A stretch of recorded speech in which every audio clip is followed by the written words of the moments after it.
Hey there, hi there, everybody. Hello, hello. Welcome back to the Spire.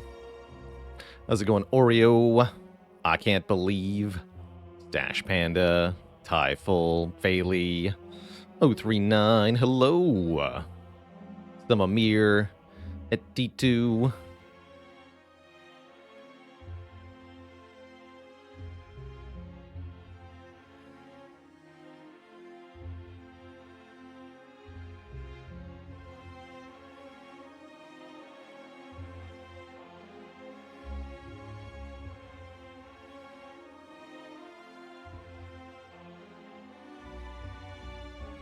And a dad joke for the crowd, courtesy of Muda Sheep.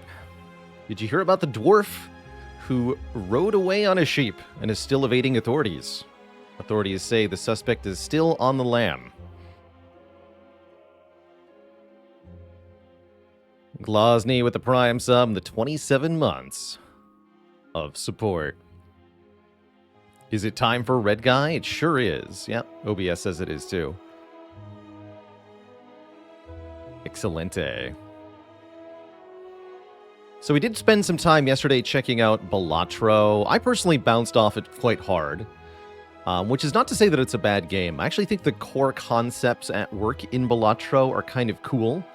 You've got a 52-card standard playing card deck.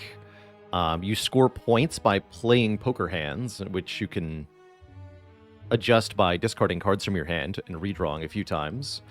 And you collect things at the shop to modify your playing deck and get what are essentially relics that give you more points at certain times. But I don't know. The core mechanic of the game is scoring increasingly large amounts of points with poker hands, and I don't think I found the core gameplay loop interesting at all.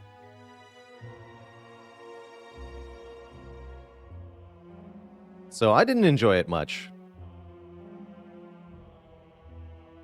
It is relatively cheap, though. It's only like $13.50, I think, on Steam, and other people are having lots of fun with it. Like I said, it reminds me of Luck Be a Landlord in some ways, although I think a lot more skill-based than that one.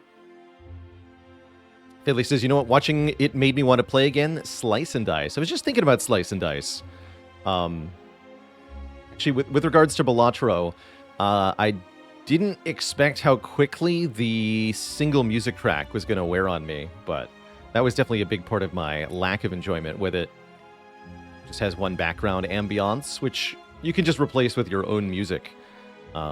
Playing privately on stream, that's more of a problem. And the connecting thought is that if Slice and Dice couldn't survive not having music, then neither can Balatro. As far as streaming games go, anyway. I hope Slice and Dice does make its way to Steam soon. Whatever I'm Me says, finally got the elusive first A20 heart kill last night after 59 losses.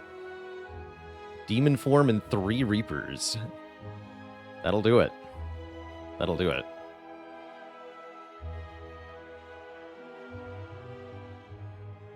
Spire having different audio would definitely change the overall experience. I certainly wouldn't play Monster Train if it weren't for the jam and tunes, for example. Speaking of, I'll probably do some more of that today. A little bit of Monster Train after the Spire. That is what I put on the schedule. Lurking Fool would get Slice and Dice if it was on Steam. I think a lot of people would. But itch.io is a bit of a longer reach for many. Just like having all your games in one place is what a lot of people feel like. That's, I think, where I'm at.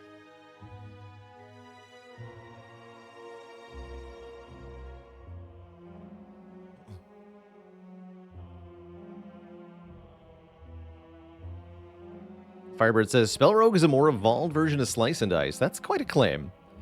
Was thinking of looking at Spell Rogue. Still in early access, that one. So that means there's a...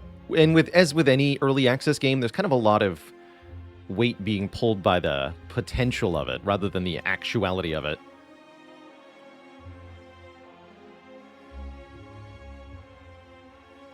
Doomtrain says, Balatro has me addicted, and yet I'm fully aware that I'm going to bounce off it hard very soon. That's okay. That's perfectly fine to binge a game for 10, 20 hours and then just dump it. I think that was brotato for quite a few people. not to say Brotato wasn't fun, but not all games have lasting appeal.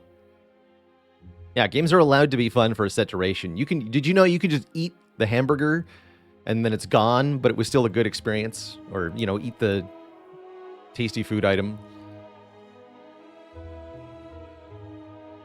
Black bean soup. Vampire Survivors for 22 titties. That was definitely how I felt about Vampire Survivors. I was like, I played through a couple times. This is, kind of fun to watch in action, but does it have lasting appeal for me? No. But I like that Vampire Survivors spawned its own genre and then got Deep Rock Galactic to copy them. That's pretty cool.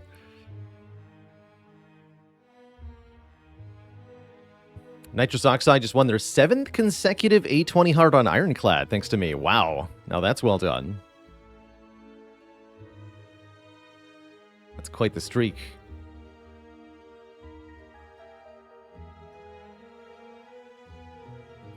Long John says, that was me for World of Warcraft. Just 18,000 hours, and then I'm done.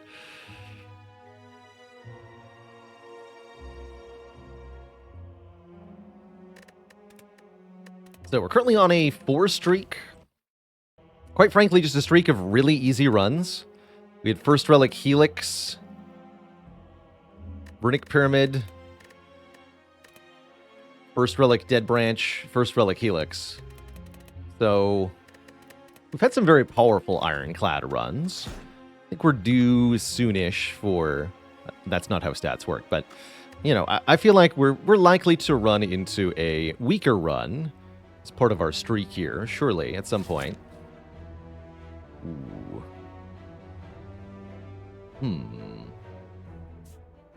Spooky. Very spooky. There's also this.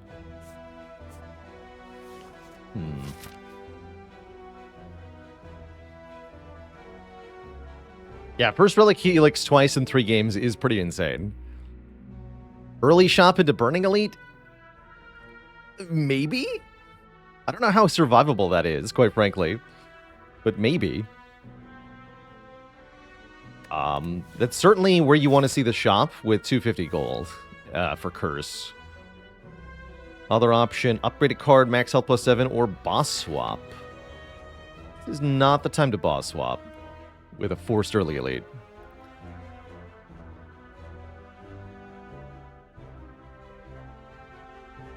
Adrog with a prime sub and the full year of support. Thank you, thank you.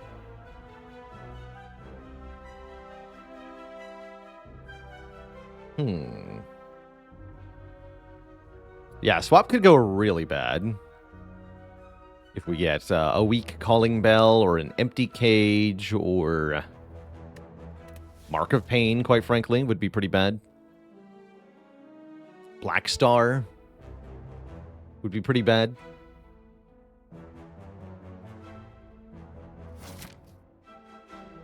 Upgrade Bash into the first elite does feel a bit better overall.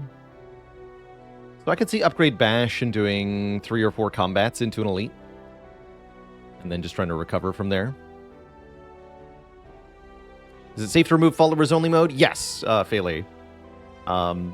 Every time the followers only mode goes on, currently it's to stop a bot attack. It's the quickest and easiest way to shut down a spam flood that's occurring in the chat. So if that occurs while you're here, just type /followers on or /followers to quickly re-enable it.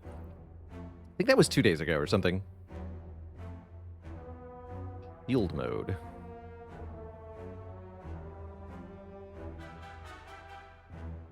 Field mode. Oh, yeah, it does have that button. I've never seen that button. Have to look into that. Duke Kitty, thanks for the Prime sub. And Mr. Pabs with 2 months. Enjoy your ad-free viewing. Can you get Black Blood from Boss Swap? No. Haley says, Twitch is in shield mode. I customized it to do what we need if we get bot spammed. Sweet. I will use that next time. There have been a couple of bot attacks as of late. Yeah, at least 2 lately. We might see them again. But they're easy enough to shut down.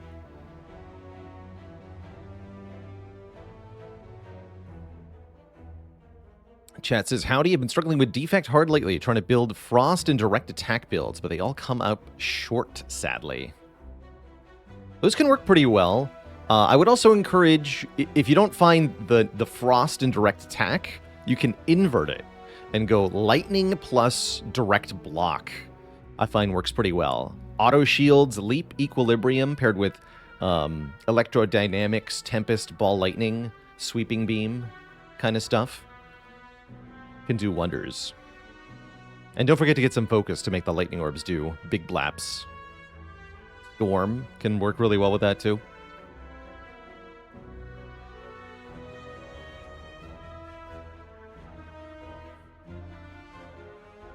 Why don't the bots just follow me? I don't know. They can't? They don't. Thankfully they don't. Not yet they don't. Why don't the bots just subscribe to me? That's my question.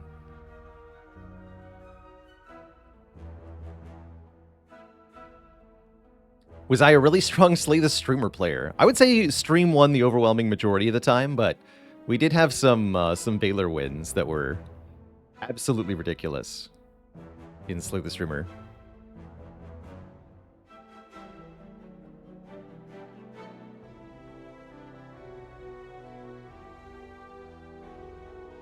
Silly Chicken says they don't follow because that's what they're selling, is you have to pay them to get the bots to follow you.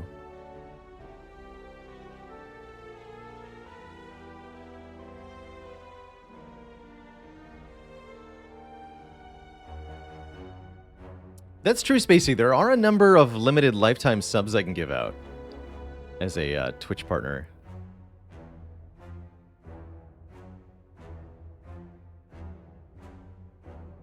We have gotten an A20 Slay the Streamer win. I'm sure of that. Okay, let's make a choice here. I think we can rule out boss swap and we can rule out max health +7. This is either upgrade a card and then we'll mark green here. I'd like the option to go one or the other way here. Or we'll take the 250 gold and we go this way. And then fight the Burning Elite. Let's look at the path on the other side. With green, we could do second elite in short order, get a lot of upgrades. We get a lot of rest sites this way. 1, 2, 3, 4, plus 2 elites is pretty good. Or we could go up the middle, which is 1, 2, 3, 4, 2 elites. Wait, that's the same, but better, right? This is just the same nodes, but in a different, better order. Yeah, that's better. That way the second elite is easier to kill, because they're behind the chest in the fire. So as long as you get through that first elite, this is really not so bad. Still only 2 elites, though. Doesn't get the Burning Elite. If we kill the Burning Elite, we could potentially go 3 elites. Or there's an option, let's make that in yellow, option to go for a fire after the elite, and then go 2 elites still. So that would be 2 elites, 3 fires, plus the shop. I think I want the curse 250 gold here. Now, that initial Burning Elite will be a challenge, but with the huge amount of starting money, we should be able to do it. We can also go 3 elites without the Fire Elite. Yeah, if we do this one... Yes, we could opt into the shop then.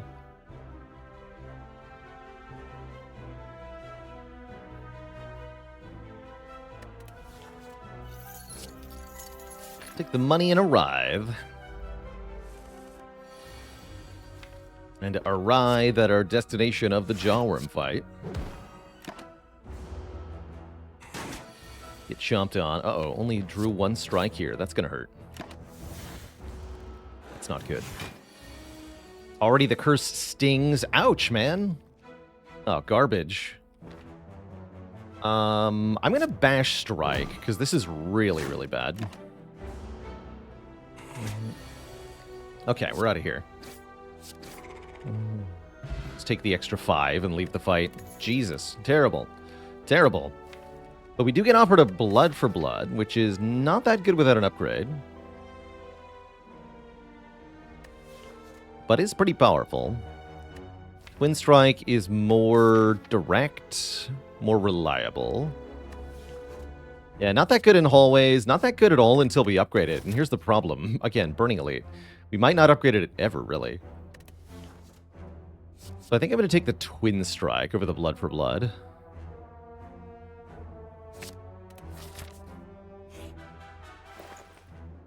Oh, did that pay off? All right. We get a membership card, meaning we now have over 400 effective gold. We get an on-sale battle trance for 20 gold. Oh, there was Combust. Dang it. I should have taken the Blood for Blood. That's all right. Burn everything. Thanks for the Prime sub. Welcome to the Cozy Sub Club. Is it ever Combust here? Yeah, it is Combust here.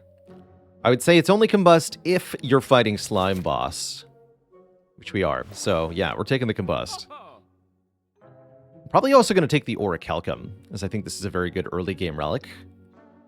Regen Potion's pretty good too. Can I do Remove, Battle Trance, Combust, Orichalcum Regen Potion? I don't think so. I'll have to skip one of these things. It's not going to be the Remove or the Battle Trance.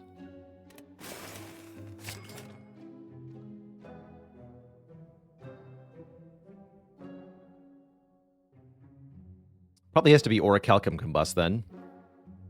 Thoughts on Dramatic Entrance? It's perfectly fine. Bit expensive for what it offers. Don't like it all that much on Clad. How's it going, Sharks? Our ace. Watching my VODs has been really helpful while you've had a bad time of it. Glad to hear. Dramatic Exit. There you go.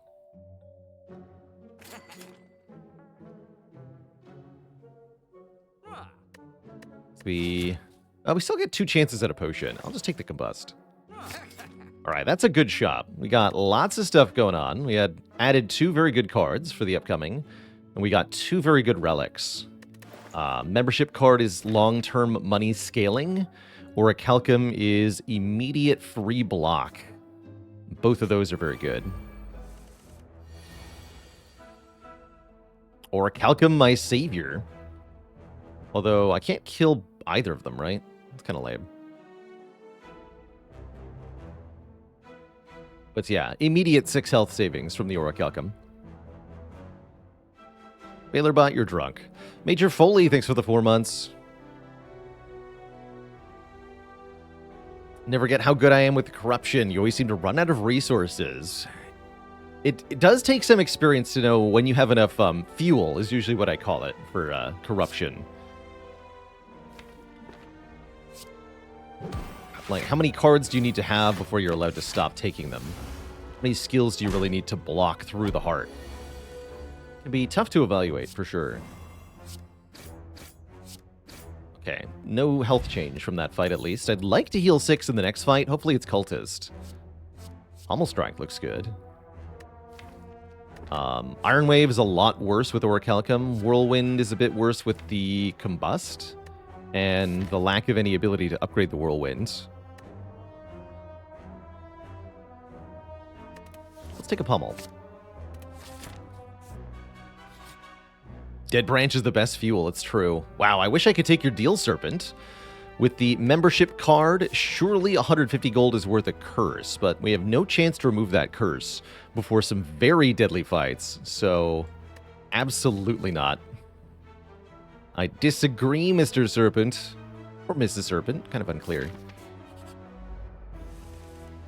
Or anything else the Serpent might be called.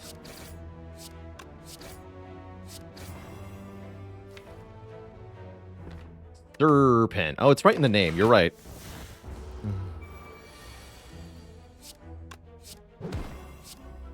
Alright, Cultist is very easy health thanks to Orichalcum here. Dealing 6 damage, block 6 for free. I'll take the +6, thank you. Freaking Jawworm. Okay, we also get a potion. It's not a great potion, but it will do just fine. And we can take another Pummel Strike, or a Combust, or actually a very good Perfected Strike. Actually, wait a minute. That Perfected Strike is awesome. Because I have 7 strike cards already. Right, we added P-Strike, we've added Twin Strike. So this does 6 plus 8 by 2. 22 base damage. So 22 damage. Modus Pones, thanks for the tier 2 sub in the 4 months. And I don't mind taking a dead weight attack because we have Battle Trance Pommel Strike. It's a good Slime Blapper. And more importantly, it's a good Lagavulin and Grumlinob Blapper.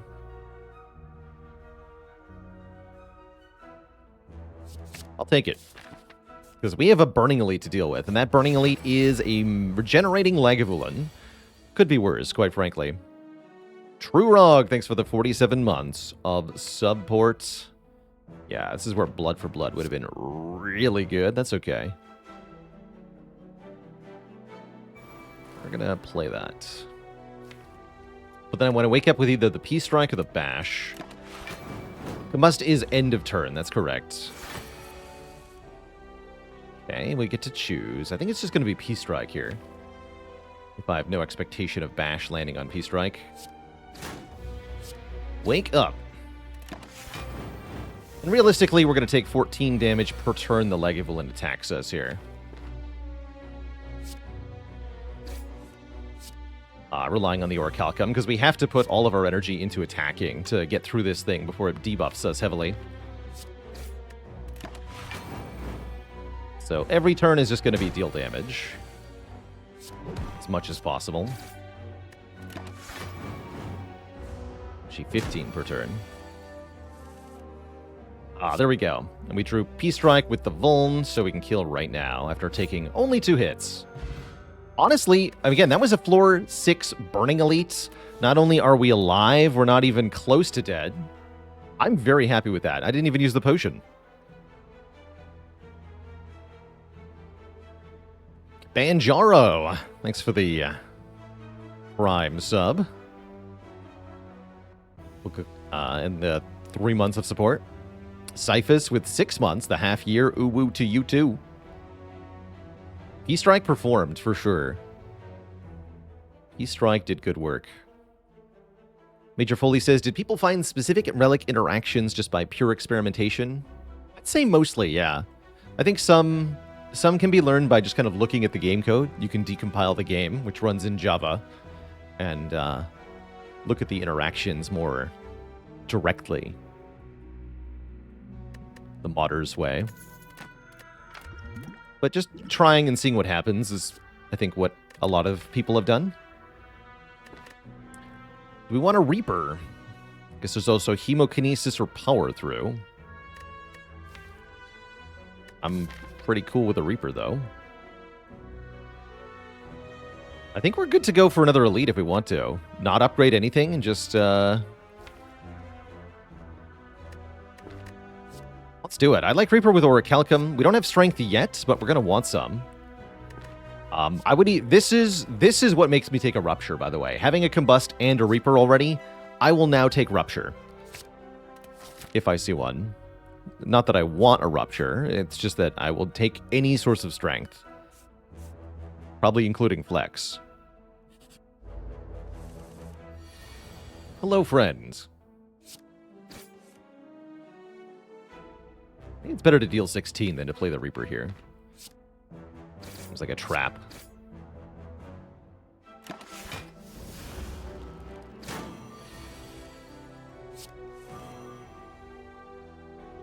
I can't quite kill. But we can kill next turn.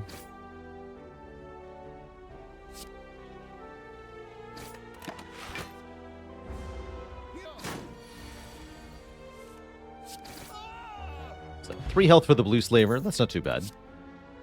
How about just another Combust? I did say Flex, didn't I? I did say Flex, didn't I? Alright. Get in here, Flex. Here's Flex. With the Flex, I really like the Swift Pot. Weak Pot's good against Laga or Knob. Dex Pot doesn't seem that good, as we're mostly relying on the Orichalcum. It is Grumlinob. Flex does 6 damage on turn 1. That's not bad. I could Swift Pot if I wanted to, but I actually don't really have a good reason to, as this is already a pretty good turn 1. Orichalcum helps in this fight, too. As with every fight. We just do probably P-Strike Combust. It's better than P-Strike Strike. But are we killing next turn? Seems extremely unlikely, right? So I should weak pot.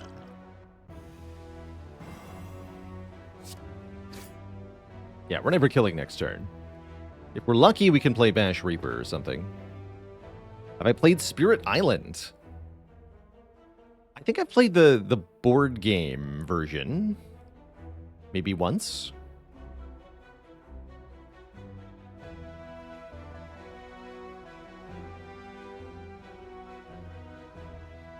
It's like a tile-based game where you're cooperatively playing with other players on an island. You have to explore it, but the tiles are sinking underwater.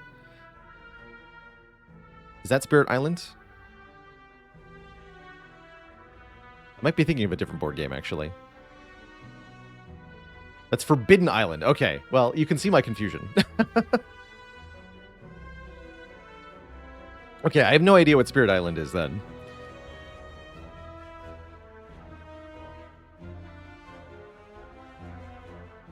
Too many islands, dang it. Reverse Catan. You're angry spirits of an island that are killing off colonizers, pandemic style. Okay, that's pretty cool, actually. So the map starts in fully colonized, and you're trying to get back to the wilds or whatever. I like that. Seems to me Combust is going to go off 3 times, so I'm going to play the Combust here. That way I can probably play Reaper. Because I'm not killing this turn, right?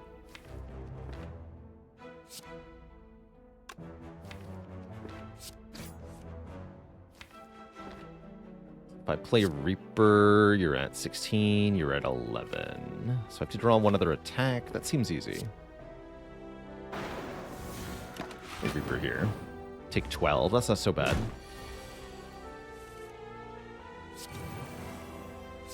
Cool. And we're still in the 30s here. We get a Bank of Preparation. 2 more cards on turn 1. Love that. This flex is going to do good work. Juggernaut is back. Juggernaut, what are you doing here?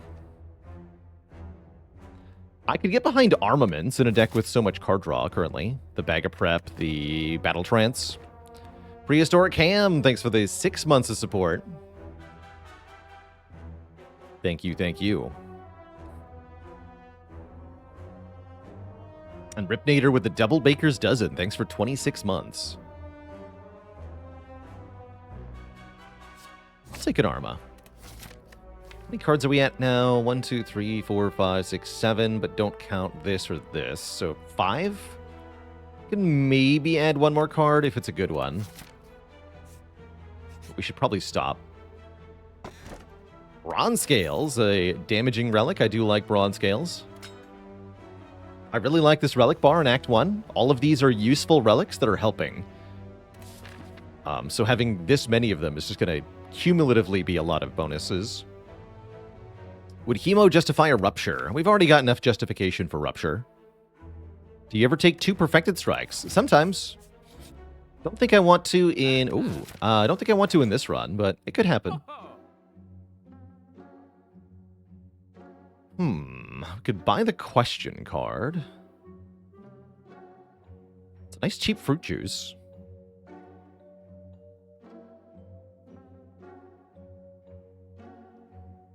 $58 gold fruit juice is actually kind of tempting. Question card is best in Act 1 before you get your first boss reward, as it means we're going to look at an extra rare card in each boss reward. But it does cost all of my money, basically. Still, it's early enough. That's kind of a big deal. How do Metallicize and Orichalcum interact? The good way. You'll get 9 block at the end of the turn. Pretty sweet. True Grit Abacus together is a fun little combo. We could even do True Grit Abacus Remove, which is juicy. Is Abacus worth speculating on ever? Oh, yeah. Especially with 1 Pommel Strike already and a True Grit. That's already most of a plan for winning late game combats. I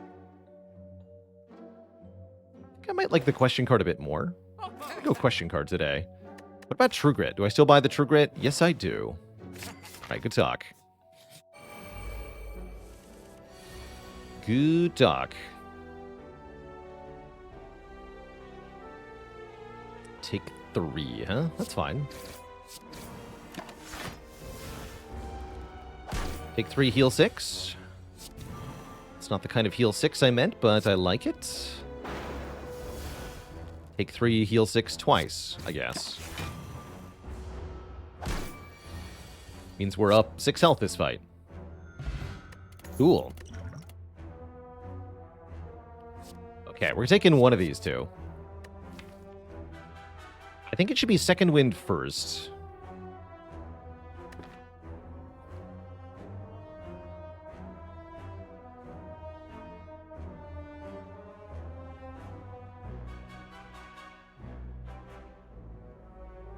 Stoic Hulkan, why was the Ironclad farmer unsuccessful? Because he could feel no grain. Yeah, I like the second wind quite a bit. This lets us exhaust all non-attack cards in our hand, getting 5 block for each card. A mass purging of things, and already we're starting to build up a good foundation of exhaust synergy, which can be very strong. Let's upgrade this P-Strike.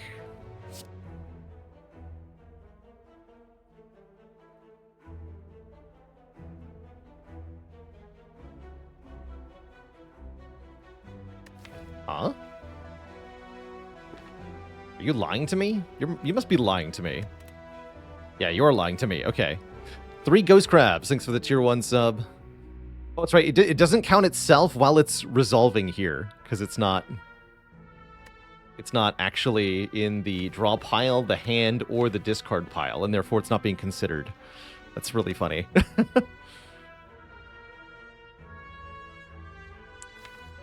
That is silly.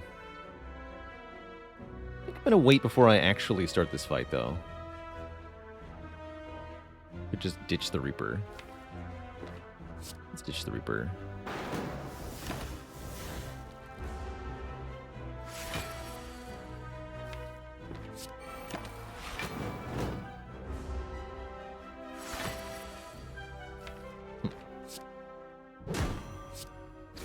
Probably attack potion next turn, although we might want attack potion for Slime Boss.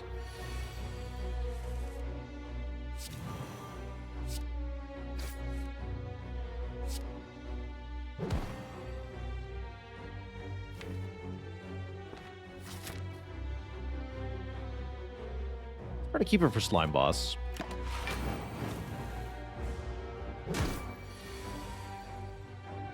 Ka-chonk. Holy crap. Although it would say 14 health right now. Alternately, this is a pretty good time to Swift Potion.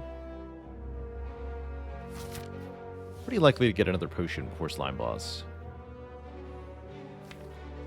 Twin Strike would kill. Non-attack cards would block with Second Wind, so we could block for quite a lot. Let's use the Swift Pot here. There's Twin Strike. Of course, Smiling Mask.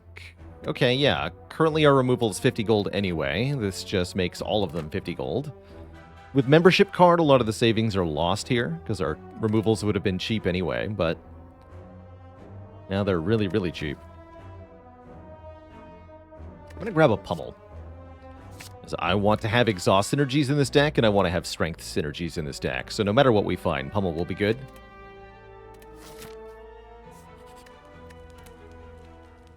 We're going to upgrade armaments to make it upgrade everything else. Maxicho, thanks for the Prime sub. Welcome to the Cozy Sub Club. Reaper. Yes! Reaper! Get them. So is this Reaper second wind? It must be. No flex, but that's okay. I healed 20. So I could Arma Reaper, heal 25, and then we take 13. Or I could heal 20, take 0. That's better.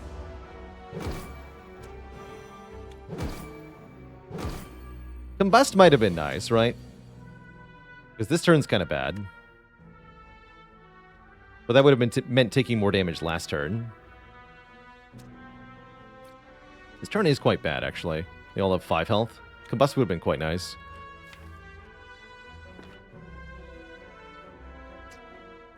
We kill one of them, take...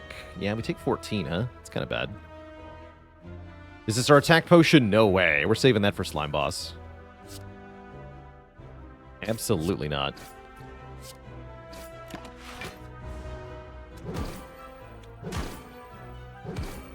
Still have more health than we did when we entered the fight, so don't feel bad about all that damage. 39 is plenty of health. Second flex. We've had first flex, yes, but what about second flex?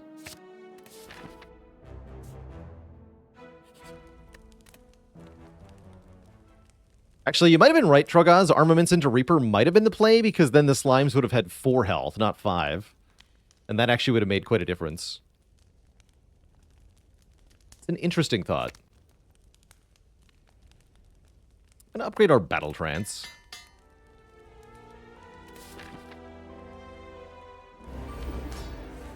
Couldn't have known they all attack turn 2. Well, about that. About that. Yeah, we knew that was coming.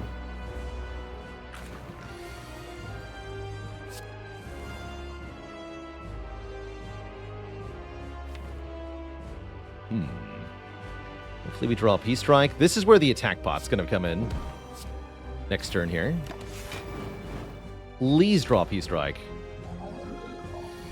Thank you. Yeah, that does 33. Bringing it to 60.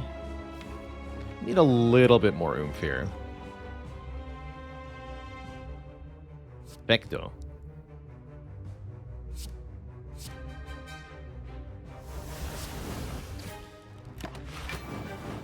That'll do. Good lord. Why you guys are so rude, though? You first. Split them both here. This just wins, though, right? Because we combust, and then we combust, and they're both dead. Bonus points if I get Reaper right now. Oh, easy game. Thanks for the hit points, nerd.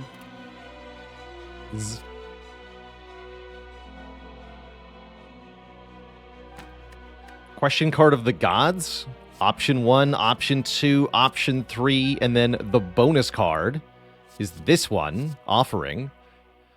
Limit Break with 2 flexes is kind of fun. I wouldn't really want Limit Break here unless I knew I was about to get Runic Pyramid.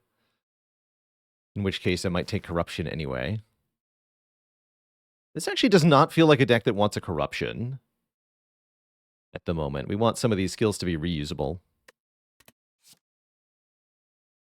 But I really like Offering. Offering means more card draw, which means we're more likely to upgrade things with armaments. We're more likely to get the flexes alongside powerful cards. And the fact that it drains health can be accounted for by the Reaper. So I think Offering is very good here.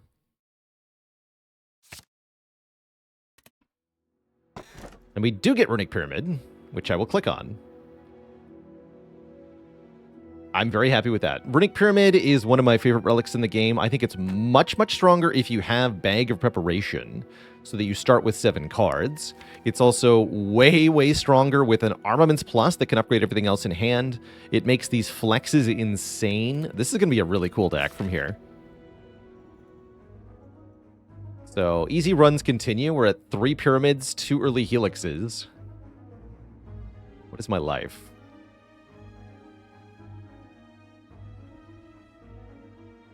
Still wants a Rupture? Not really. I think Combust is rapidly going to become second wind fuel. There's a reason I didn't upgrade the Combust. I don't think we're going to play it much from here on out. Although it will help us against Bird Nerds. We do have Bronze Scales for Bird Nerds.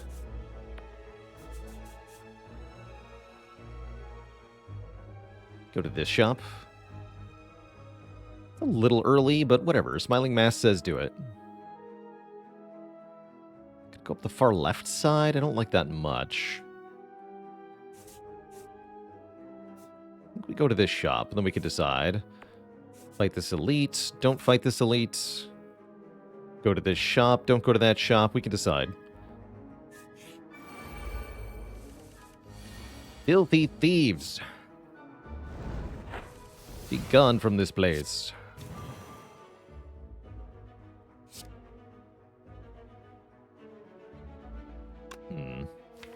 Just gonna be trance.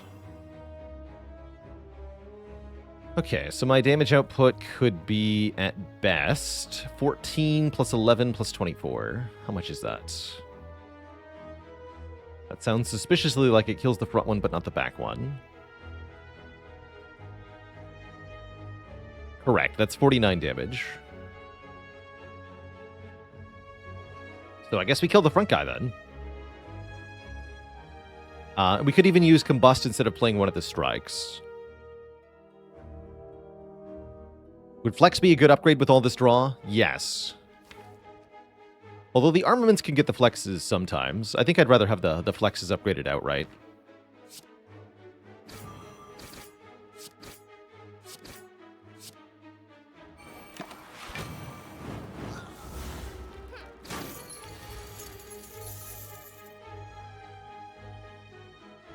I could do Flex Reaper's Second Wind. That sounds good.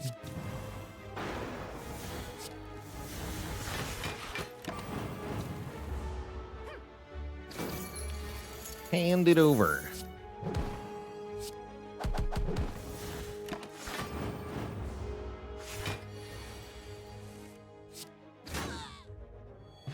Not a bad fight. Would a Flex be a good upgrade, they ask? What if I just took a third one? There's also Inflame here. But it doesn't say plus on it.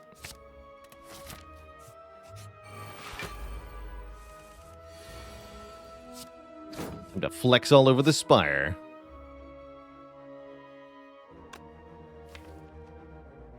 I've got Pummel. I love this. Pummel is going to put in so much work. Probably.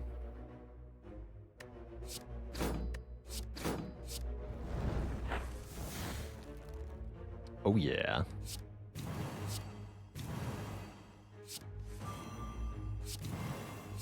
Ten damage 4 times. Boom. This will heal me for 10, so it actually heals more than I'm about to take in damage back. Is therefore better. The ultimate flexing. Intimidate Plus is quite good. Anything 0 cost is relatively good with Pyramid. 2 turns of Weaken is quite nice. Does one artifact negate multiple strength down from Flex? Only if you gain the artifact after stacking the strength down.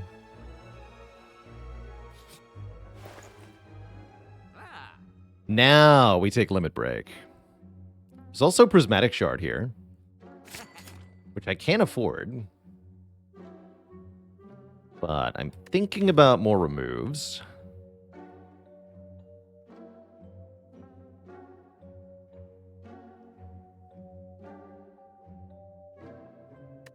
Shard might offer us some very weird cards. Does sound kind of fun. And with Question Card, I think it's actually not that bad.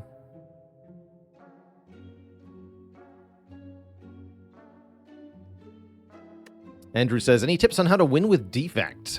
One with every other character, but can't figure out the defects. Defect's a bit odd. Defect's usually looking to set up in fights by playing powers, scaling their orbs, get more orb slots, get more focus. Orb slots and focus kind of multiply each other, such that you end up with a very powerful output at the end. But you have to pair this with good blocks to survive and good attacks to kill enemies quickly. And it's a really delicate balance between the three for the Defect. Some quick tips that can help is pick the first area damage card that you see and upgrade it to help with the multi-enemy fights. Try to upgrade 1 or 2 of your block cards. Something like a charge battery or an equilibrium or a leap goes a long way. And then try to have one goal in mind for your orb slots. I think your orb slots are best spent either blocking or dealing damage, but not trying to do both at the same time. Because usually you'll fail to do both at the same time. Alright, I'll take the shard, Twitch chat. I will be bullied into doing this. In this case. And we'll see how it goes. Don't think I'm going to take a relic for a writhe. No, I don't think I'm going to do that.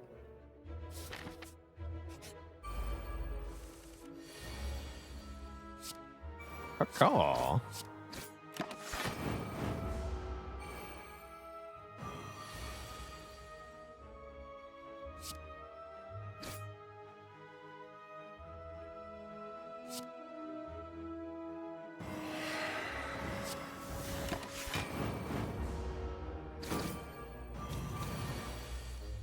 Yeah, I forgot I was getting weakened, actually.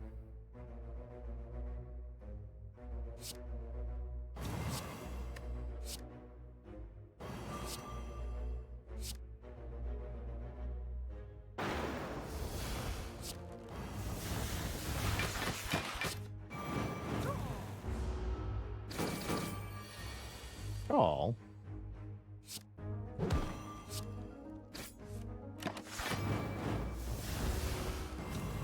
We can go flex.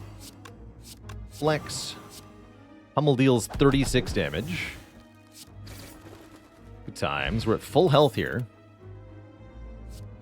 Being offered mantra. I think I prefer a go for the eyes here. Maybe an acrobatics?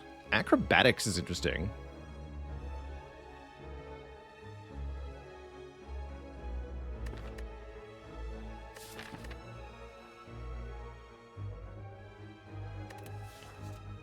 Yeah, we got one card from every color. That's pretty cool here.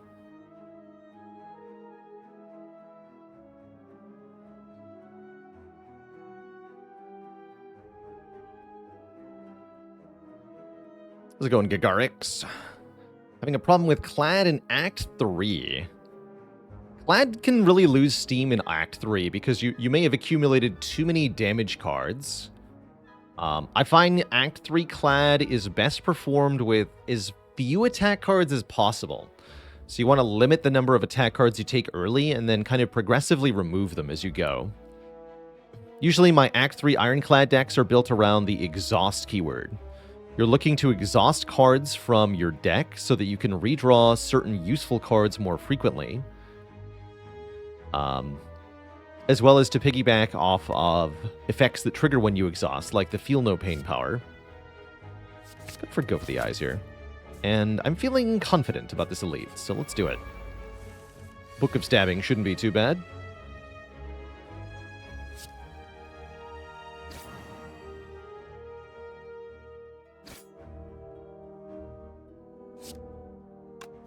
Just gonna play this now. This is definitely a tough damage race for us. Okay.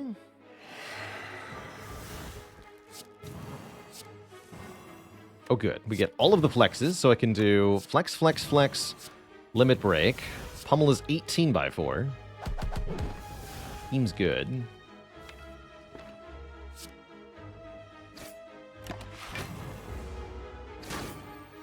Very good.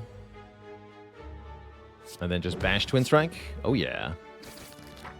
Beautiful fight.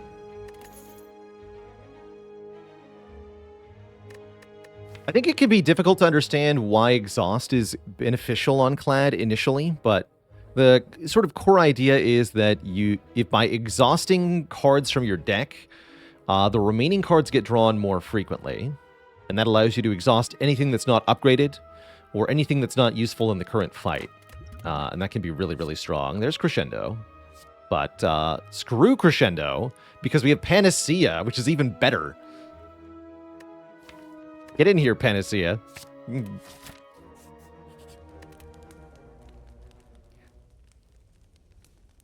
I think I upgrade the Panacea now. Ooh, miss! Thanks for the Prime sub. Actually, no, I'm going to upgrade the Flex first. You use Panacea after playing all the Flexes on your turn. That is the correct timing for Panacea.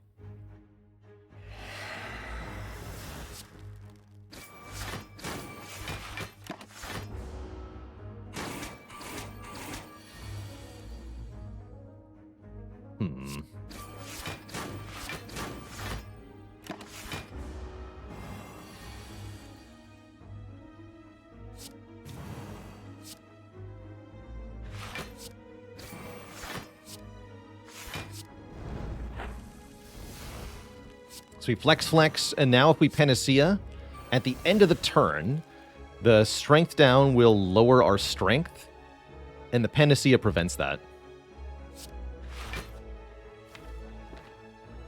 And I guess I play Bash. Can have more healing next turn.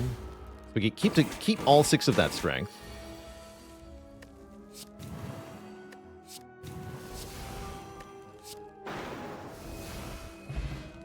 Pretty good.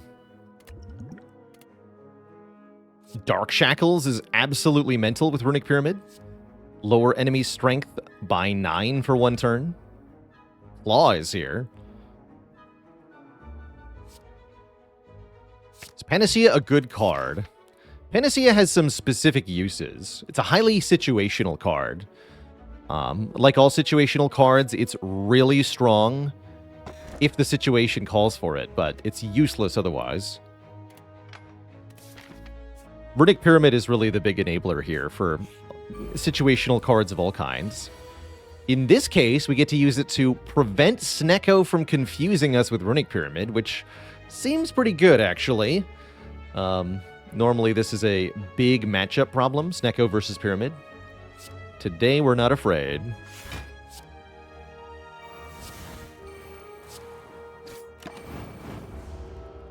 And yeah, we get to Arma first, so we even keep 1 artifact to use on the Flex.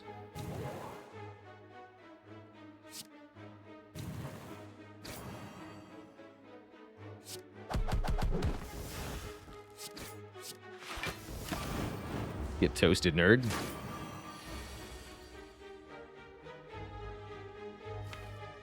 Reaper would heal a lot more than 5. We could just kill him right now. Or we can triple defend, take 6. Try to heal some. Nah, I'm just going to kill it. Get me out of here. Now we take Crescendo. Will the snake cast Confusion a second time? No, it only does that once at the start of the fight. So Crescendo says, enter Wrath, which means we deal double attack damage and take double attack damage.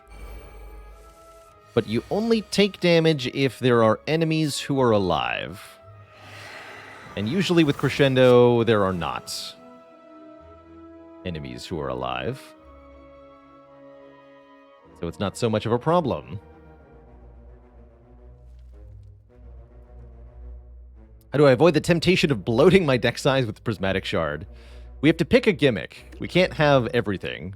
That's kind of the rule we have to follow.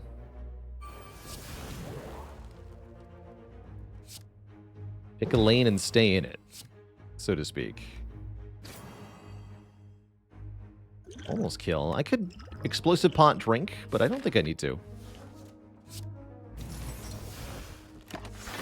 Once more, Orichalcum saves health. Good work, Orichalcum.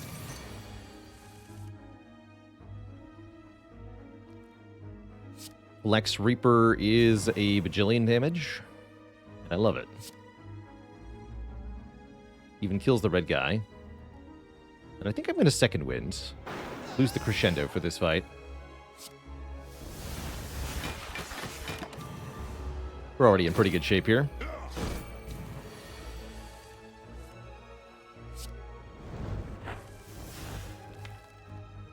But all my cool cards are not here.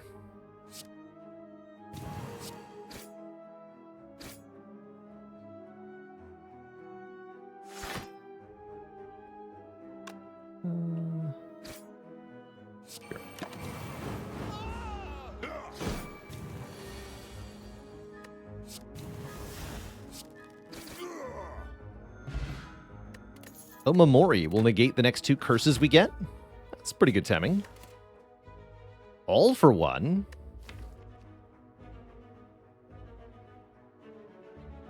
Returns the flexes. That's interesting.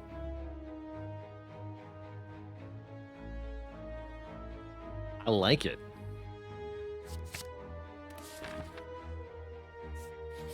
I'm gonna give that a shot.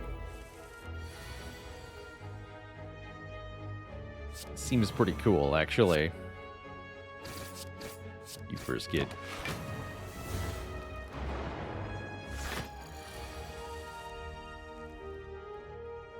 Neat.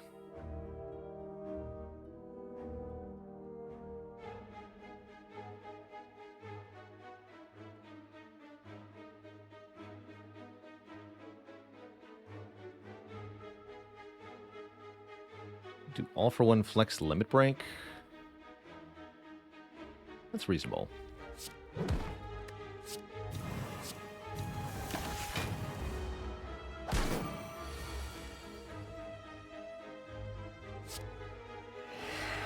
Oh, wait, that's second wind bait. Don't play those.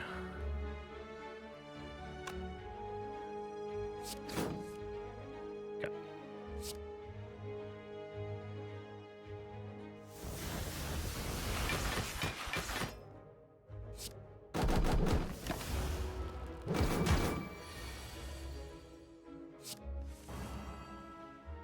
So we can go flex, flex, panacea.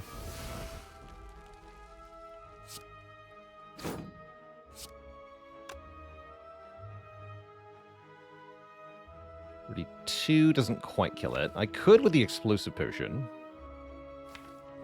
Took some of my health back, though.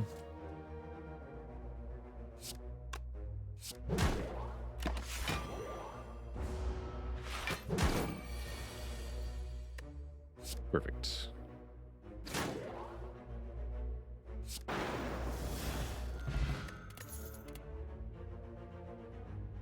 Dagger spray is not bad. Don't have any AoE at the moment, which is a little concerning. I feel like we need it, though, based on how Slavers went. I think we'll skip here. We have Combust. That's true, actually. We have Combust.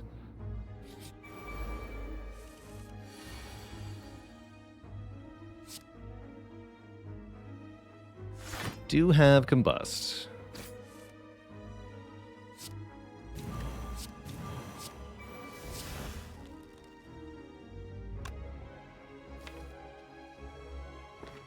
Get rid of Bash, unfortunately.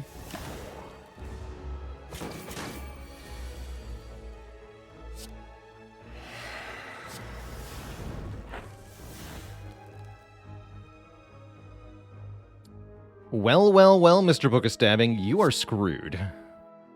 I'm angry. I'm strong. And you deal 0 damage.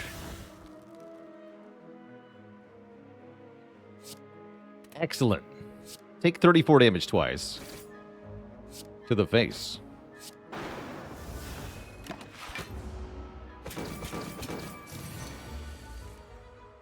(24/4) to the face. Pretty strong. Doesn't even have a face. But it does have a spine. I just broke that spine. Boot Sequence. That's a nice initial block card with a bag of prep. Exhausts. Welcome. Consume to get rid of that pesky orb slot. Should probably think about keeping a speed potion with this Panacea. Could be good block. Reaper's good block. We have Reaper. And I get to choose one of 20 cards to add to the deck. This will not be Prismatic Shard cards. This will be all Ironclad cards. We can take either Feel No Pain or Dark Embrace. Or Spot Weakness. I think it's going to be Dark Embrace. Pro tip chat. It's going to be Dark Embrace. Feel No Pain is nice block. Dark Embrace is nice. Card draw. Card draw is where it's at when you've got 34 cards in the deck.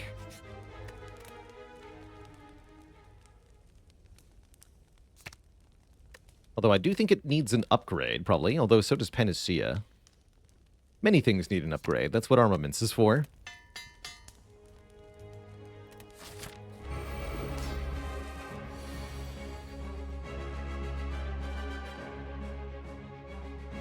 So this boss does stuff like stealing our rare cards, which can be rather annoying.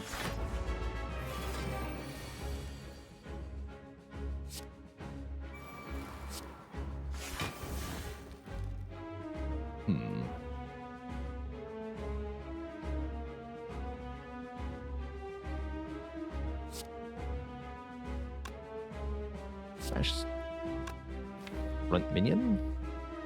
It's going to take either Limit Break or Offering. In either case, I want the card back.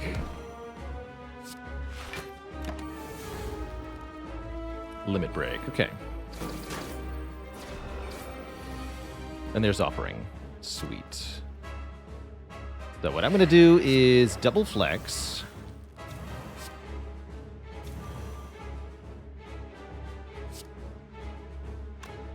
Offering. Purple flex.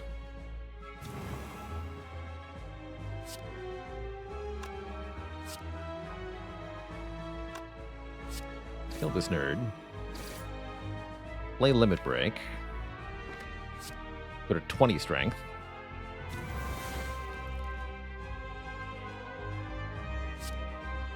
Pummel you. Draw more cards. Okay, we can all for one the flexes. We can all for one the flexes if we want to.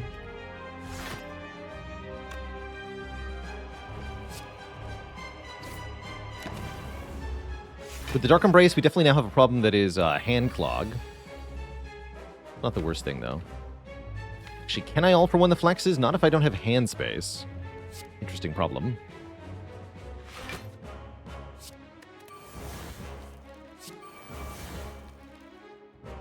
Guess not.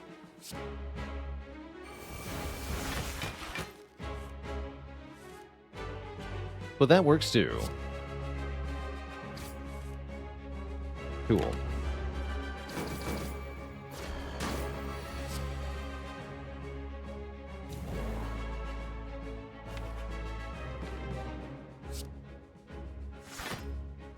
Cost crescendo. Pretty sure I just go for the kill now.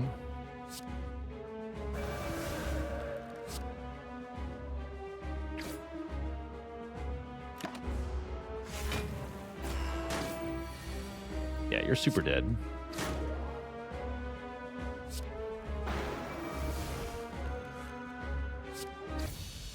Although 116 coming from the boss looks kind of scary, right? Xbot, thanks for the Prime sub. Welcome to the Cozy Sub Club.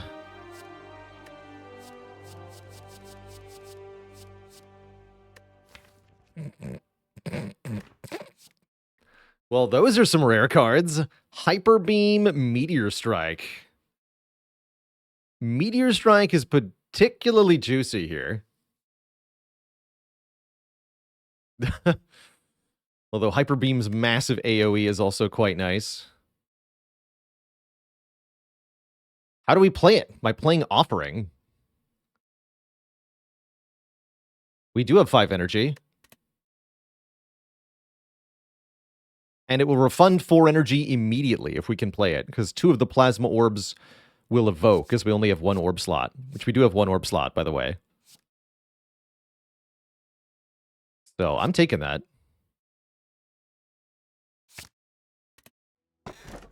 And I'm taking this. Coffee Dripper gives us energy every turn. We can no longer rest at rest sites. He is perfect here with our Reaper. Gives us more energy to play all these cards, especially with the Dark Embrace, and it's going to allow us to do a lot of stuff. Ice Cream Waiting Room, no kidding. Already took out our Burning Elite because we're geniuses. Let's hit a shop up then. Genii? Or do I want to hunt for Mind Bloom? Not really, right? Well, actually, the payoff would be huge. And I can still do 3 elites. Okay, let's see if we could do that. We get 999 gold from any of these 3 events. We could do some very broken things.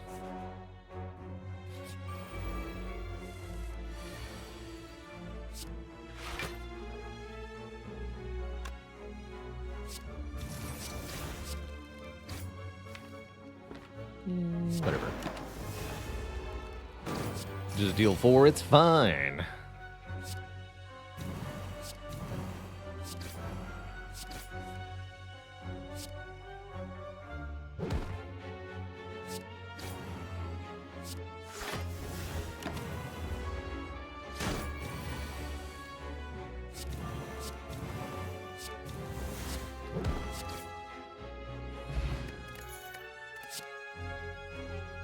That's how we play Meteor Strike. This also returns with All for One. Bloodletting says, lose health, gain energy. And now I think the deck is nearly perfect. Nearly complete, in a traditional sense. Get to lose a strike, defend, or a combust? What an amazing falling event. Remember that one time we had to lose, like, 3 upgraded rare cards? This is whatever the opposite of that is.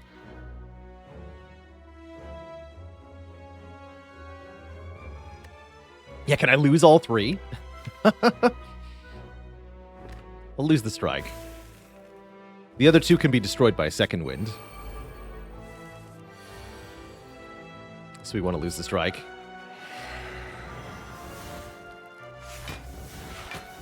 Speaking of losing strike, good work.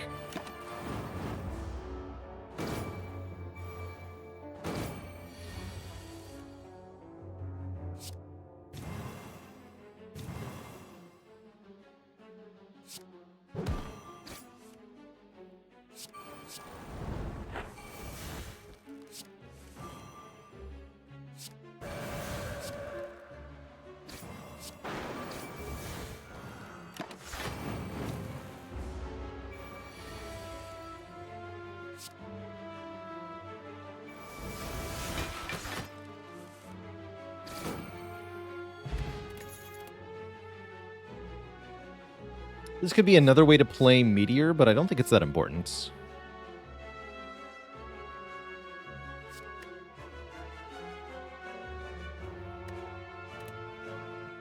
It's Thorns damage first, then healing from Reaper, as you just saw there.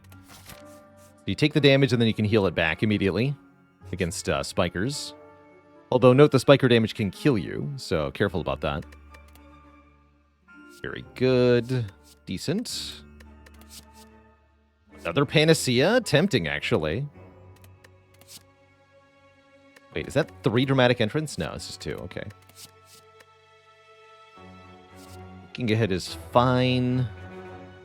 This is better than skip, right? I think so. Actually, a second Panacea with the panic button is really cool.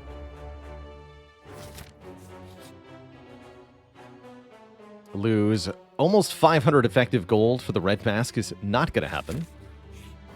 No way, no how.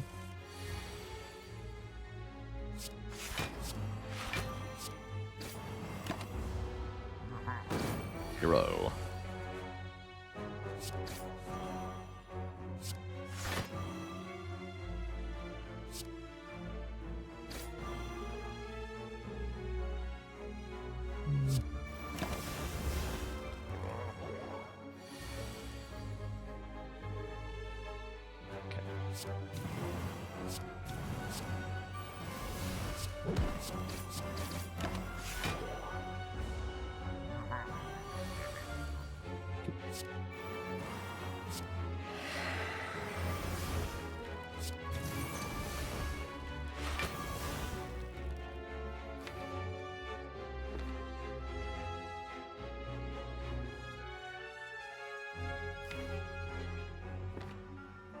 So I think this is Crescendo. All for One. Armaments. Flex, Flex, Offering. Go for the Eyes deals 81 damage. Pummel deals 350 damage, so I can go Bloodletting, Reaper, Pummel. That's a lot of damage. Aggregate plus. Gain an energy for every 3 cards in the draw pile. I will take that. Recall. This deck is fun. Chance for Mind Bloom has passed. It has, but we still want the elites. Transient. A bad hand for Transient.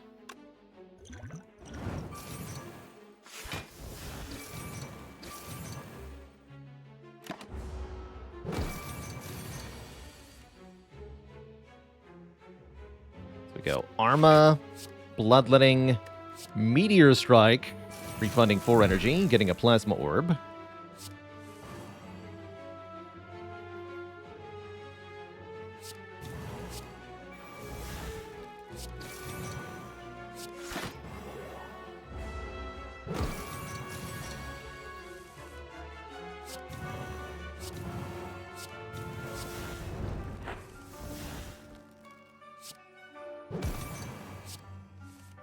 Damage, hello. Card draw, hello. My stuff.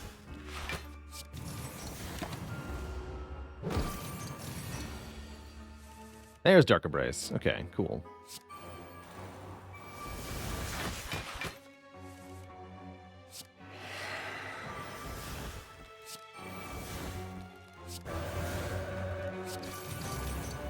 Boom. 300 damage.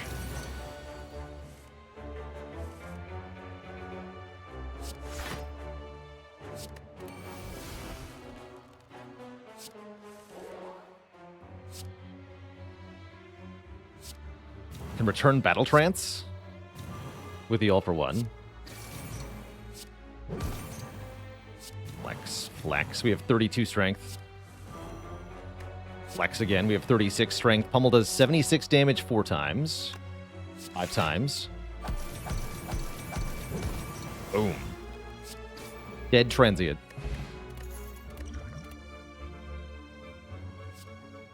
Crush Joints for another Vulnsaurs.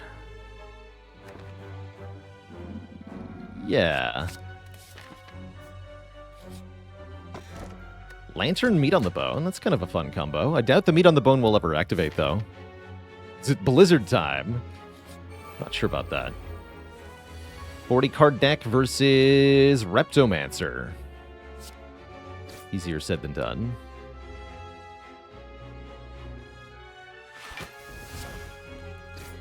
Next turn could be weird. Good luck to us.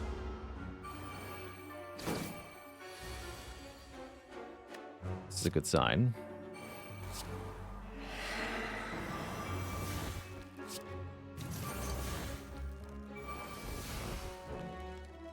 Good. I like it.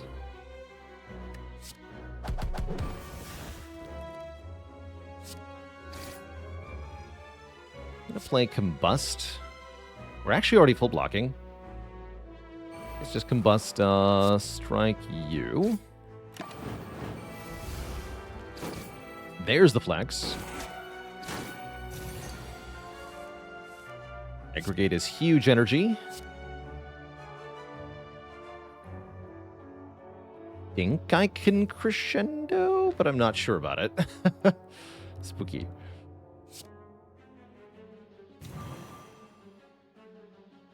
Think I can.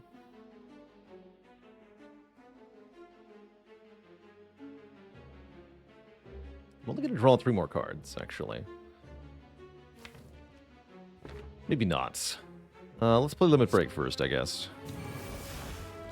Okay, that helps a lot. Alright, I'm going to do it.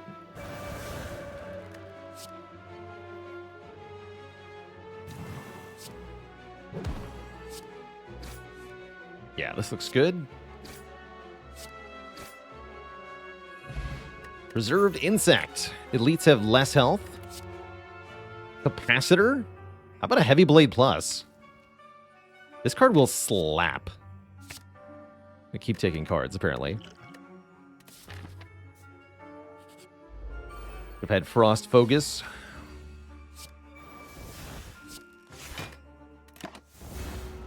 Lorp. Nice try, nerd. I have 14 energy. What do you have? That's right, nothing.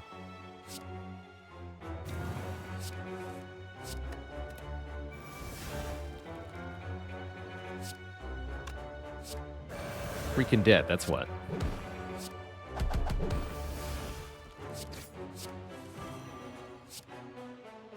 Oops.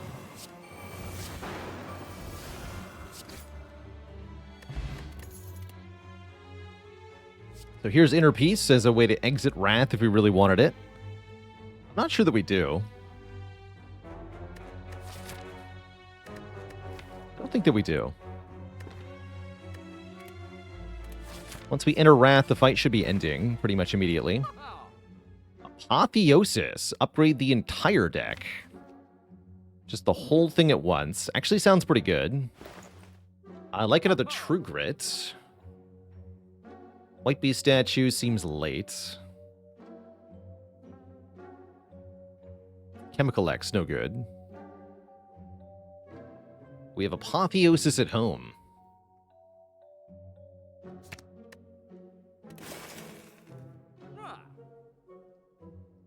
I'm gonna go Apo True Grit.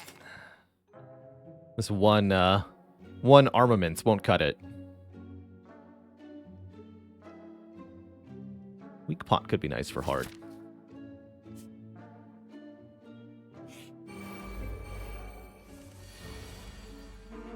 Use armaments to upgrade Apotheosis? That's what it's for.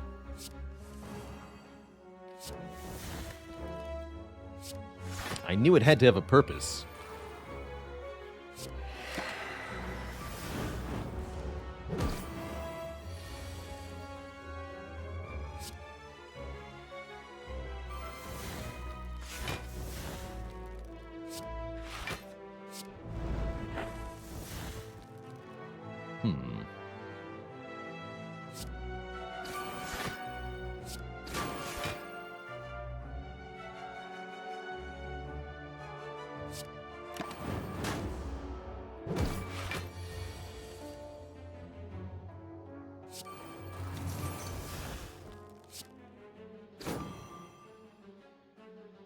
Means this is a good time to enter Wrath? It's not.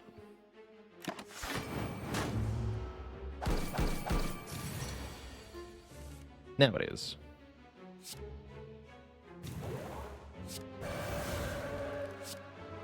Bonk. Fairy in a bottle. If we would die, heal to 30% health instead. And I'll take another Intimidate, because I don't think our weaken is quite thorough enough here. Hoping we can find another Dark Embrace or something.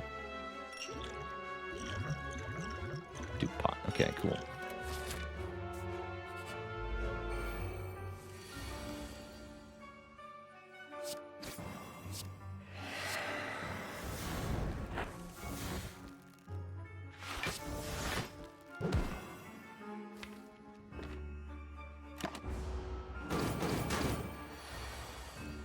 Thank you for not hurting me.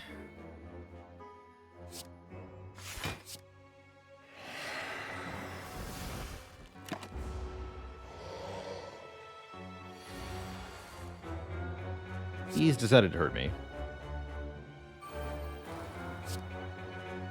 Well, guess what? I've decided to kill you. How about that? What do you think of that?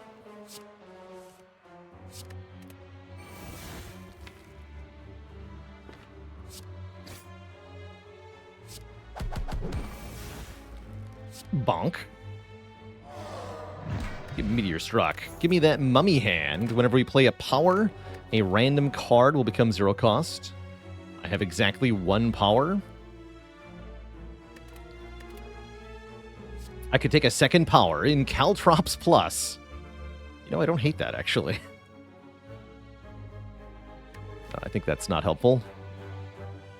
We got plenty of damage. Powers that block. Footwork, Wraith Form.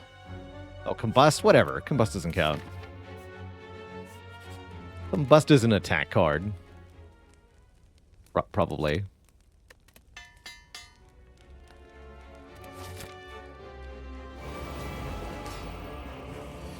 The Awakened one will tell me what's an attack card and what's not. For them.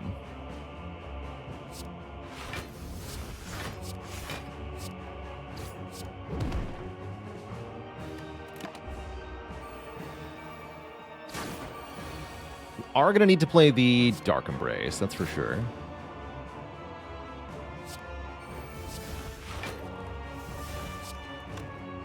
Well, okay. Not loving this draw order so far, but willing to hold on here. It's a bit better.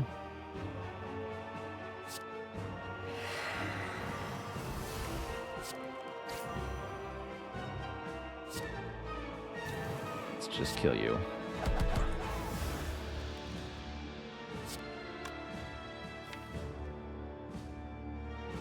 Go to 8 strength right now. Do so much better if I don't play Limit Break.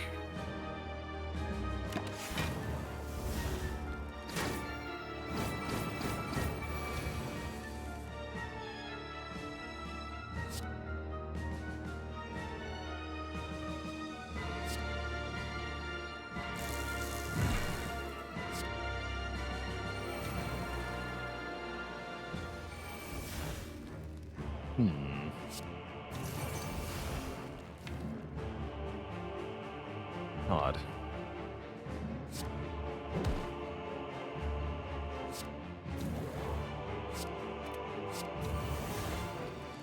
There we go. Upgrade those True Grits.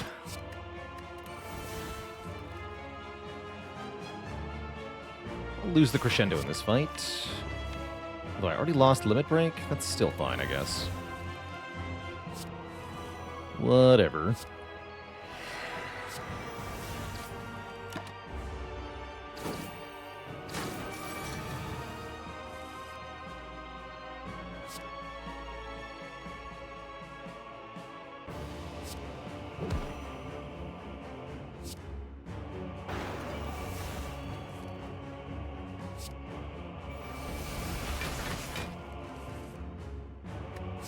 Bottom card Apotheosis.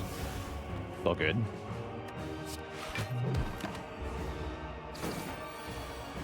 It's all good.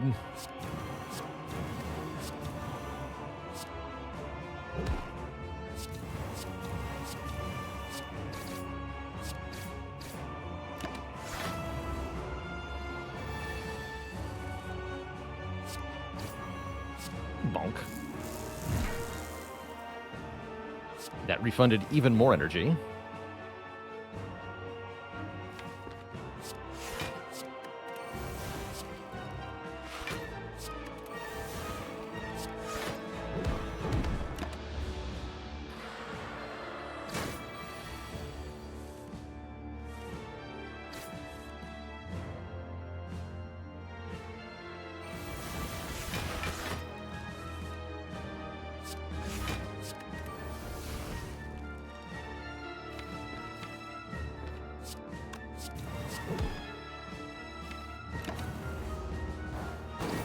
Meteor Strike.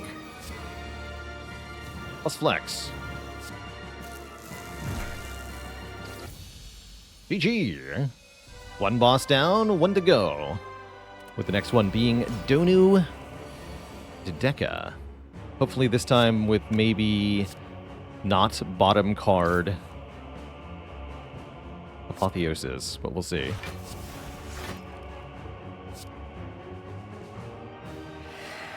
It's a really good opening hand, actually. Give me Limit Break now. Limit Break, hello.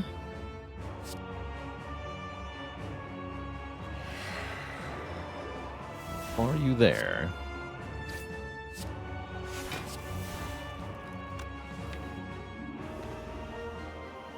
Let's just do this.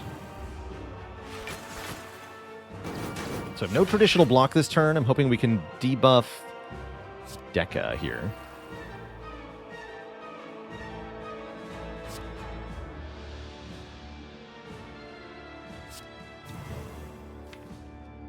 2, 3.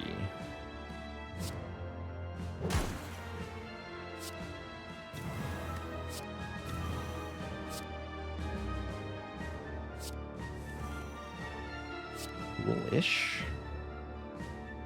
Apotheosis.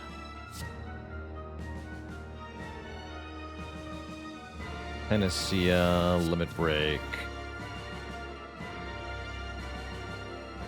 Crescendo. Heavy Blade. Perfected Strike. Alright, good good turn. Good turn. Donu appears to have disappeared.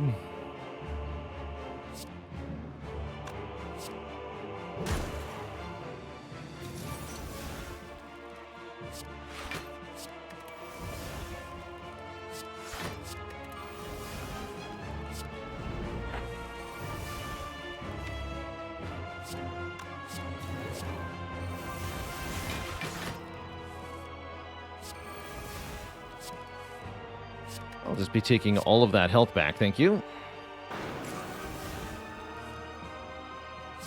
Much obliged. GG. Okay, we're at full health as we go into Act 4. Two thump, two thump, two thump. A deep pulsing dread can be felt throughout the room. Is this the heart of the Spire, the source of this double damage? You ready your blade, dealing 2348. Have I been here before? Do I remember playing Slice and Dice? We were talking about that a little bit at the start of the stream. I do, in fact, remember that game, and I quite liked it. Was a good game. So I've been missing the upgrade on the Panacea, the Bloodletting. Let's upgrade Bloodletting.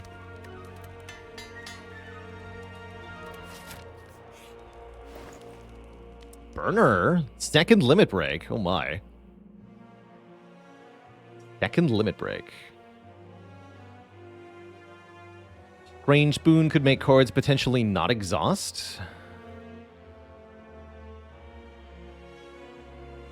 Doesn't sound that helpful, actually. Just gonna Burner Remove Strike. Sounds very good to me. Still 42 cards, that's arguably way too many.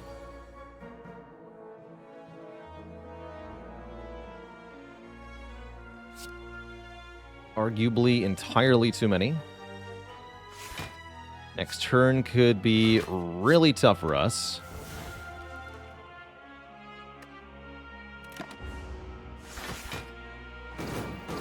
I might not be able to prevent enormous damage, and indeed I can't. Might actually die next turn, in fact. It's the sad truth here.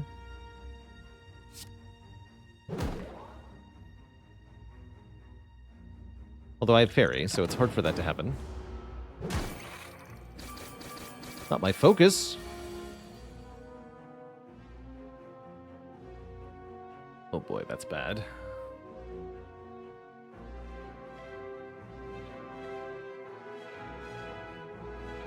So I can play the whole hand, but it doesn't do much for me. Unless maybe if I double flex. Hold on. Actually, I think this does do something for me.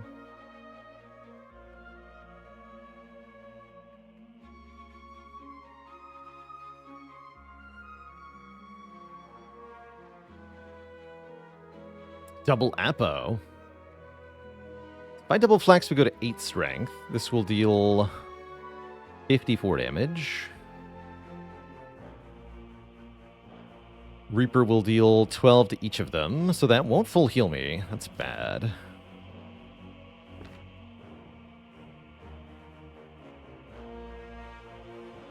This would deal 50. Yeah, we can kill the shield pretty easily, actually.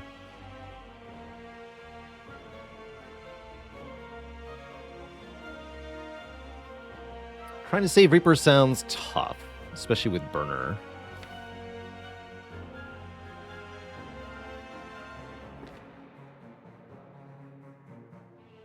$13 each, you're right, slightly more. Do We kill shield with just the single flex. We just have Twin Strike, Reaper, Pummel, Heavy Blade. I doubt it. Let me double check, though. Heavy Blade will deal an additional 20 damage, so it's 34. This does 6 times 5, 30. This does 9 damage. Twin Strike will deal 7 plus 4, 11 twice, 22. That's 95. Yes, that is a kill, actually. So yeah, we can keep our dupe pot. Although that would mean Reaper is even less healing. We do need to play the Reaper to get a kill in that case.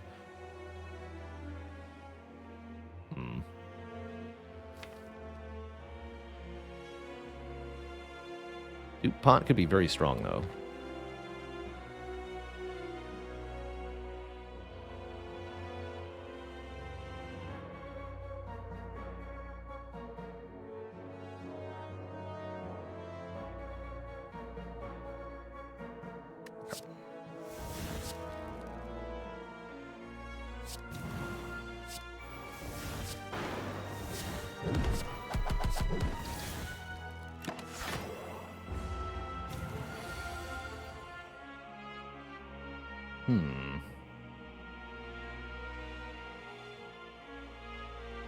It's half health for us.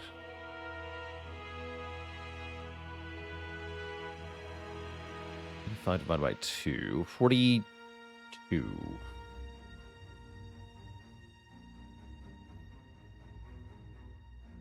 We'll go to 41 if I don't play defend here. If I do play defend, we go to 43. So actually, this is perfect meat setup. Good enough.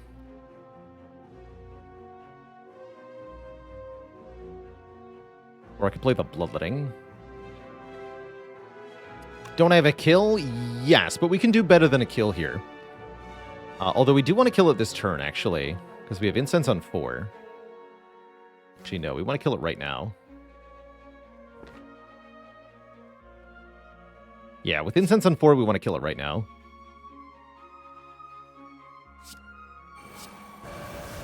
Zero cost Meteor Strike. Wait, were they lying to me? No, we're good, we're good. Okay, I'm happy enough with this. We have Incense on 4, we have Akabeka, we got Fairy Still, we got Dupe Pot. I like it. Stack is not terrible either, actually. Well, it kind of is.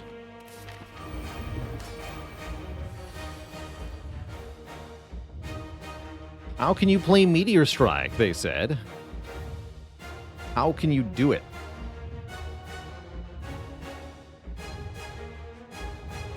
How will we ever play the Meteor Strike? Mr. Zorag with the 11 months. You're Pimento Airily a YouTube watcher now, but keeping the subscription going. I think you're nuts.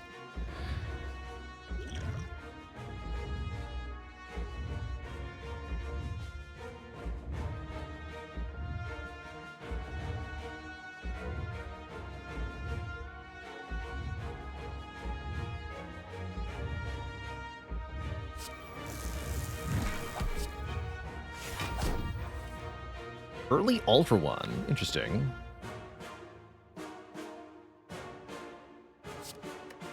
Get some damage in here.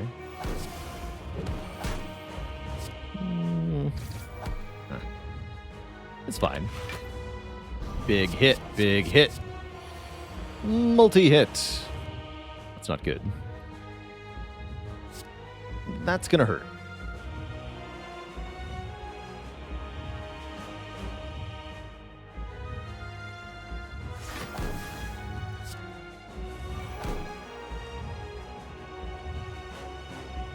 But you know what, Twitch chat? So are we. I'm going to go Flex. Intimidate. Go for the eyes. All for one. Flex. Duplication Potion. Double Limit Break. Go to 16, 32 Strength. Destroy the heart.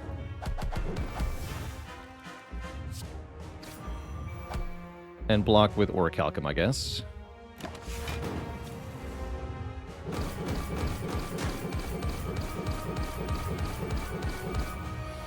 Who needs block? That's right.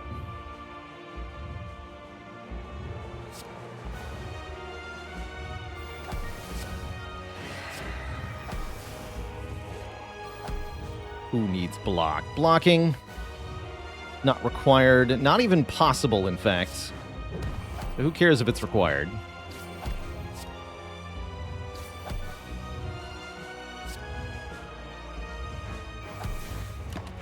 Barry, save me. Very good. And now I guess I just Reaper for 42 health. That sounds fine.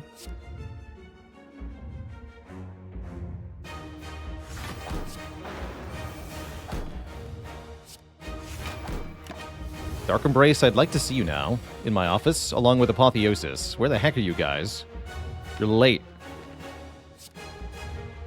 You are all late.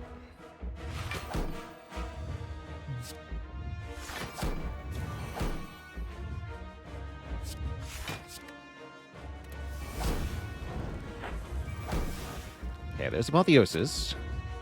We'll just do Panacea, Panic Button. Heavy Blade deals 154 damage. Do. We can kill the heart next turn. Maybe. But we also don't have to. Dark Embrace was the bottom card. Now that's rude. Although I do like this draw order, actually. Get Aggregate, Dark Embrace, probably just Second Wind here. Delete literally the entire hand. Draw an entire new hand. It's not a very good hand, though. Oh, yes, it is. Bonk. GG. That was a weird and silly run, but I quite liked it. GG.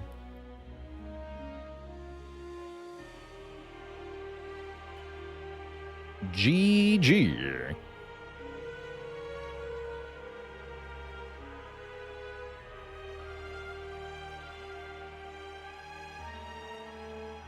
GG.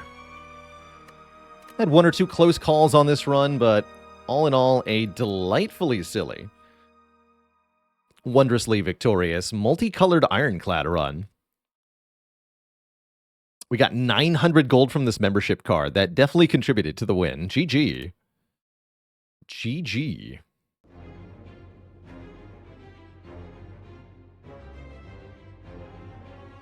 Yeah, what, Twitch chat? Has it been done? The Spire sleepeth, and so shall I.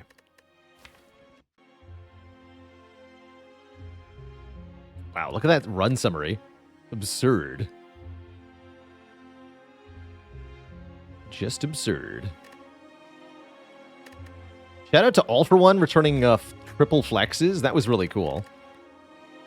It's been a long time since I've had a run where all of my strength scaling ultimately came from flex, but Pyramid can make it happen. That was cool. That was really cool.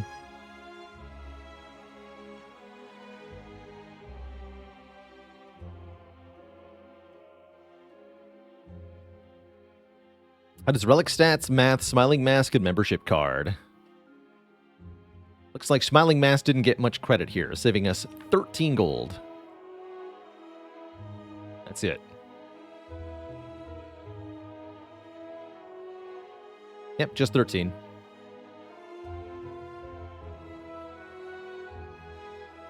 Not bad, with a very generous 5 gifted subs. Welcome to the Cozy Sub Club, everybody. How many bonus cards from the question card? 26. A lot. As for Orichalcum, it made 300 block. It went off 50 times. It's a good purchase. More than once per fight on average. It's definitely better than the regen potion. Didn't expect it would be that much better, but yeah. We completely relied on it for both, actually for all of our Act 1 elite fights. I'm pretty sure it was 12 health, 12 health, 12 health. Meaning it was the only reason we were alive by the end of Act 1. Is it possible to have an unwinnable run? It is. It is possible. It's extremely, extremely rare, but it is possible.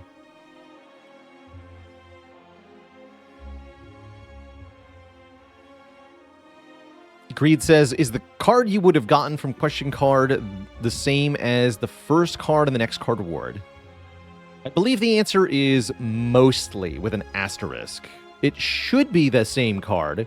However, because you can't get the same card twice in the same card reward, that means that question card forces a fourth different card to appear. Whereas the next card reward could contain the same 3 cards, or just one of the same 3 cards as the first card. So you can essentially force an extra reroll because of that principle. How much money did this fish give us? Wait a minute. Oh yeah, we have it. 54? Not much. Got that pretty late. Yeah, and rare chance can also mess with that too. Yeah, because if one is an elite fight, then it's different. So there's definitely exceptions to that. All right, Twitch chat, it's break time for me. I'll be back in a few minutes with some more Spire. Don't go nowhere.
All right, Twitch chat, we are back. Did you know that we're holding a clip contest? You can win a year sub to the channel or some cash by clipping an awesome moment of the stream and then submitting it to that link right there in chat. Pro tips. Fat stacks, yo. It's true. It's true. Oops. Here's the button I want. So we're at 5-0 with the clad here. Can we make it to 6? So far, it's been easy breezy. Lots of rare relics. What will we have today? Limbo. Awkward elite placement overall, although there is triple elite here. Thinking of joining the clip contest, but you don't know if you're cut out for it. Well, I'm sure someone will be able to make the cut. How's it going, Justin Bieber? I did not enjoy Balatro personally. I found it rather repetitive. But I think there's some pretty cool things going on conceptually in Balatro. That's a very polite command for Balatro. Who made that?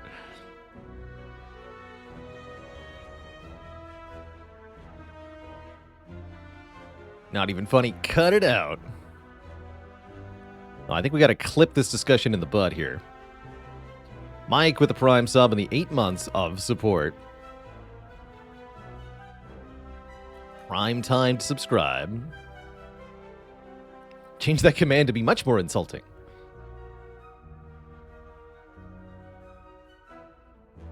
I really, and again, I want to reiterate, I don't think Balatro's a bad game. I think I don't enjoy Balatro. That's a different thing, and I don't intend to bash on the game unnecessarily because of my personal enjoyment / opinion of it.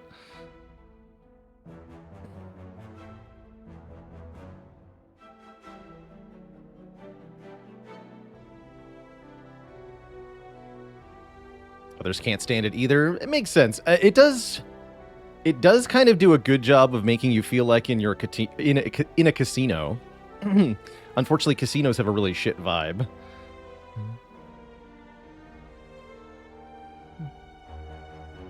Wouldn't want to be in a real one either.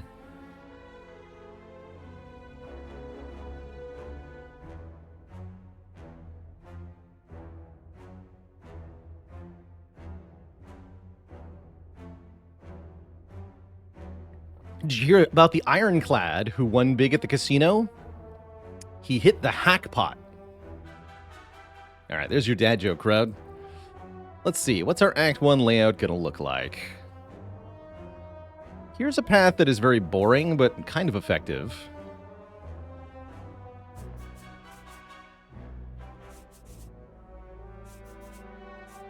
Two elites, shop with money, multiple upgrades for the boss. It's fine, or whatever. Be perfectly happy removing a card in that case. Otherwise, it's what? 3 potions or a boss swap? Those are kind of scary. I think I just remove 1 strike.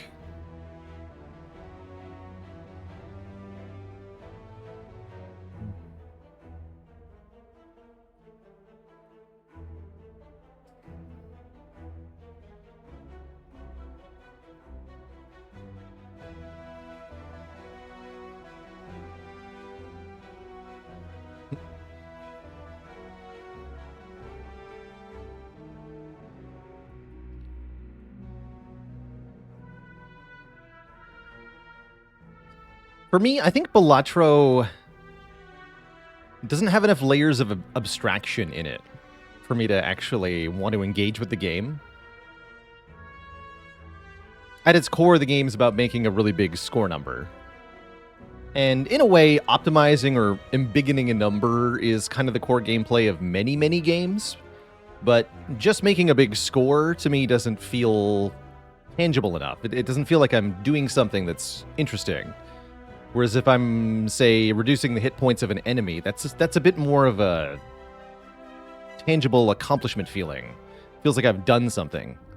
Overcome a challenge.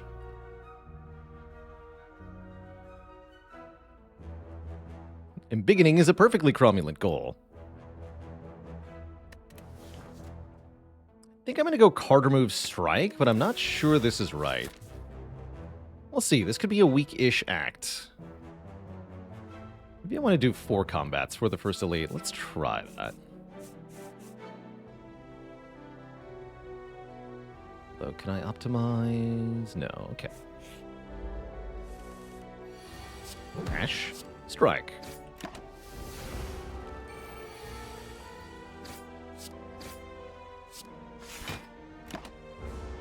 Can't kill this in 1 turn here. Ooh. Well, I have to double strike this turn. Bummer.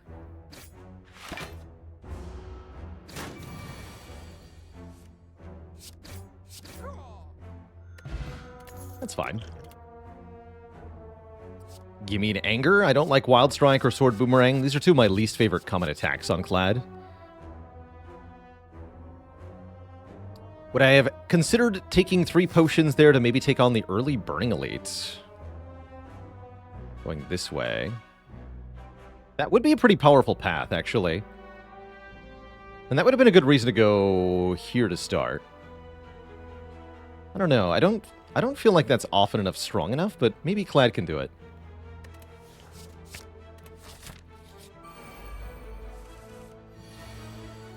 Maybe Clad can get away with it.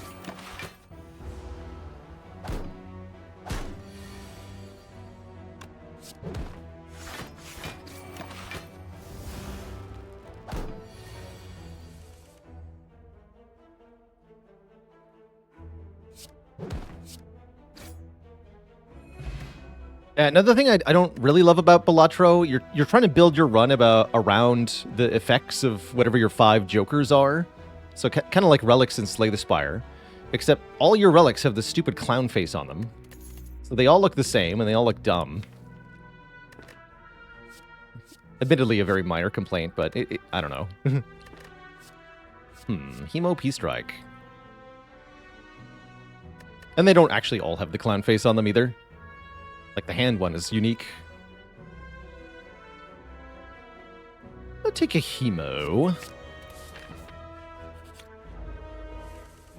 Ooh. Well, actually, can I kill you? We can deal 8 plus 22 plus 9. Yeah, that's going to kill you. That's not bad.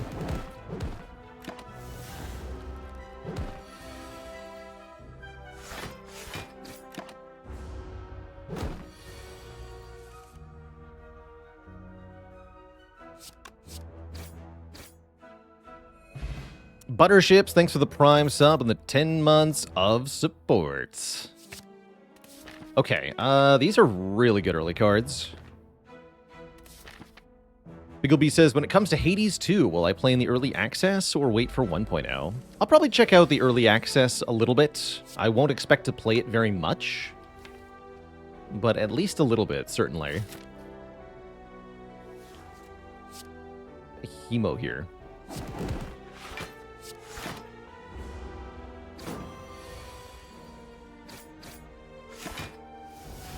Every turn we spend in this fight is going to hurt. Realistically. So the sooner we're out of here, the better.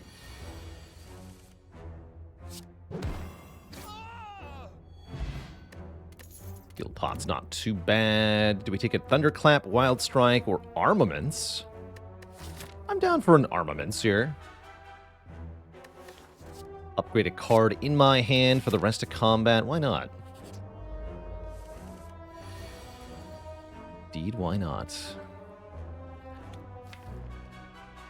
Oh boy, that's not a good fight.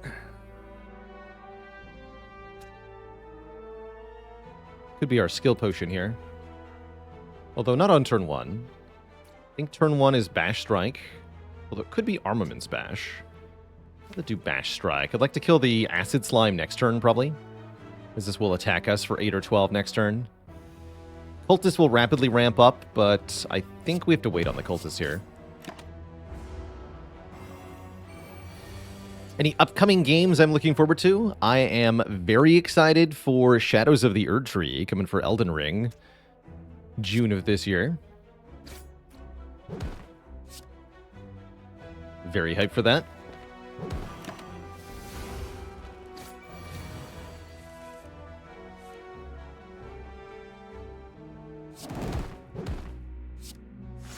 $25.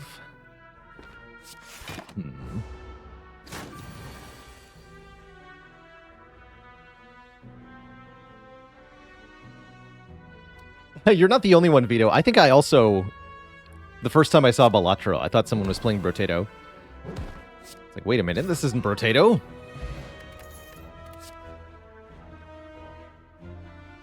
Ooh, Sever Soul. I like Sever Soul versus Slime Boss.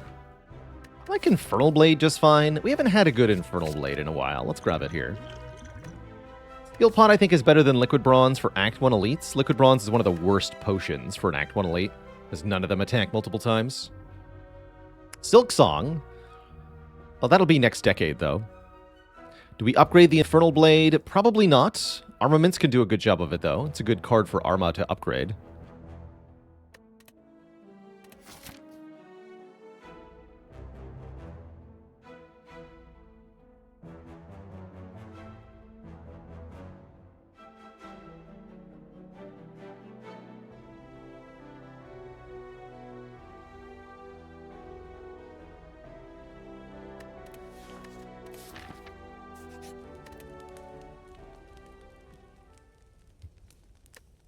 Let's upgrade Uppercut. Silk Song is a collective delirium. You may not be wrong there. Alright, Infernal Blade, show me the Immolate. Dang, that's not an Immolate. Bummer.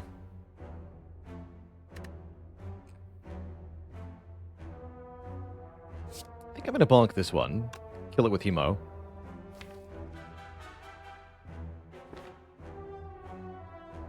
Why not upgrade armaments? We need the Uppercut to be upgraded with priority. Upgrading the armaments to upgrade every other card in hand can be nice, but a lot of times, especially early game, it's best to just upgrade the best upgrade in your deck to make sure that that card has the plus on it. Otherwise, things can get pretty ugly pretty fast.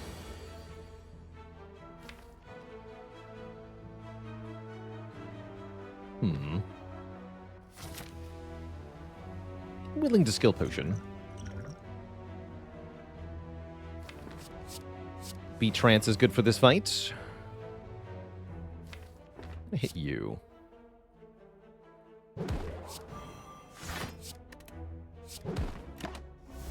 Almost a kill.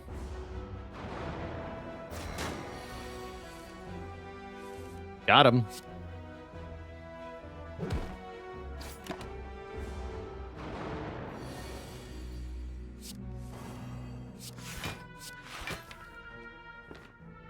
Legend kills, so I shouldn't need to play Hemo here.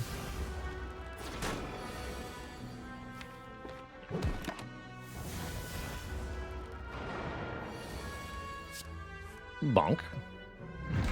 Very good first elite fight. We score a Peace Pipe, allowing us to toke cards from the deck. And another early Reaper, because this just keeps happening to us. I'll take it.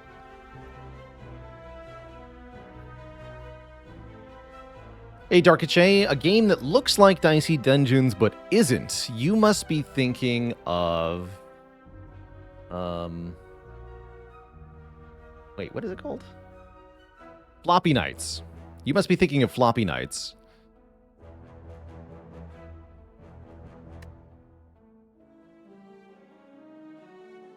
As that was done by the same artist as Dicey Dungeons. Lots of other reasonable guesses in chat here.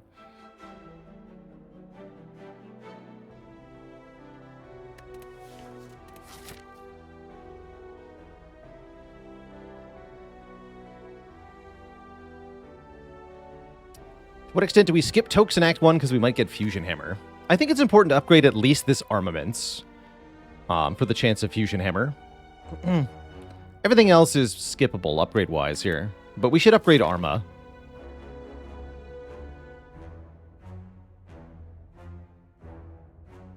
Thinking of Monopoly.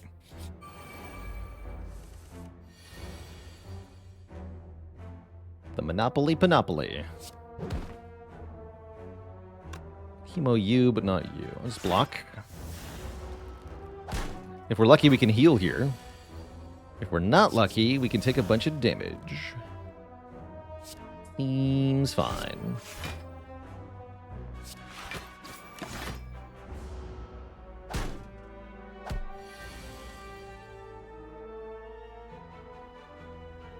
Upgrading the Reaper won't change the damage.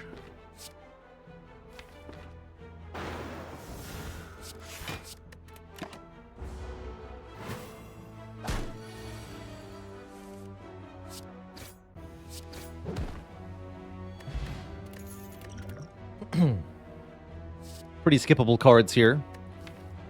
Iron Wave is mediocre. Entrench is not so good here. Havoc is unreliable. I say we skip them all. Seems fine to me.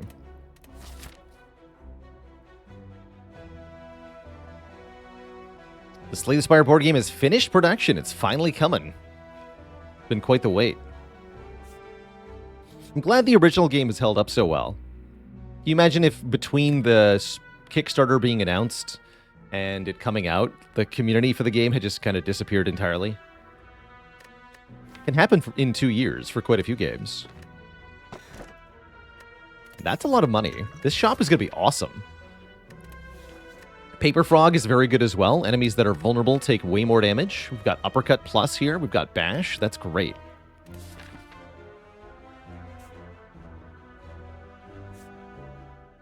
Do I own any of the Spire plushies? I don't. I currently only have an Against the Storm plushie.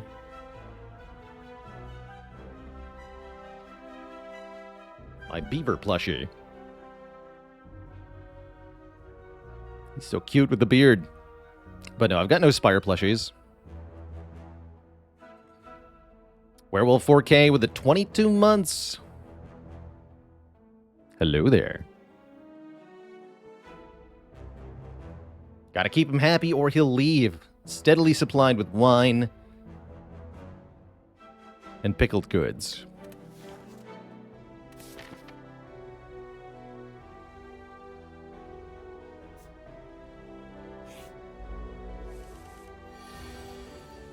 I think this is our strength potion. This is not a very good opening draw versus Knob. I can buy a new potion before Slime Boss.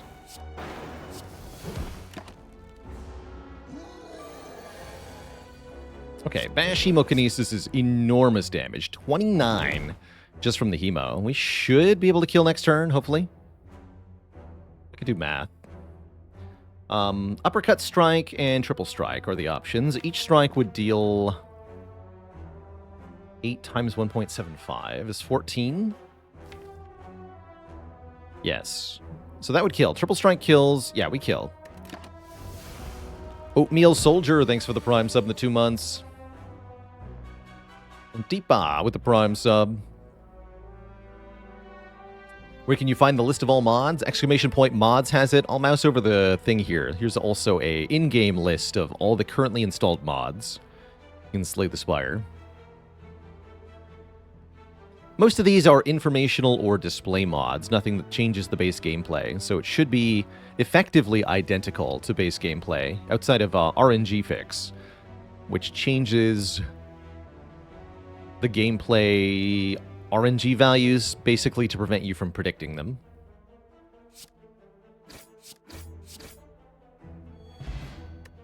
We actually got health from the Knob here. Get Omamori again, negating 2 curses. That could be good. And Carnage is a bit late. I think Uppercut, Hemokinesis are doing the work currently. We don't need Carnage.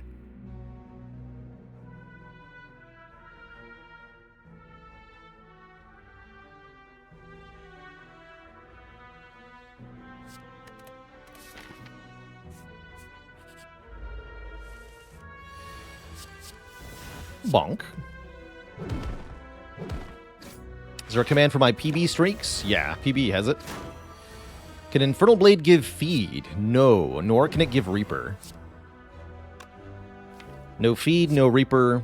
Essentially, The quick way to think of it is random card generation cannot give you cards that would give you a permanent benefit, generally speaking. Although you can get Hand of Greed, because I don't know why.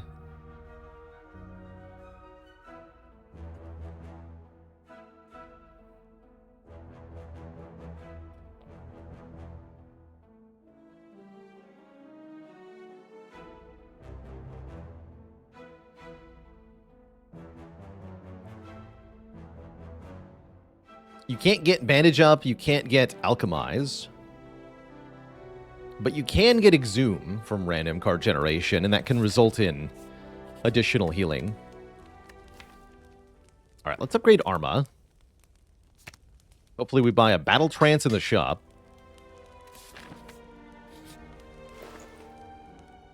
You're not a Battle Trance. And neither are you. And neither are you, but you're all awesome. Prismatic Shard is back. I'm going to warn you, chat. I'm not doing that twice in a row. Not in this position. Do I want Whirlwind? I definitely want Pen-Nib. Pen-Nib with Reaper is busted good.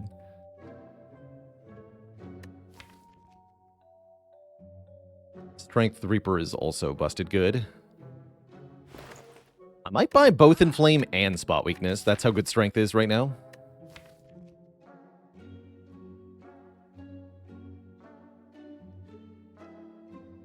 What card pool does Infernal Blade pull from if you get it on another character? Whatever your base class is, that's the cards it'll generate.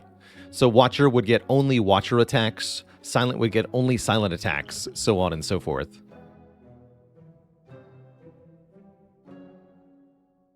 Do we want to push removes with the Peace Pipe? Potentially. I could see us going Spot Weakness plus card remove plus Toke here. Toke 2 strikes. Or remove 2 strikes quickly. In a deck that has an Anger, there's really no reason not to remove every strike.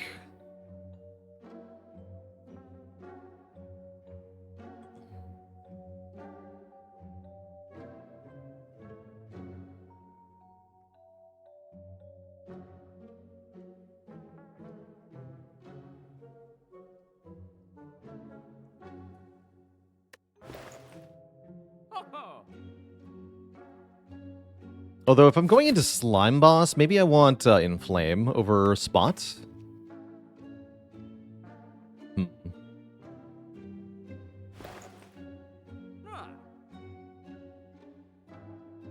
Our 20 rotating streak was in, I think, September or November. Not April.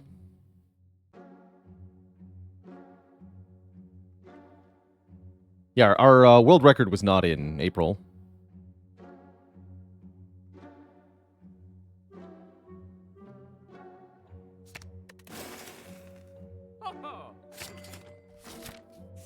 I'll do the Spot.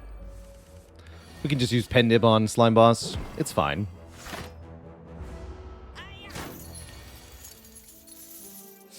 Yeah. Oh, almost a KO, but not quite.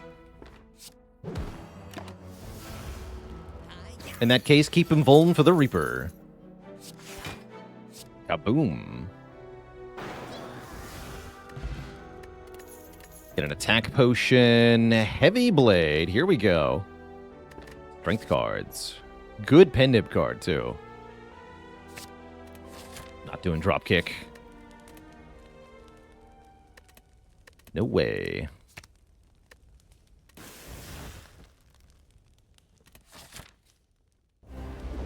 Alright, we roll into Slimbo here. I get to upgrade Bash immediately. I like it.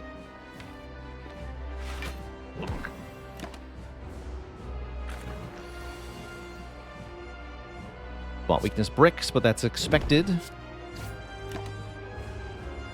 think it's going to be attack pot time. Oh yeah, that's a very sad draw. Unless... That's pretty sad. Oh, but is it? Pommel Strike. Let's go. Ba-ba-ba, boom. 45 to your face. How's that for a split?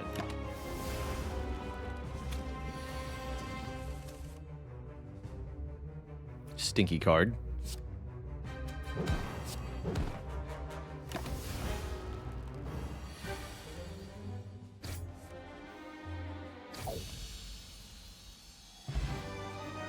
So, Slime Boss, no problem with one small attack pot investment. We're offered Fiend Fire, Impervious, Exhume here. Hard to say no to Fiend Fire. Going into Act 2 in general. Although Impervious does do some good stuff. Spot Weakness says take Fiend Fire. I'll take Fiend Fire. Be pretty happy with either a Snecko or a Pyramid with the Fiend Fire, but a normal energy-ish relic would be fine too. Get Dome, Sacred Bark, Mark of Pain. Those are kind of bad. Not terrible, but kind of bad.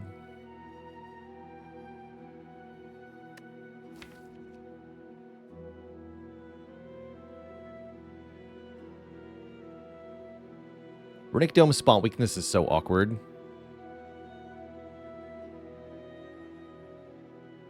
I think Dome is the most reasonable here, though. We get one more energy per turn. We can't see what the enemies are doing, but we can heal back after the fact. I'll take it.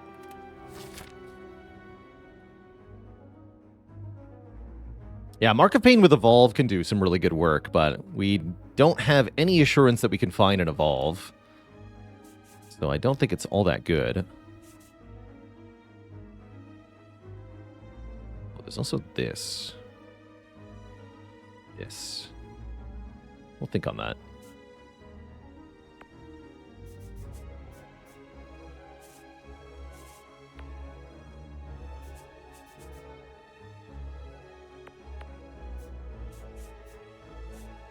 Options.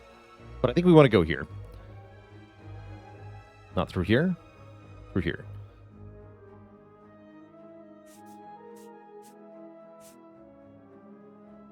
Something like this. On the way up, we don't want 5 combats, surely.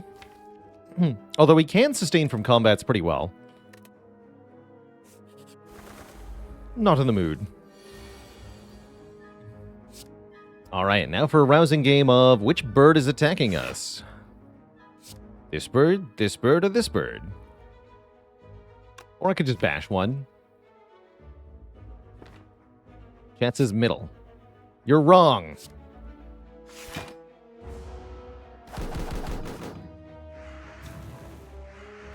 Front was the only correct answer.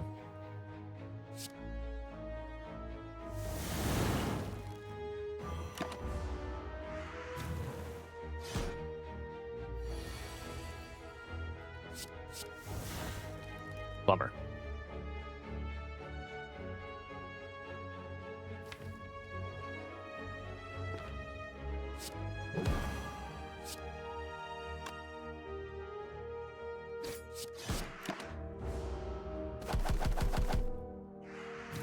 Two strength.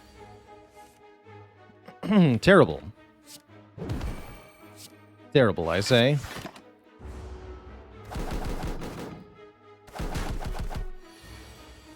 Simply awful.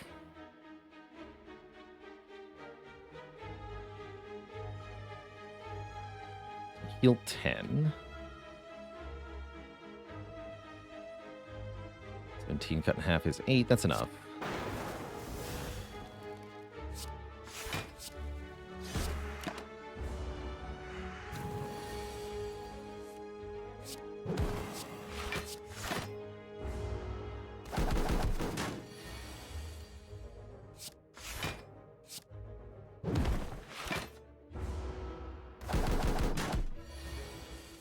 Could have been worse. Did not like that fight one bit, but that could have been worse. Where's Pummel when you need it?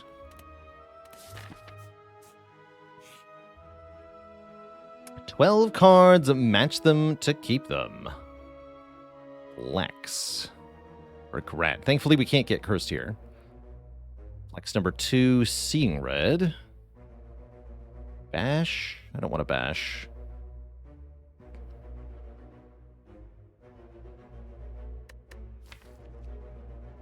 Haven't seen the rare card yet. Yeah, whatever. Wonder what it was.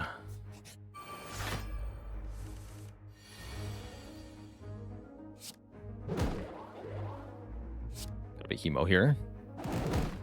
Hopefully with the pen nib we can end this fight. This enemy always attacks on turn 2, so we can thankfully use our spot weakness here successfully.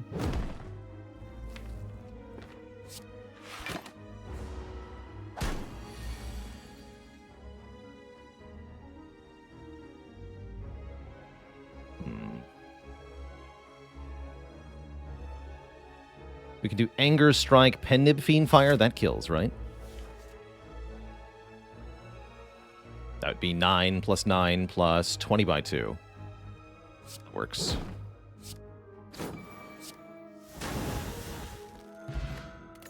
Flex spot's pretty good. A second spot weakness. I'll play your game.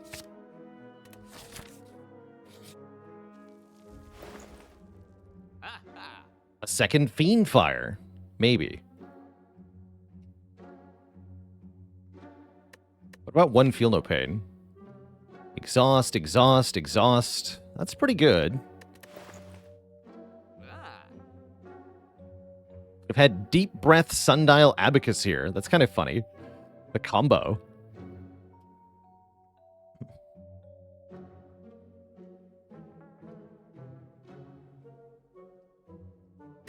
Guess I'll take a Feel No Pain. Card is an important part of a late game breakfast. Are you doing it? You are. How lovely. Snake Plant might attack twice in a row, or they might not. 17 by 4 is enough, right? That's 68. That will kill. You're dead. Nice little 1-2 turn there.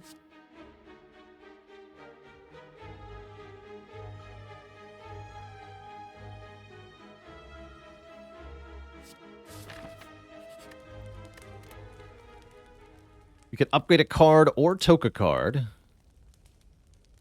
I don't hate upgrading... Actually, Fiend Fire needs an upgrade pretty badly. I do like upgrading Fiend Fire a lot here. As we go into our first elite fight, which will be Gremlin Leader. This fight is very scary with the Runic Dome. So we gotta be aggressive here.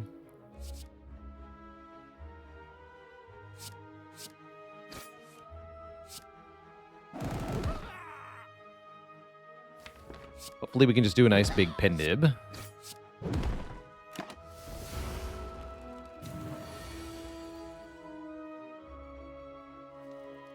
Spot weakness can tell me if we're being attacked. Then I can do uppercut Infernal Blade. I guess we should Infernal Blade first. That sets up pen nib Fiend Fire. Perfect. Okay, yeah. Tell me if you're attacking. Great news. Yeah, thanks for that. Well, at least I'm strong now. Ow.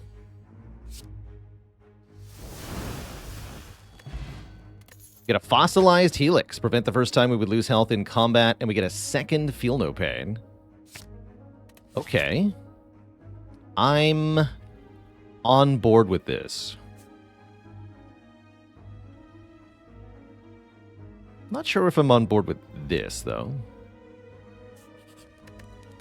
Could remove a bunch of cards.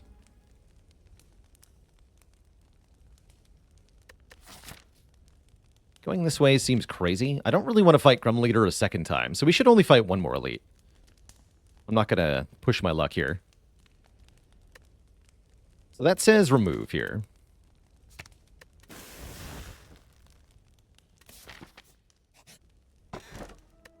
More energy? Sure, sure. I only want one shop. Don't even need to go to the shop, but I do want to remove. Fedoran with a full year. Thanks for that Prime sub. Hard to believe it's been a full year. But here we are.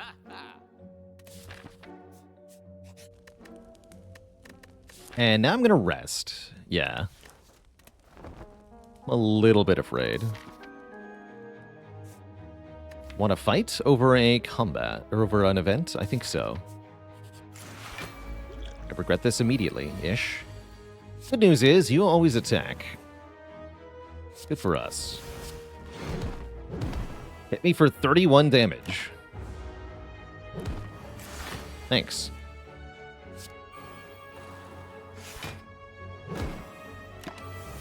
This turn hurts, though.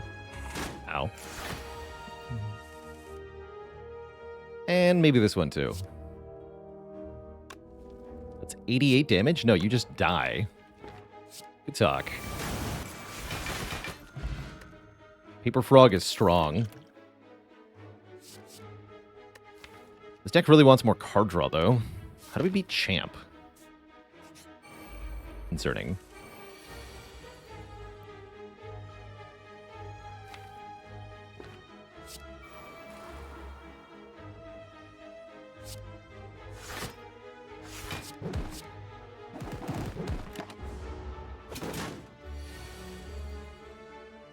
How do we beat the Champ?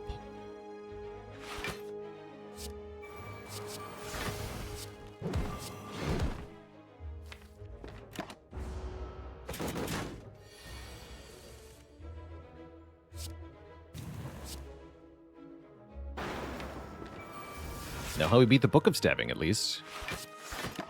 And Nib Fiendfire.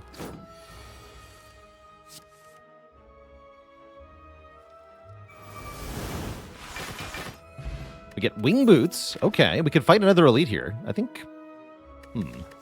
Just talked about... Oh my good lord. Found card draw.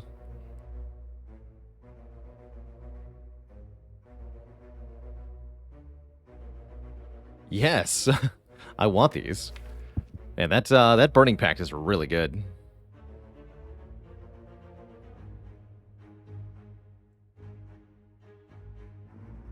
Burning Pact is really good. I think I have to take Burning Pact over Offering.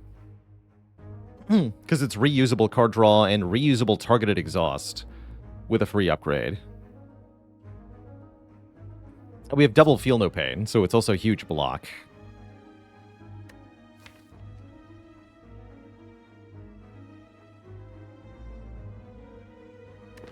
Take that over Offering. Feels weird.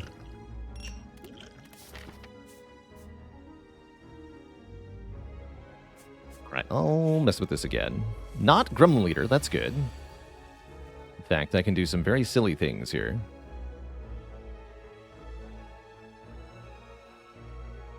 Spot Weakness, Flex Pot Reaper. I think just regular Spot Weakness Reaper is fine. I'm gonna Power Pot here.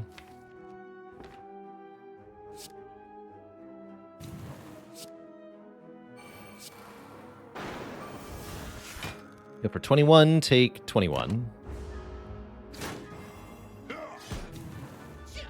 Make me weak. How dare you? How dare you?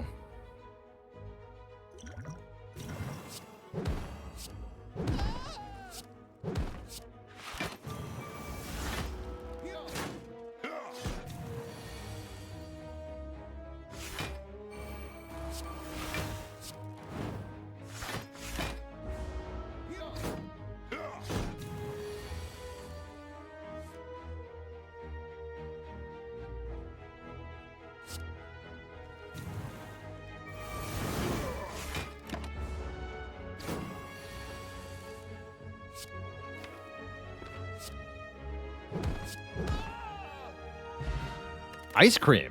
Energy is conserved between turns. Is kind of cool. With the Burning Pact, I'm going to take a Power Through. For large block and wound generation. Now we can take an Evolve if we want to. And I think we...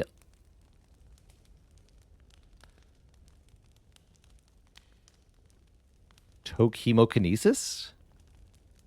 Now that we have buffer. Tokemo.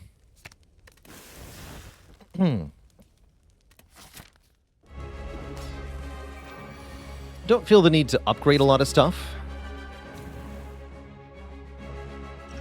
I think I am going to use Power Pot against Champ.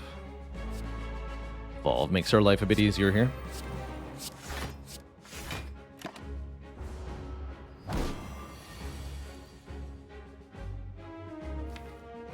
No need for bash.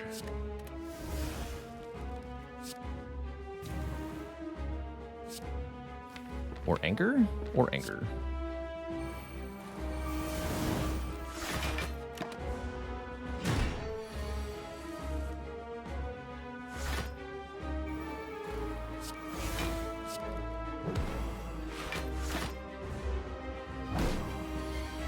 Champ debuffs us on this turn.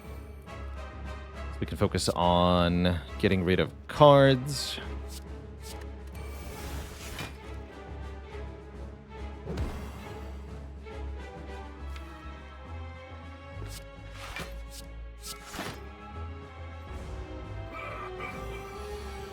You call that a weapon? I do.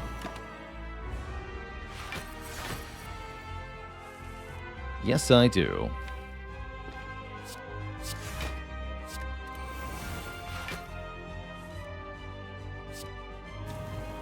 There we go.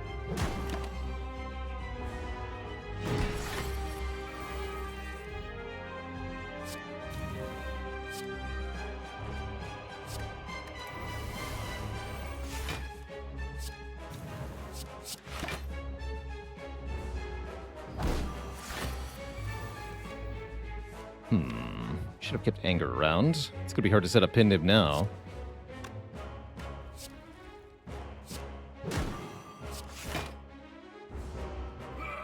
You have ice cream.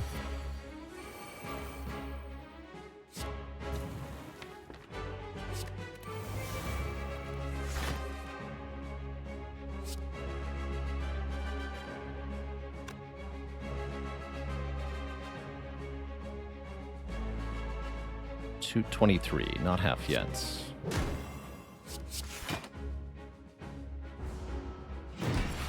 Saving up some energy might be a good idea, actually.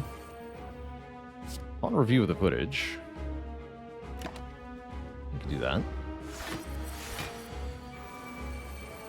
That way I can play more cards. Here we go. Time to die, champ. Didn't even need the pen nib, apparently. Now we can take this offering. So that we can use that in conjunction with Burning Pact to fill our hand and draw lots of stuff very quickly. Do we win that without Evolve? Yeah, we just have to not play the power through as much. Is the second Fiendfire bad? I think with a 19-card deck that it is.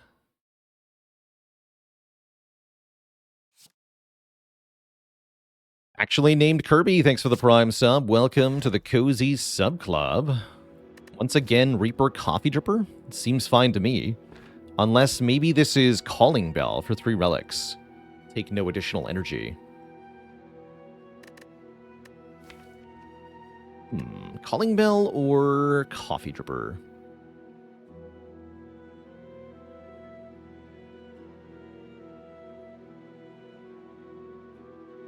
Do like energy a whole lot.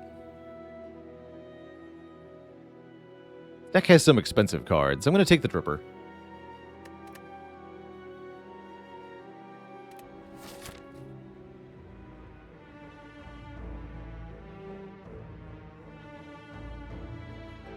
Gotta go here.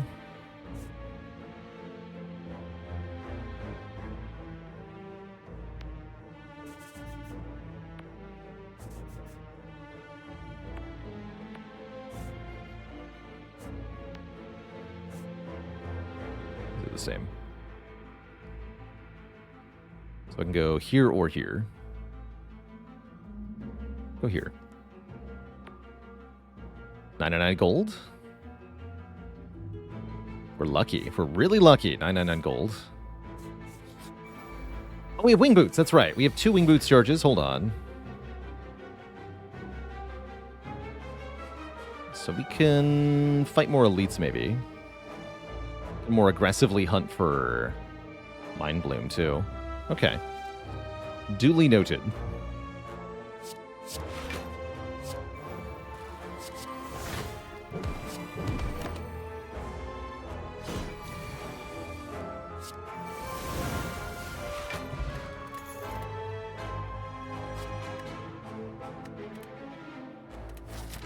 With Evolve, would second wind be too much drawdown if it deleted all the wounds? Nope, because it would be a million block with double feel no pain. It'd be worth it. Generally speaking. Ooh, this could be worth it too. Apotheosis just shows the heck up. Secret technique to find the apotheosis. Or deep breath. Blind Madness Bomb. Probably none of those. But yeah, Apotheosis Secret Technique sounds awesome. The bomb for damage. Don't know about that.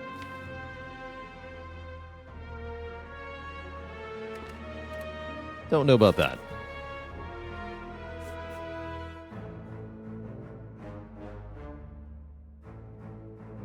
In that case, let's take more question marks.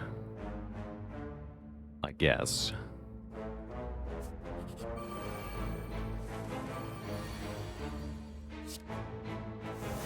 You hitting me? Good. Ugh. Ow. Okay, not too bad. These two are now both attacking. But I can work around that.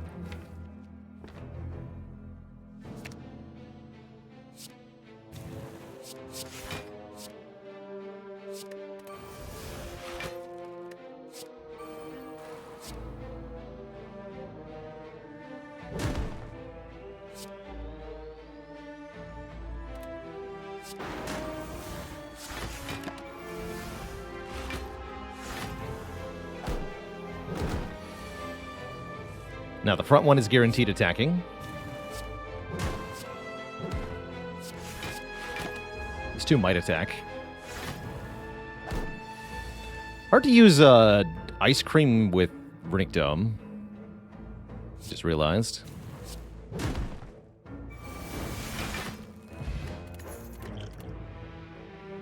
Shrug's good. Gain block, draw a card. How can you complain? Pro tip. You can't. Transient always attacks.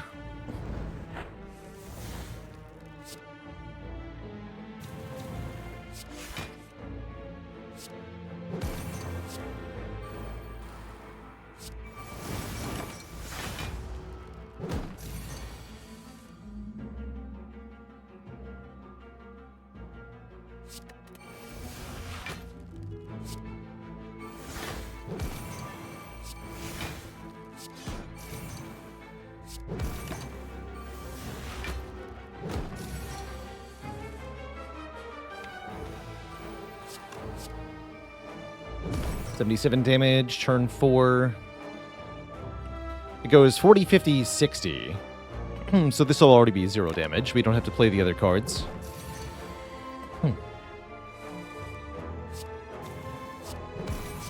Bonk.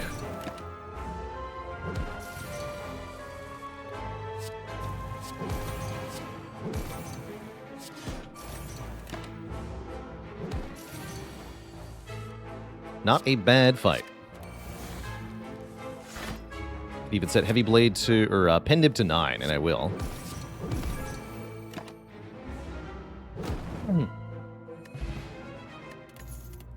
Glad to hear you're enjoying some Clad runs, Featherfall. I certainly am. Flame Barrier is a great card. It's attack and block at the same time. This deck would appreciate such a thing. Double Orb Walker is a very scary fight. However, we have Pendib on 9. We have full health. They give lots of money and a rare relic. We're definitely going to mess with these two. Even if it ends badly.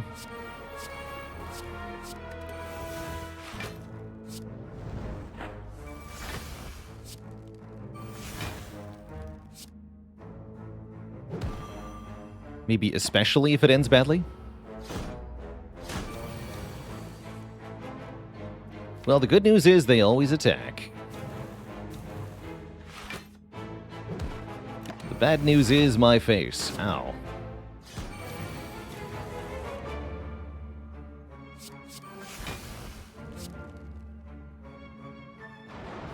Thunderclap, Reaper. 31 twice. Oof. Guess you die.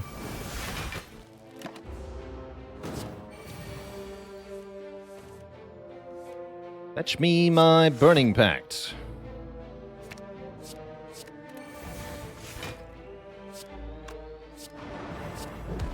Well, that went well. We're at full health. Didn't cost us a thing to get through this fight. We score a Gurya, allowing us to lift for strength at rest sites up to 3 times. That is awesome news.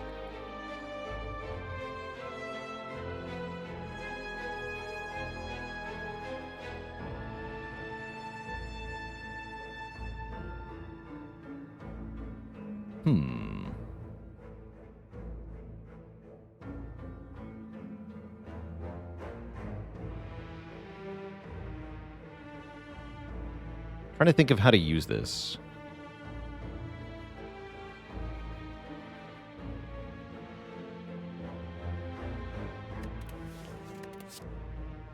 Oh, we get Evolve. Awesome news. Get in here, Evolve.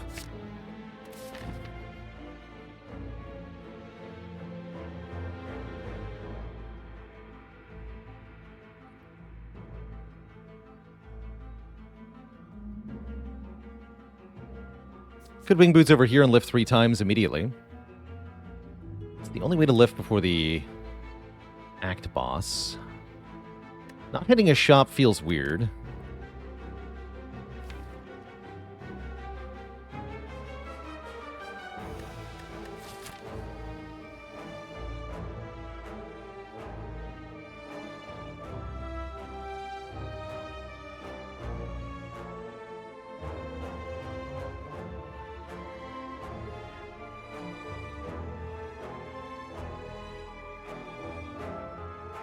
Oh, actually, I think oh, no, I think I see it here. We fight this elite, go to this fire, jump here, get this fire, get this fire. And then we can fight 2 more elites. Okay, I like that. First up will be Reptomancer, who is pretty bad for us.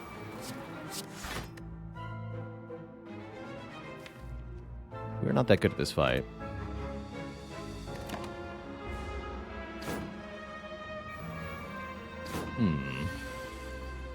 Oh, shit.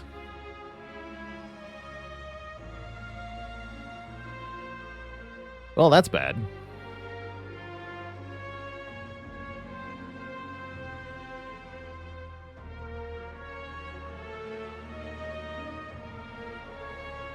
Goes to 14, so we can kill you. Block this, buffer this, take these 2. Okay. I don't love that, but that's okay.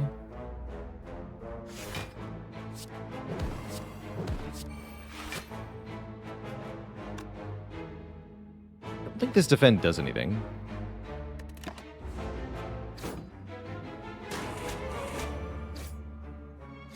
Ow.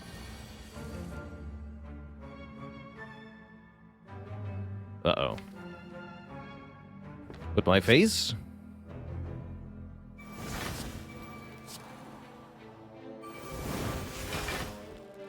Egregious waste of the pen nib. Might be dead here. Screw me. Yikes. Okay, you're not attacking at least.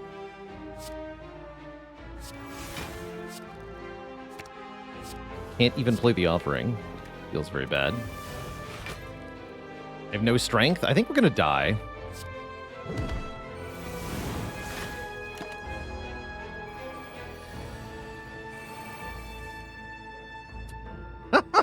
Can you imagine without Evolve, I just draw 4 wounds in a row? We instantly lose. Terrifying. Alright, we do have a good play here. We can at least secret technique for spot weakness, double spot weakness, Reaper here is pretty good. Surely 9 energy can save us. Actually, probably Secret Tech for Burning Pact is better, because I only have 1 spot weakness anyway.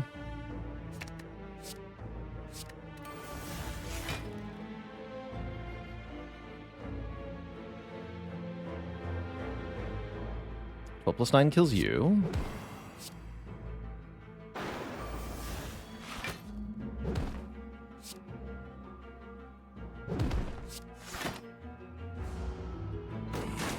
Okay, that was a good turn.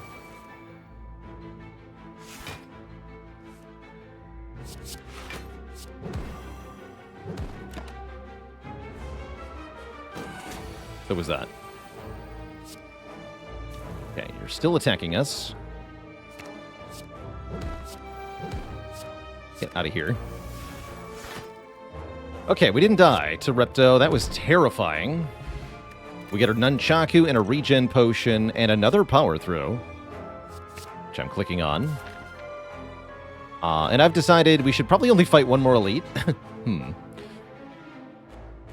Seems reasonable. Although next Repto will have +3 strength. Maybe not that bad.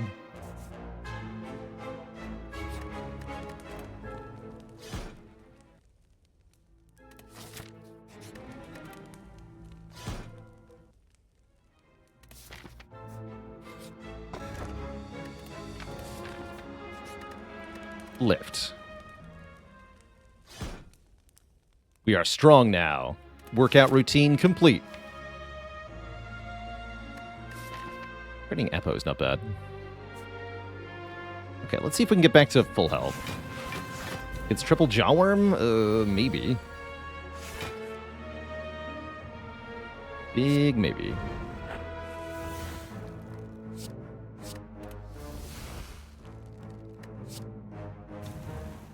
Good.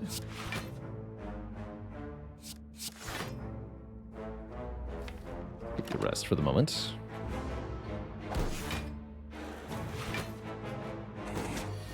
Okay, nice and comfy turn 1. You have to be attacking. This doesn't kill anyone. Garbage. So close, though. At least I go to full health. And then we lose how much health? Oh, not much. Good. Good. Very good. Although another mediocre hand here.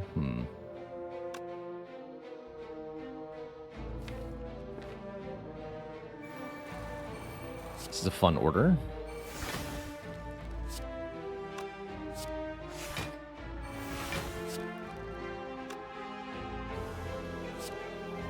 Kill you. This one might not attack.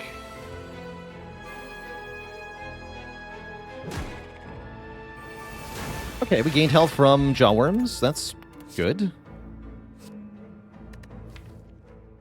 True Grit is pretty good. Take 1 True Grit here.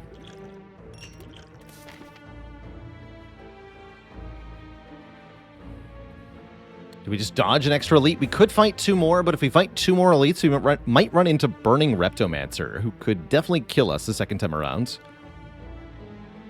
I think I'd rather just not. So I'm going to go to Event and then Wing Boots past this elite. Just fight the Burning Elite, which will be either Giant Head or or Nemesis, rather. This is fine. We have Omamori here.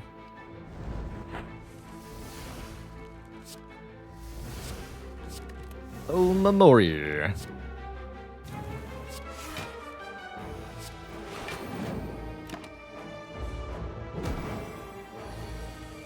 Freaking debuff me, man. You gotta be like that.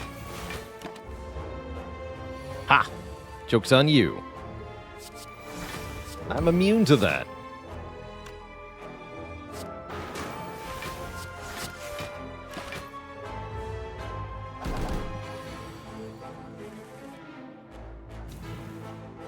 I believe it now has to always trigger the spot weakness. Every time.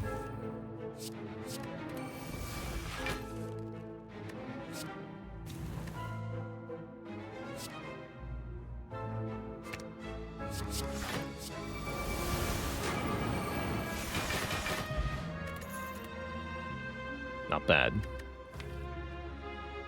I'll take a Sentinel because we have Ice Cream and a lot of exhaust.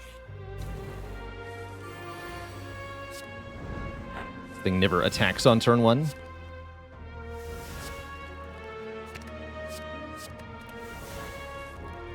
Yikes. Totally useless hand, unfortunately, followed by another totally useless hand. That really sucks.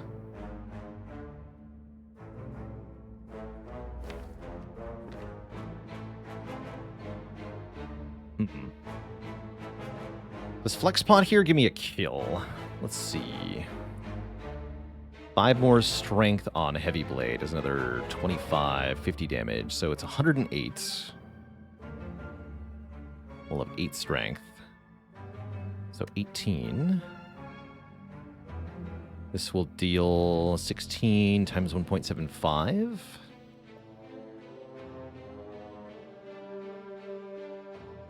154. This will deal 13 times 1.75.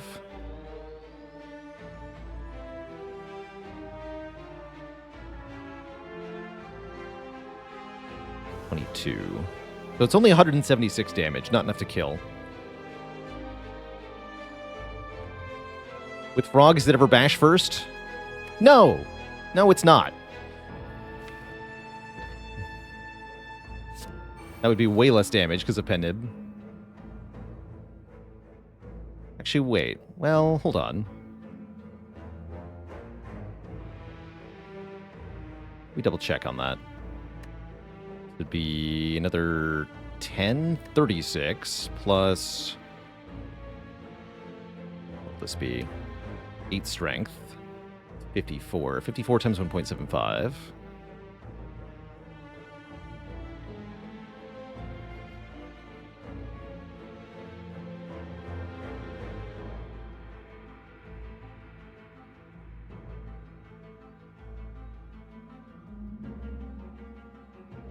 Plus we said 16 times 1.75.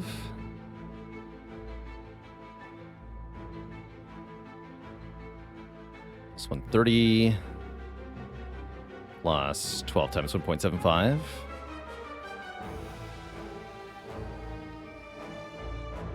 Which is 22. That's only 158. Yeah, the bash first is less. Bash first is a lot less damage because of Pen Nib. So no, we don't do any of that garbage. We just take the hit.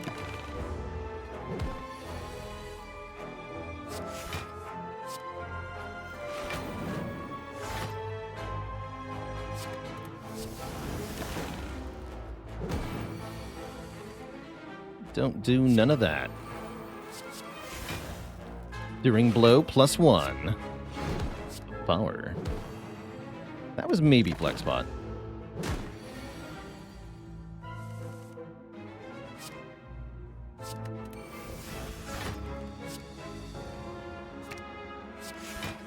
But I think not. Patiently wait for Reaper here.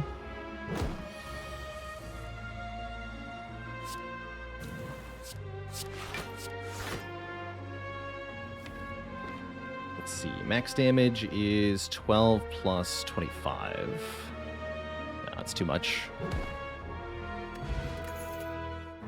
Bummer. So I have to fight the Burning Elite with 27 health, huh? Don't like that.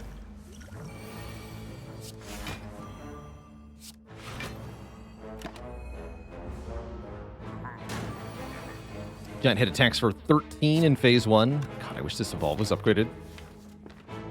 Bummer.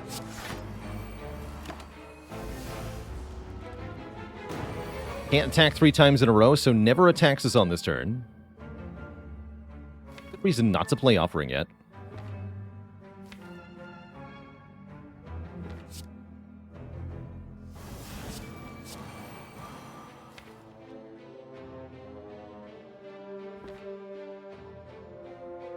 The Infernal Blade. And we can buffer the first big hit. Yeah.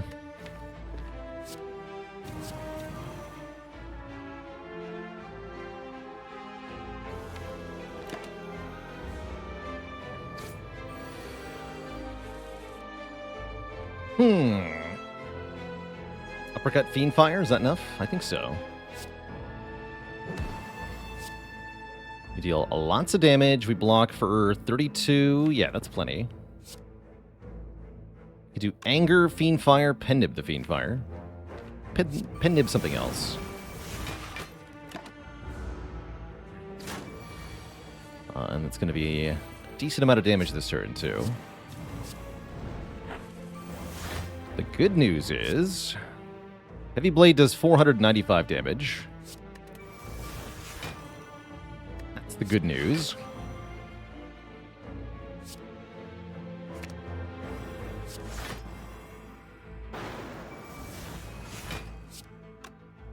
Bonk. He did. He very did. And we're at full health again. Coffee Dripper has worked out just fine. Alright, we're in full health for the boss fights. That's definitely good. I feel pretty good about this deck going into the boss fights. It is a shame that I have to recall here rather than upgrading Evolve, which is what I'd prefer to do. But if we're lucky, we'll just draw the Apotheosis first. If we're lucky. Launch. Gotta hit the bird nerds too. This attack gets buffered. It's always the single big hit on turn 1. We don't need to worry about that. Starting on turn 2 could be the multi-hit. We unfortunately have no way to know which one's which here.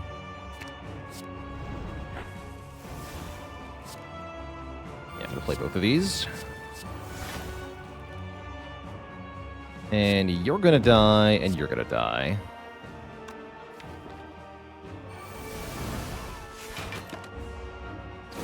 This should be a pretty easy fight from here, actually. Though I do put one more power in play. The Evolve. The base of 6x4 with 8 strength, it should be 14x4? Yeah, 14x4. 56. Pick one.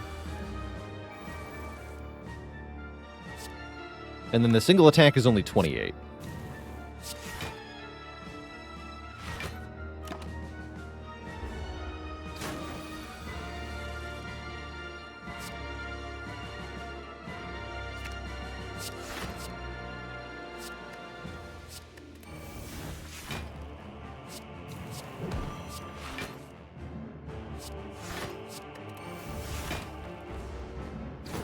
So multi-attack again this turn.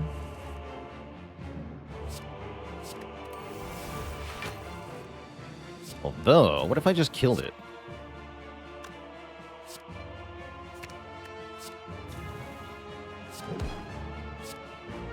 Oh, that's so close. There we go. Now, Pennib's on 9? I'll take it.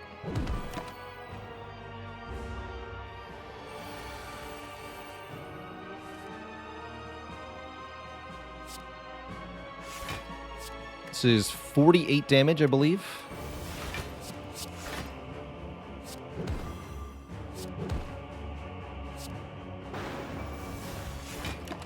Take 3? Well, actually, no. Take 0 because of weak.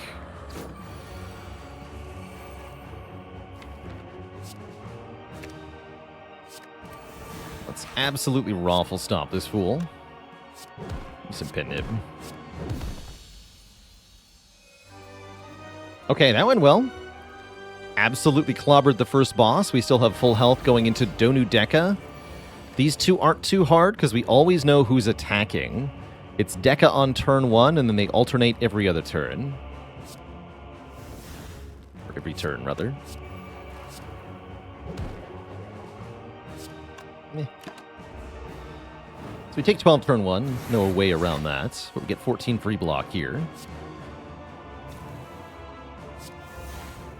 Take it. I'll take it.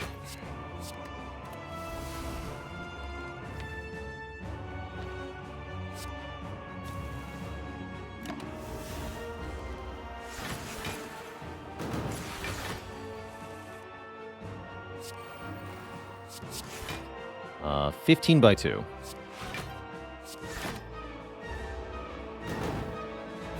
Now it's 18 by 2 from Donu.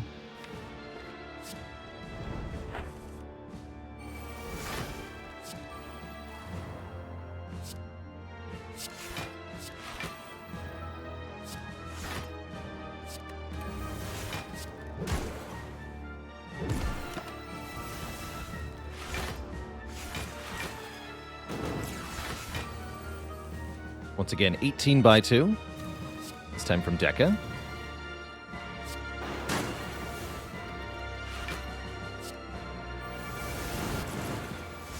I like to kill Donu first. That shuts off the strength scaling of the two of them.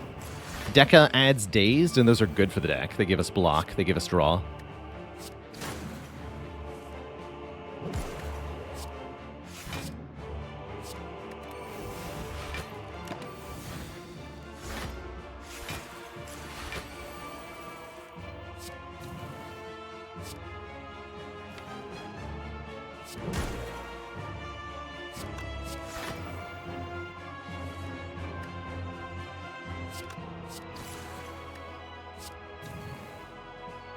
GG, nerd.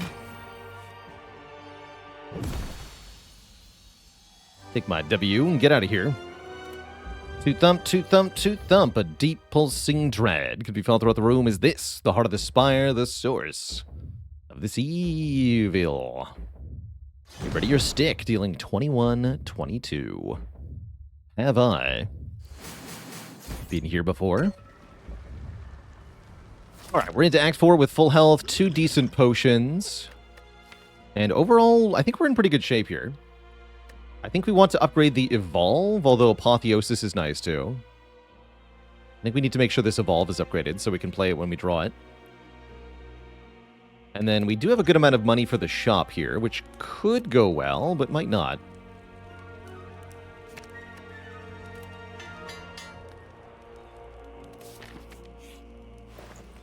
Toolbox, Vajra, Bag of Marbles are all pretty nice. There's a third power through. Although without a second wind, I don't see a third power through being good block. I could take both turn 1 relics. I like removing Artifact from Shield and Spear. That way Uppercut makes vulnerable immediately.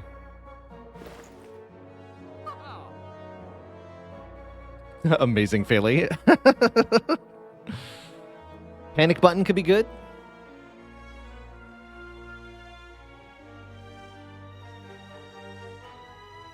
Toolbox can give early Apo and many other things. Might just be Toolbox Bag of Marbles. Any value to fire breathing? I don't think so. Our direct attacks are doing plenty of damage.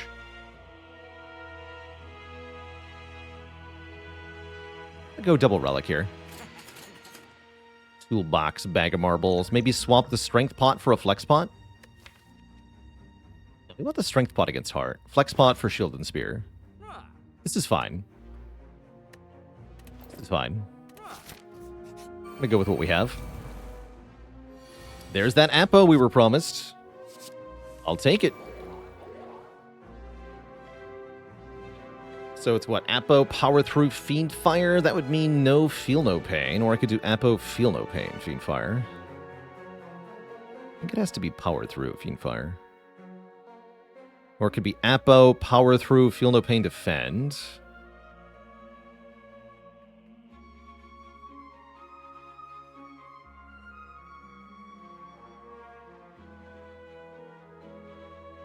Block for 28. Still lose buffer if shield is attacking us. Is it ever not Appa? We could go Feel No Pain, Power Through, Fiend Fire. Wait, that might be better.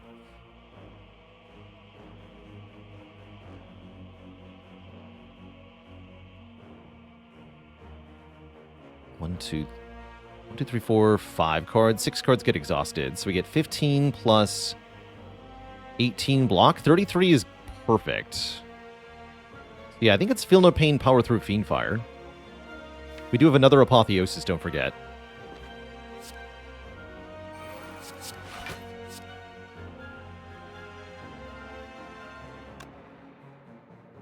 Only I had Pendib ready. This would have been good. 1, 2, 3, 4, 5. So 13 by 5. Yeah, we could have killed outright with Pendib. Bummer.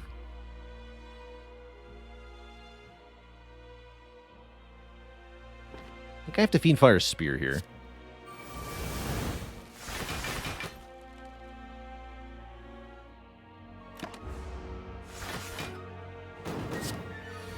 Oh boy.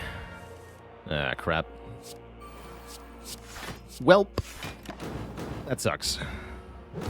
Take 30. And this sucks even more. Take a lot more. Crap. That's looking fatal. We'll see, though.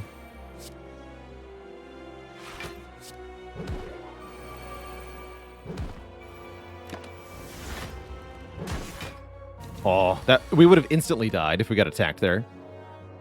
Lucky. Lucky, lucky.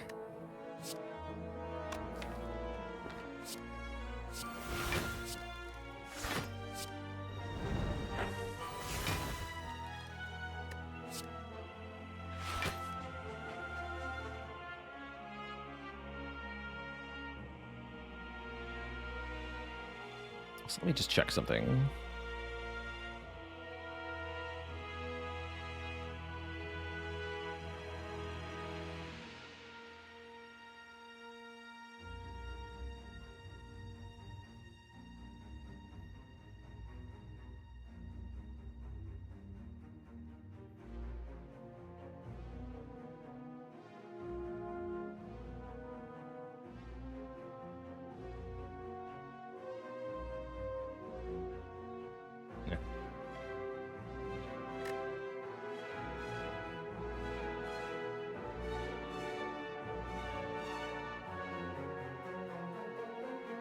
So this is the time to attack from Spear currently.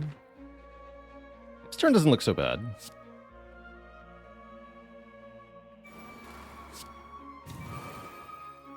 Assuming they're both attacking, how much incoming damage are we facing? This will be 8 by 2. This will be 16 goes to 24, so 40 damage. That's what I have to block here. It's looking like we might want to save our Pendib for the Reaper here. Although playing Reckless Charge and Uppercut does seem like a decent idea.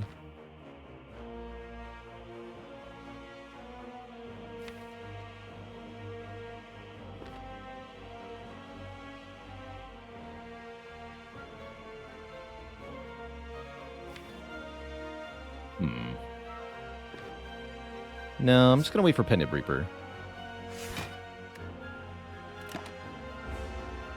Ah.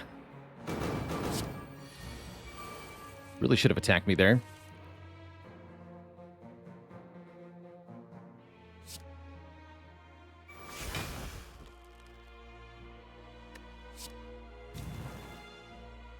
$34 to both of them is basically nothing, although I can add another 10 damage each with the Flex Pot. Getting closer, but we'll be better off hitting them first. Is the way of things.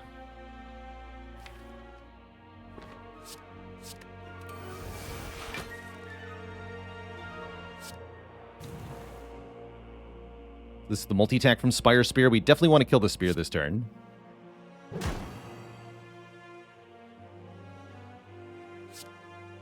Which means playing Reaper Anger on them.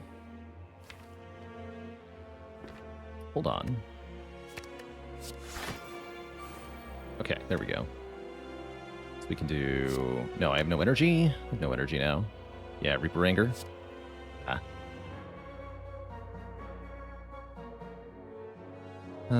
Bummer.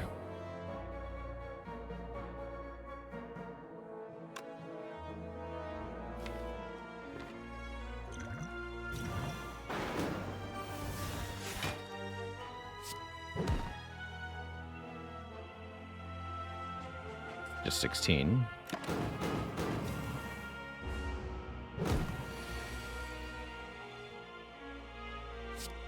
This is 30 million.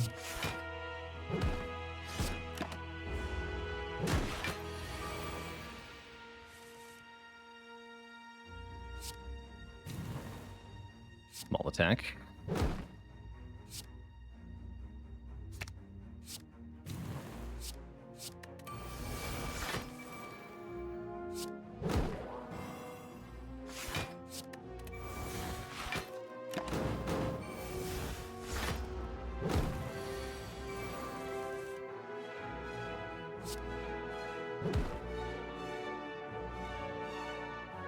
Flowers on 0. Oh, wait.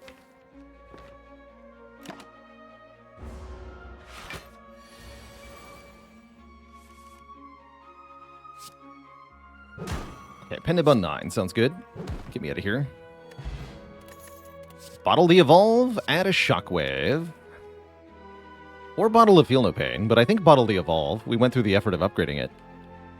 Let's make sure it works. I'm not sure we can beat the heart. It's going to depend on draw order here.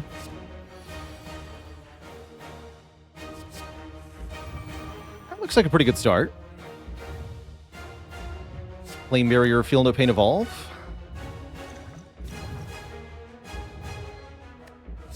Looks like a good enough start.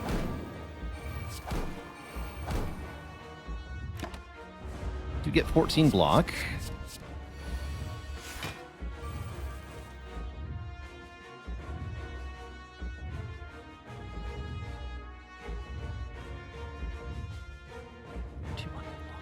That won't be enough.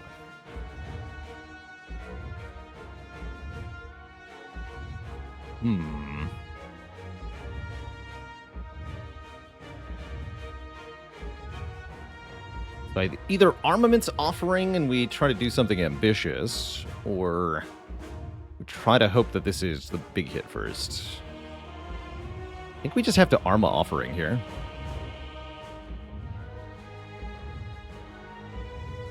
Draw deeper into the draw pile.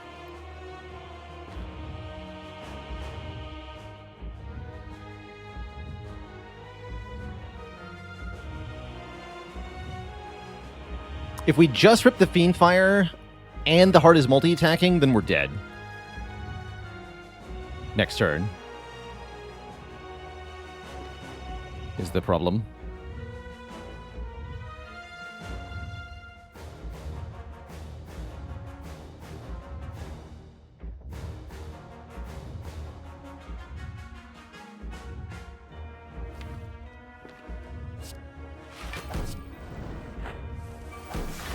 Okay, that looks pretty good.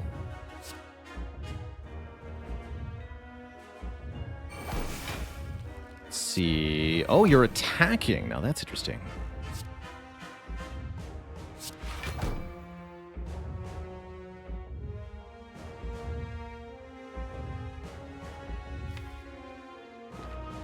Debating whether we keep this True Grit.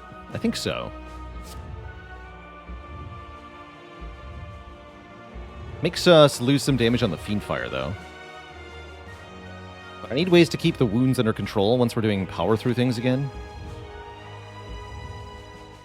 Good Reaper first to get some health back. That means not pen-nibbing Fiendfire. It also means spending 2 energy, although the health is pretty good. That would also mean not playing True Grit. Unless it's Reaper Anger True Grit Fiendfire, which it could be. Maybe that's what I want.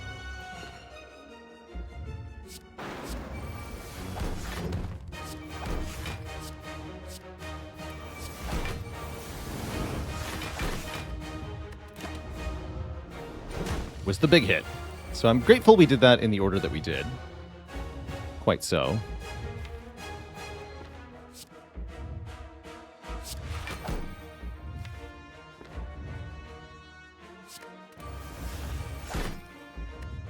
Pain number 2 is excellent. Shockwave Plus is excellent. Secret Technique, the spot weakness is excellent.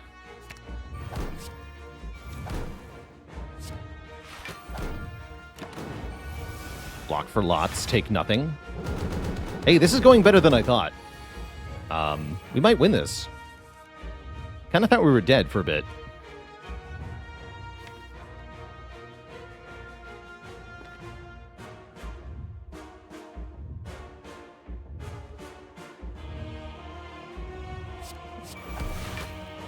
That's kind of cool.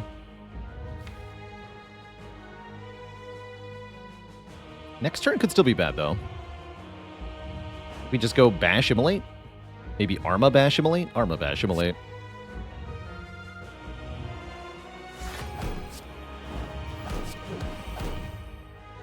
$600 more health to go, no problem.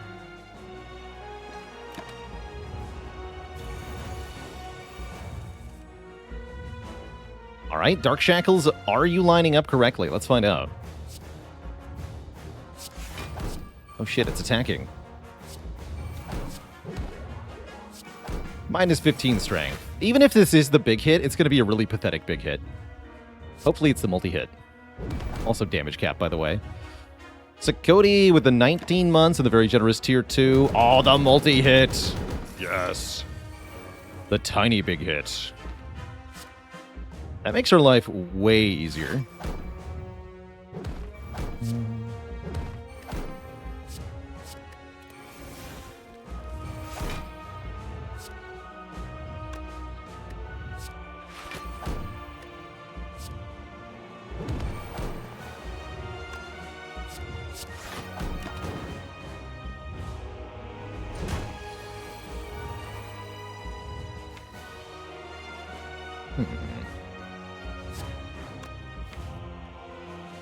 This is a buff turn.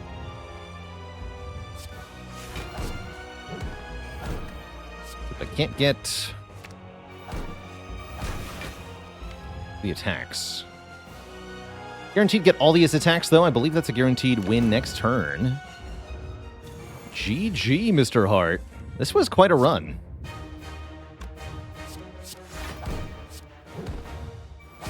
GG. Boom. Get on out of there. That makes number 6. GG.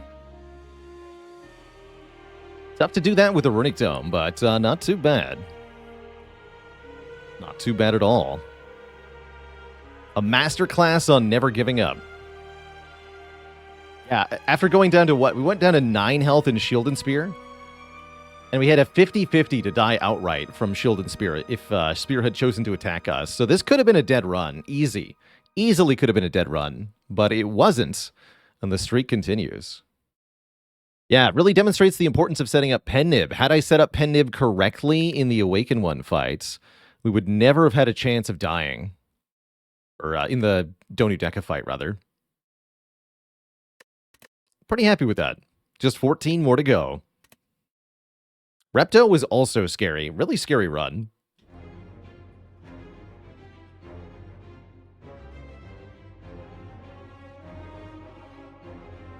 What takes more energy as a streamer, a Runic Dome run or a Frozen Eye run? I think Runic Dome takes more energy, because you have to account for all the possibilities, whereas with Frozen Eye, you just have to focus on the possibility that is there.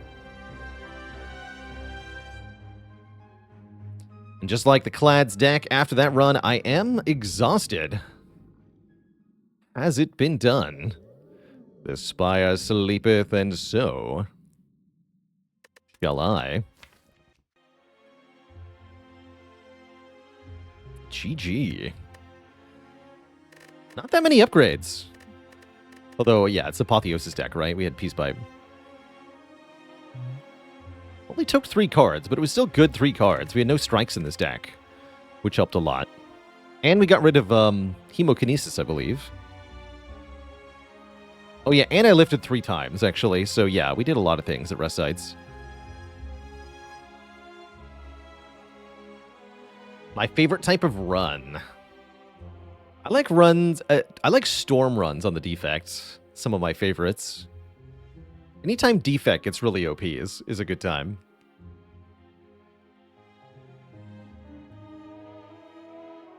Spooky.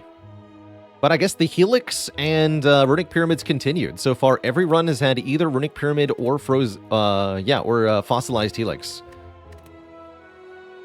or Dead Branch. Actually, one didn't. This one didn't, but it was first relic Dead Branch, so still good. So lots of very strong things happening during these runs, which has definitely helped them win. Indie damage, yikes.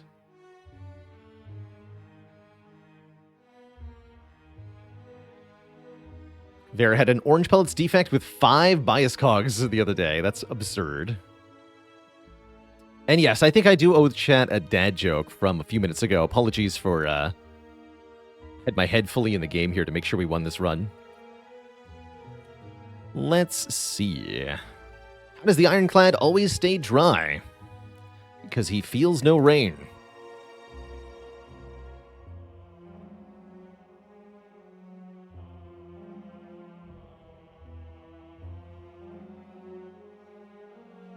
No refunds. Twitch shot.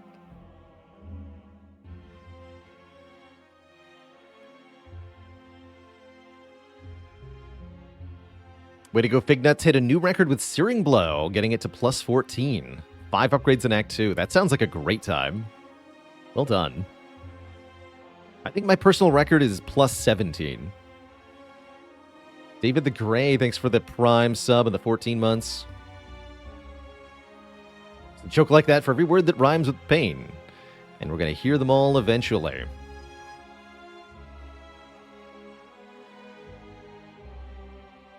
Why couldn't the Ironclad eat anything in France? Because he could feel no pain.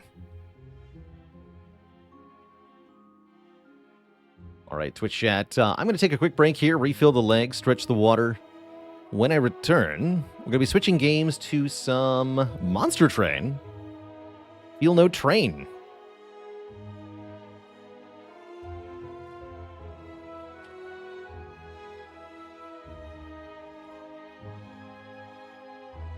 I like that as a title. Feel no train. Would be our title. That's going to be in a few minutes, though. Before that happens, I'm taking a break. I'm refilling the water. So back in a few minutes. When I return, we'll play the other deck builder, BRB.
All right, Twitch chat, we are back.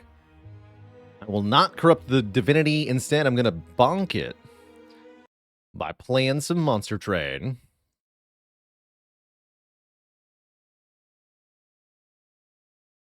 How's it going, Schmuckster? For the quick trader keybind, that's the middle mouse button to trade the perfect amount of goods.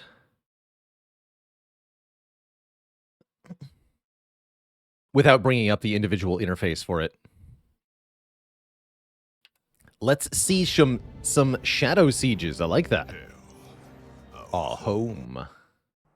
Welcome back, one and all, to Monster Train with the Last Divinity DLC. This game is a delightful, replayable deck-building roguelite. Kind of one part Slay the Spire, one part tower defense. I'll show you what I mean here. She sells Shadow Sieges by the seashore.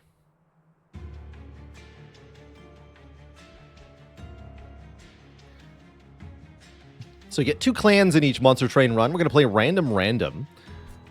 So I end up with a basically totally random starting deck, totally random starting circumstances here. We get Hellhorned as the primary clan with the Exile champ, so our Shardtail Queen, probably one of my least favorite champions, but I'm open-minded to finding new ways to abuse her here. And Stygian Guard, the spell-based clan, as the secondary clan. We start with some zero-cost fortifies, some Crypt Builders, which are powerful attuned spells, as well as Tiresome Climb.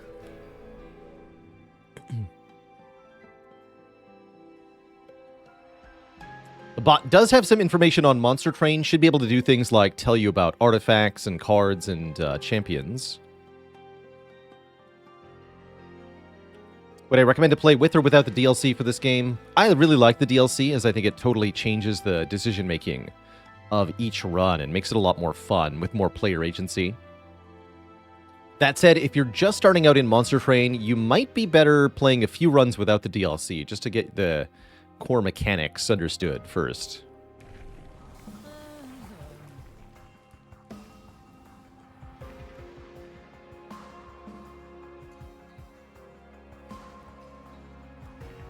Quinard Haxard says, this game is the only one where I'd recommend the DLC right away. So we have to choose a champion upgrade path first. This version makes 1 imp per turn. This version turns imps into AoE bombs. Having a nuke is kind of fun. But I feel like it could backfire. Best with an endless imp, though. Let's take Imperialist.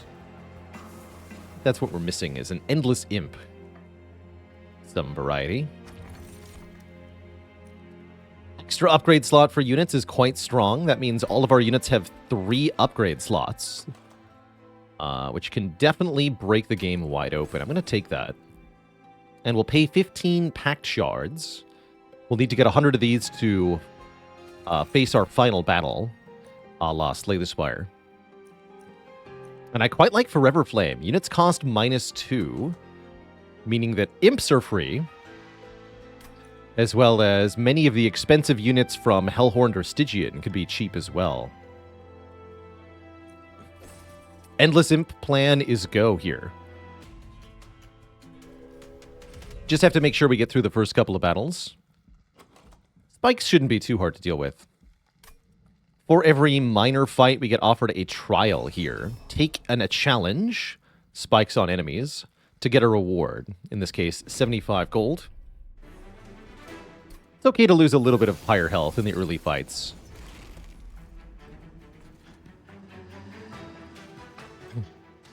So 20 damage per imp to enemy units. Forgot to change the active game. Oh, I sure did. Here's the update.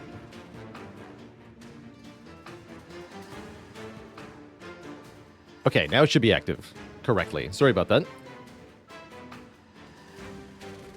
My bad.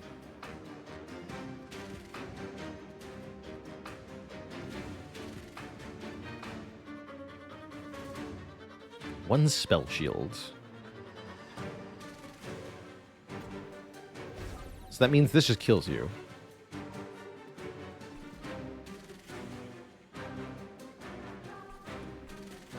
It's this fool who I want to die. I'm going to put Queen on the middle floor today. Oh, you died as spikes, so you don't get thrown. Foolish.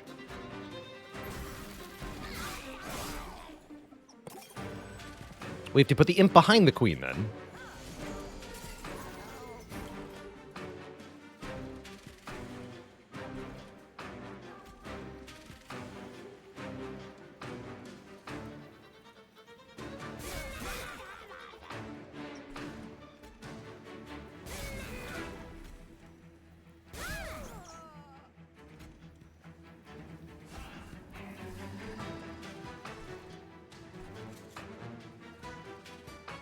You would do nothing.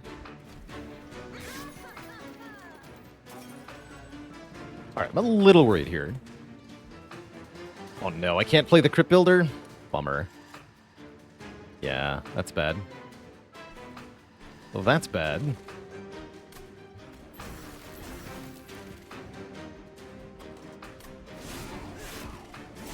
That's, really bad.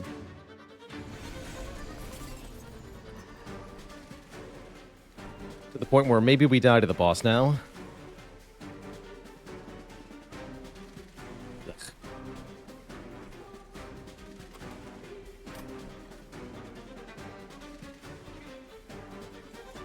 Really would like the queen to throw a bomb at the boss here.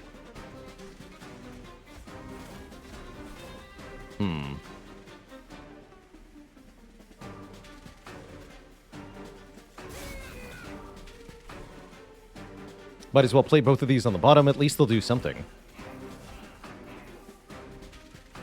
Even if that something is just consuming lifesteal stacks.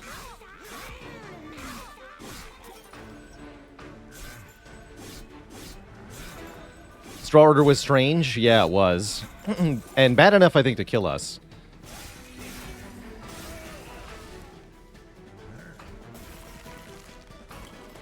Although maybe a double Crypt Builder draw can do it for us here. Maybe.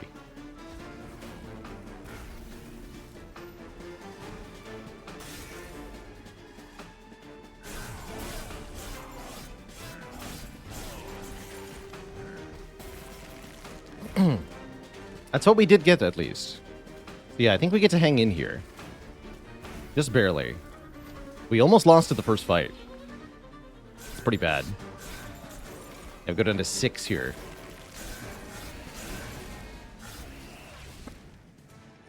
And that's why I don't like Shardtail Queen, usually. She just isn't strong enough to win the first fight, which is a pretty low bar for a hero.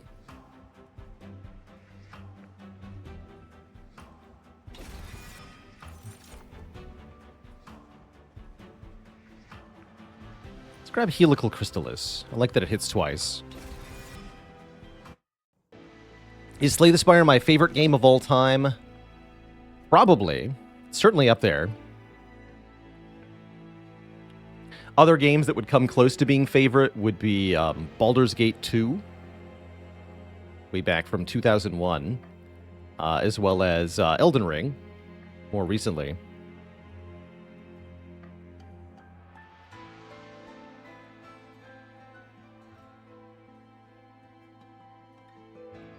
We don't get any further if we don't take a unit now, so we're going Merchant of Steel here.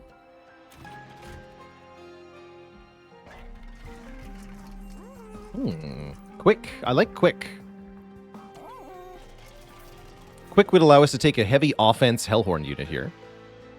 Let's take a quick peek at this. Magic Power Piercing is pretty good. Spell Chain, bit more awkward. So I get one favorite game every decade? Yeah, more or less. Somebody said, quick Demon Fiend, please.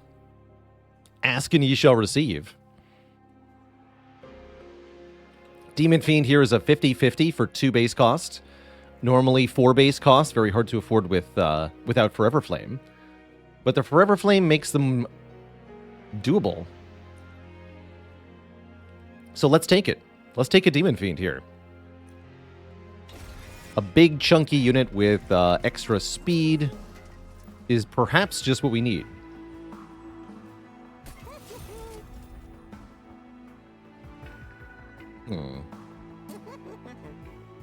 Could add Incant Armor to something.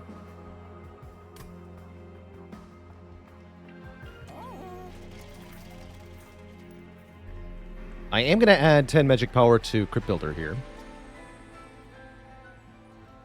I think that's pretty good.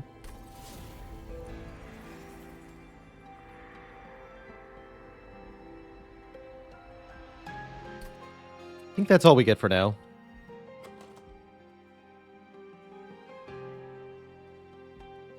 Good luck to us.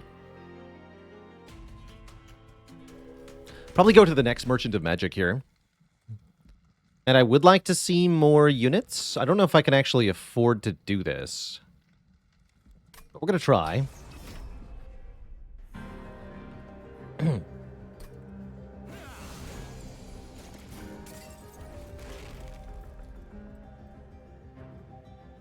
Note that we're guaranteed to draw this Demon Fiend on turn 1. Because of what's called the priority draw system in Monster Train.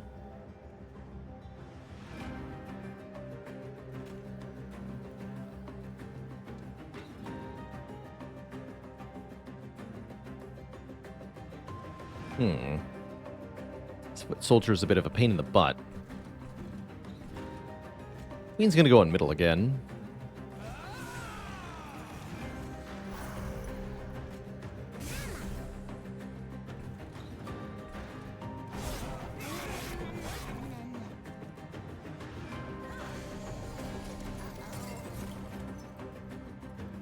Finally, some good news.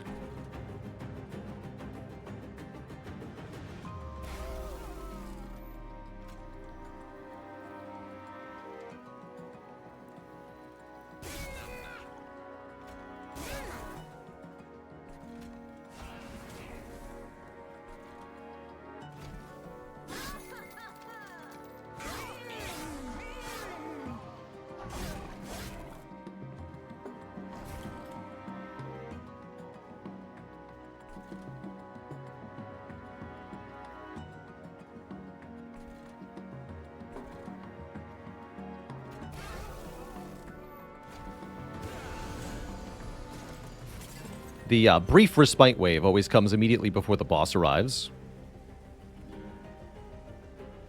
How do I select a banner unit to play around? It's kind of a tough choice. You don't get very many options, so you sort of have to just pick one of the choices that's before you and roll with it, which is not always successful, unfortunately. Doesn't always work out.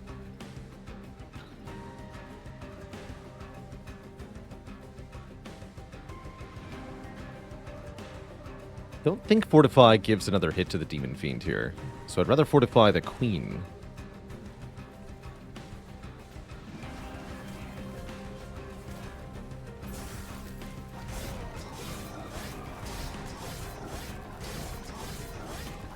No. 5 more health would not have made a difference. That's okay.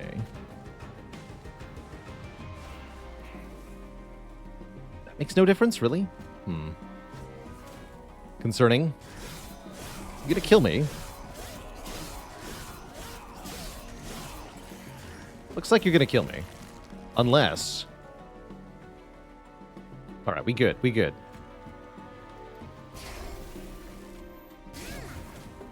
Talk about a close call.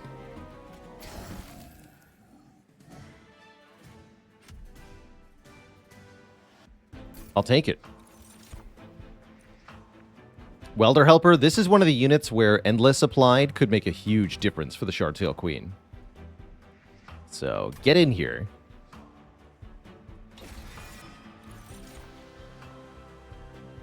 We already have some damaging spells. I don't know if I want another one. There's such a thing as too many. Hey there, Twitch chat. That's a lot of waffles. Second Demon Fiend, Alpha Fiend, or Silophyte with Sweep. Could infuse the Demon Fiend into the Silophyte. Make a 30 damage sweeper. Don't love my options, honestly. I think I'm going to not take any of these. At least not yet. If we get offered the same units again, I'll have to take one, but for now, I'm hopeful that we can do better. We can get a Divine Artifact for the next battle. This will help us out. 30 armor means it's almost impossible for us to die. That's going to be great. I'll take it. And I'm going to go Merchant of Steel again, given that we have 3 upgrade slots, as well as a desperate need to find something with the Endless property. Also, I need the healing. We should do that before going to the caverns. Get draw 10 on turn 1. That's one of my favorite artifacts in this game. Yeah, these are weak. Endless. Okay. Endless it is.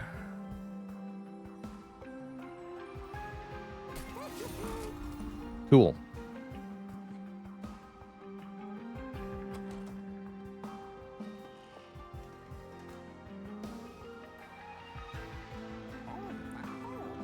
Very cool.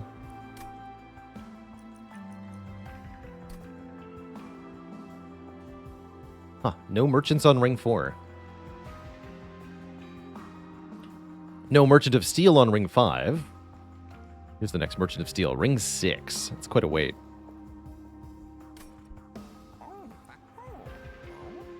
Am I sure I want Endless Welder Helper? Yes, I am. I want all the armor to go onto the Queen, specifically, or the Demon Fiend, whoever's in front. But probably we're just playing that every turn with the Sharptail Queen. And now I think I have to take plus capacity. Bummer.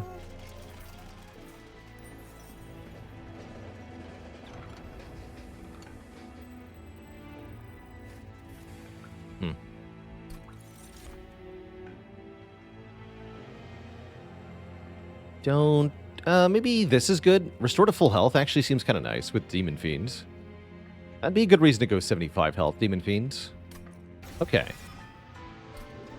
Let's do that.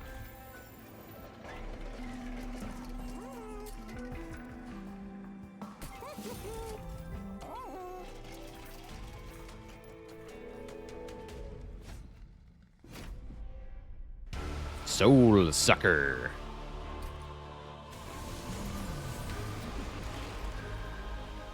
That's a nice turn 1.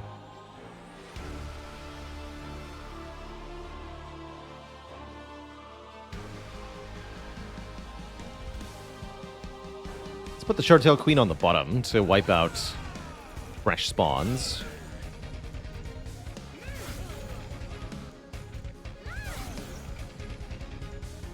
Boom.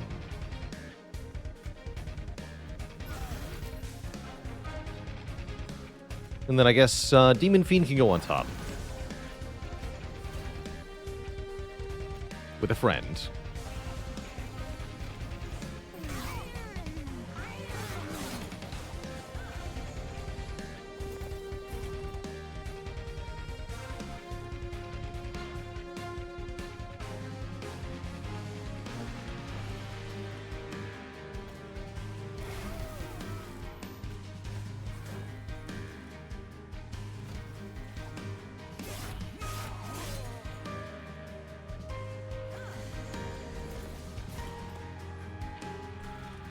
Where's my imp?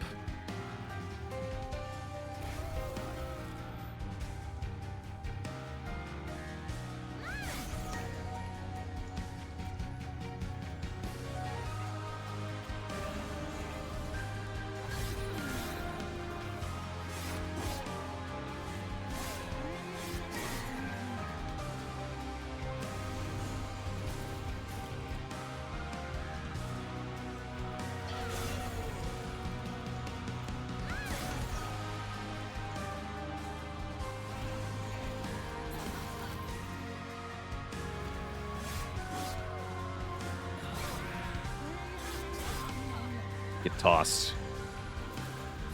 All right, Endless Imp, your time is now.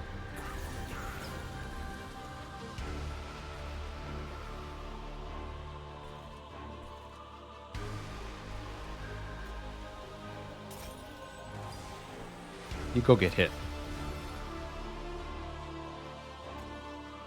Get bonked.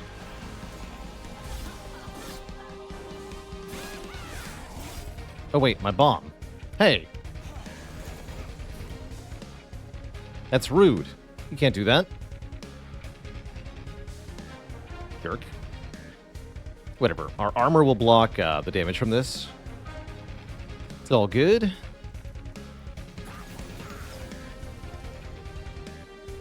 It's all good.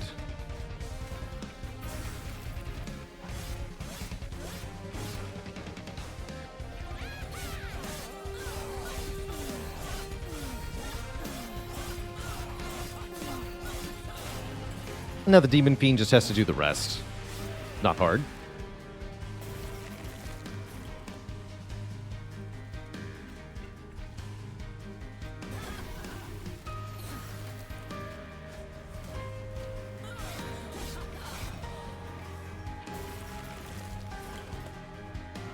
Good work.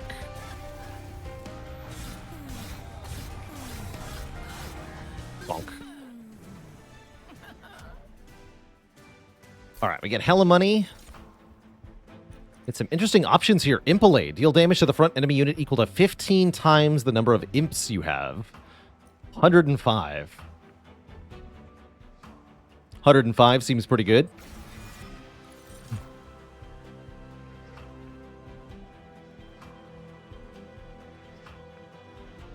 All right, we get some defensive options for the Demon Fiend. Armor 30 or Armor 5 to all friendly units each turn.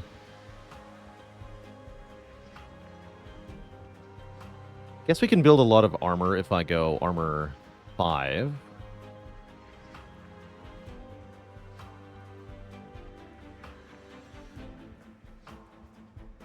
I think if you generate imps, this will count more.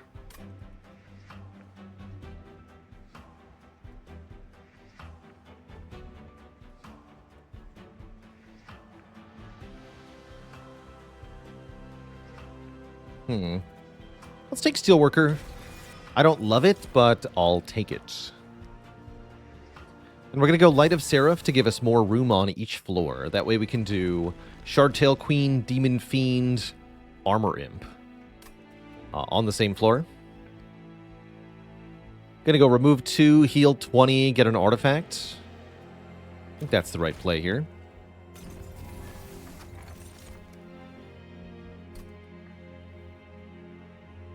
Block fell.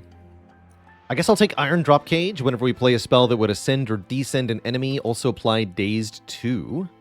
As that doubles the daze on Tiresome Climb, which is pretty cool. That can be used to shut down bosses for quite a while. Rally is an interesting cross path for Shardtail. That would give us more boss scaling damage, which might be important here.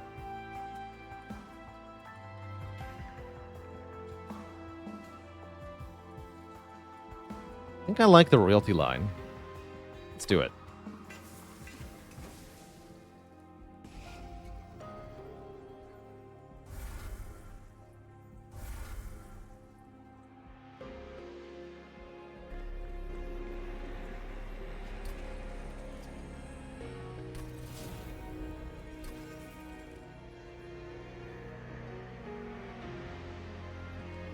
And I want to infuse... normally I was going to infuse the Steelworker. I think I want to infuse an Imp here. Like the 15 AoE Imp. This is our next temple. Next floor? Okay, yeah. Let's do the AoE Imp first.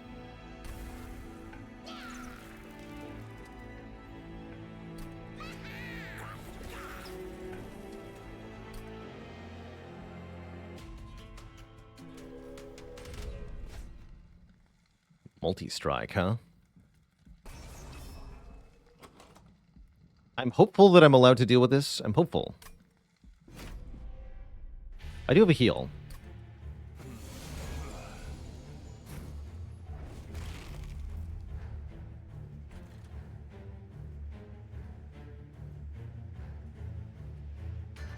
Hmm.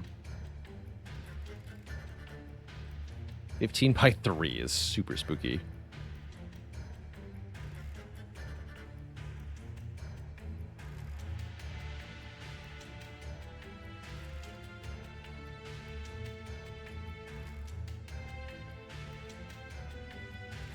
Let's skip Demon Fiend. Oh, but I could do Demon Fiend Impelate, then we're fine.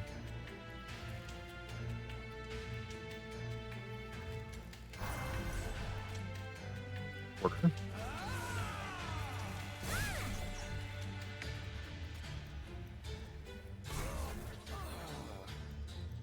Cool.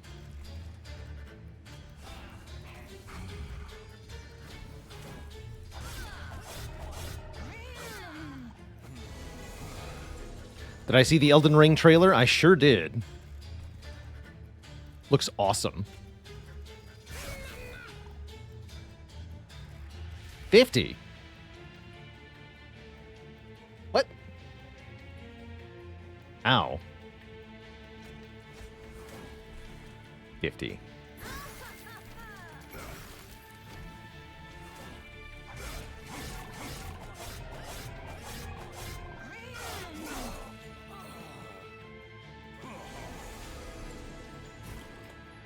Thank you.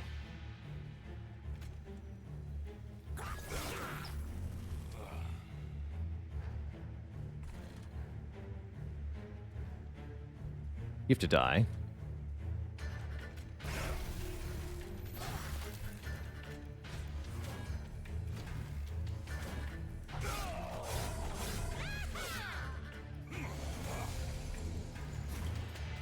Okay, here's our full heal. Seems good.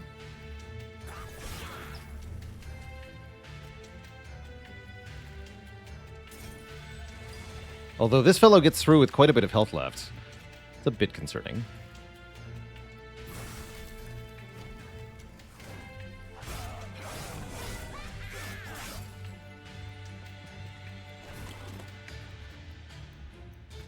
But he did.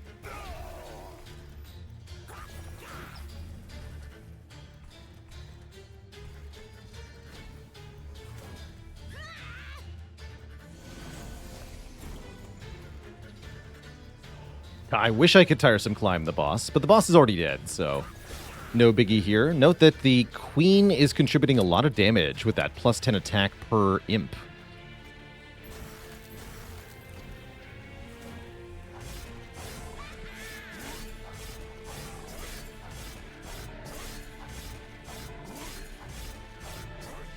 Bonk.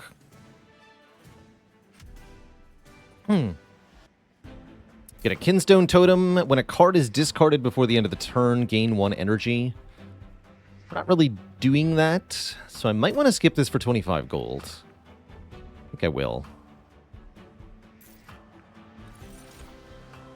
Inferno. That's definitely a card that can make or break a run. Dealing 100 piercing damage to everything on a floor. It's huge. If I want more spell scaling, we can take Ice Storm. I don't actually think I do. I think that Inferno is going to do the work. Inferno. Now you get it. Get to go to our first Merchant of Magic. What luck.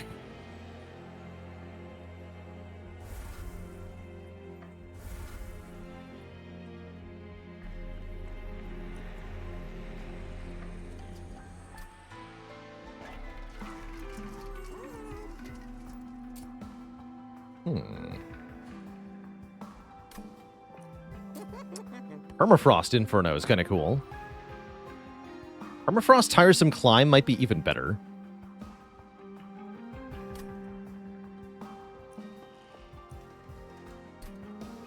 We're going to a Merchant of Steel next floor. I have upgrade slots still, so I'd like to save money for that.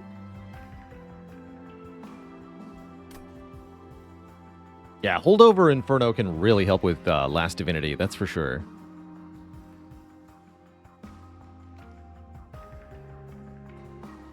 Permafrost is Retain. You don't discard it at the end of the turn.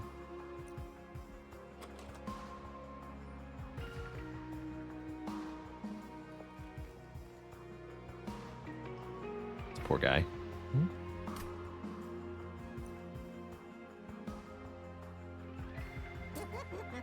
I guess 2-cost Retain Inferno is pretty okay as well. Do that.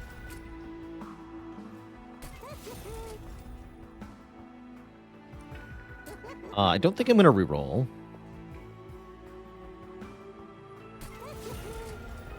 Like I said, I want to save money here. We are going to fuse the Steelworker into the Demon Fiend, though. Give us some more defensive scaling. 10 armor per turn. Not a whole lot, but it helps. Every little bit helps. Spikes 4, huh? We have to fight the self-made Harpy? That's pretty challenging. But I think we can do this. Hope so. Be nice if we get turn 1 Endless Imp for once. Thank you.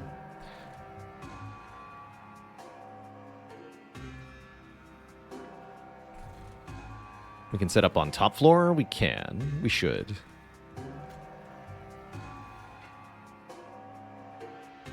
We should.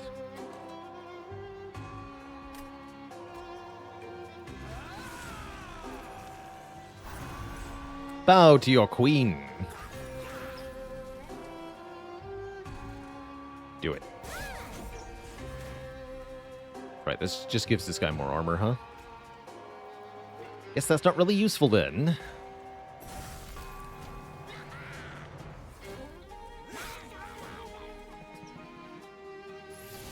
Imp noise is too good. It's way too good. Get killed. How scared am I of you? Pretty scared. Pretty scared.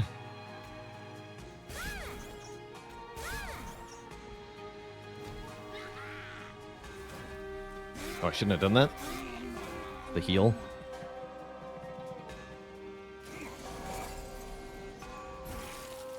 There's Inferno. Deals piercing damage.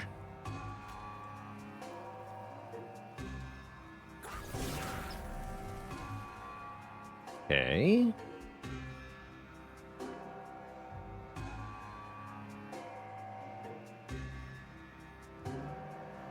Tiresome Climb is not good enough either. Guess I'm okay taking 19 damage to the Plier here. Not happy about it, mind you, but I'm fine with it. This seems like the better wave to wipe with Inferno.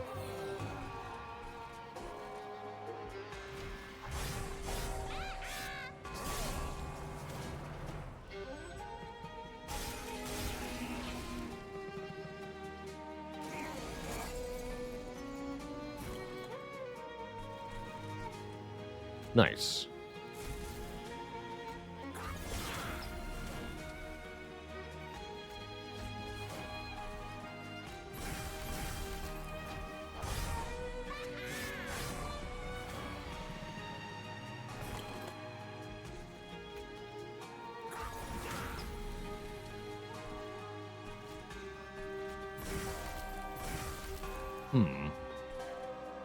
We don't even come close to killing this whole wave unless I draw a really good spell.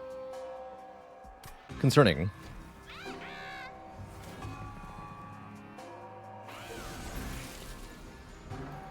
Count. Don't play Inferno.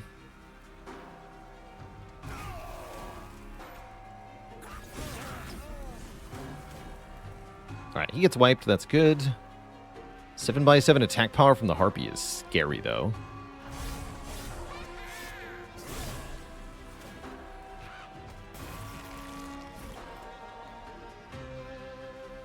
Oh, we just daze at 4. That'll work. That will certainly work. Thank you, Drop Cage.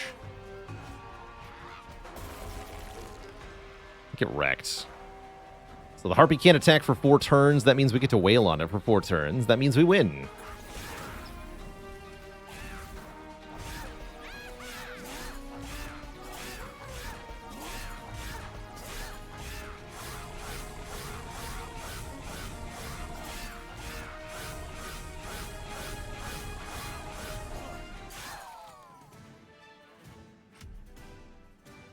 Improved Firebox. That's amazing. We get 7 Ember on turn 1 to go with our 10 cards on turn 1. Sacrifice an Imp to gain an energy and draw 1 card. This is really good. This is really, really good. If we use Important Work on the Endless Imp, then we just draw the Endless Imp again. So with Important Work, we can play Welder Helper twice per turn. Or twice in 1 turn. And then we want to get Holdover on Important Work. And that would kind of round that all out for us and become a really good scaling mechanism. That'd be armor and attack power on the Shardtail Queen every turn. That said, we're going to go to Merchant of Steel here, I believe. Unless I want to go to this Merchant of Steel. Not this one. And go to this Merchant of Magic. That's not a bad idea. Because, yeah, I want to go to this Merchant of Steel, probably. So if I want to find Holdover for Important Work, we should look for it now. Okay, I'll wait on the stuff. Eternal Stone removes Consume. It's not very helpful.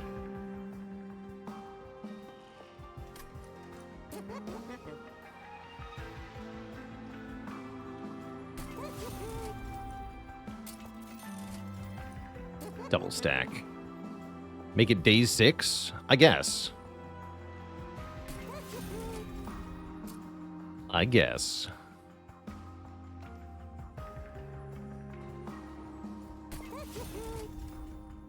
Don't love that shop.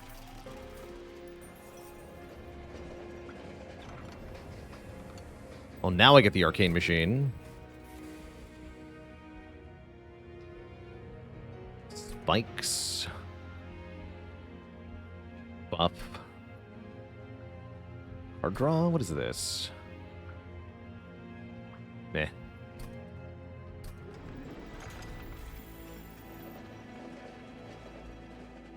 Onward.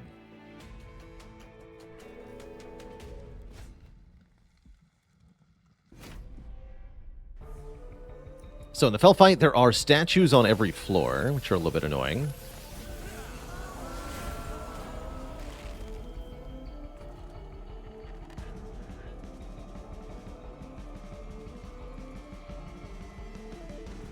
Just a bit.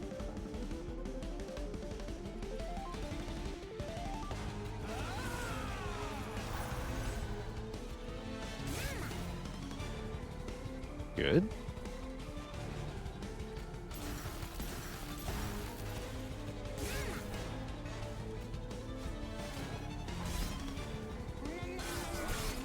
I thought about putting the magic power upgrade on the Frozen Lances, but I think they're just going to get removed the traditional way. So I don't care much about consuming them.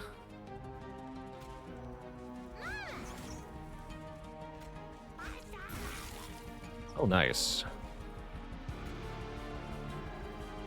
Just do this.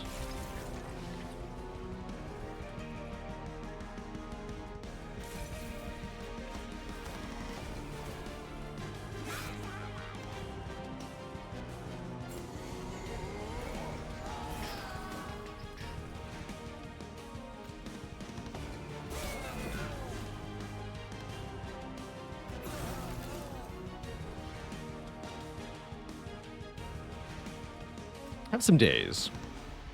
Days for days.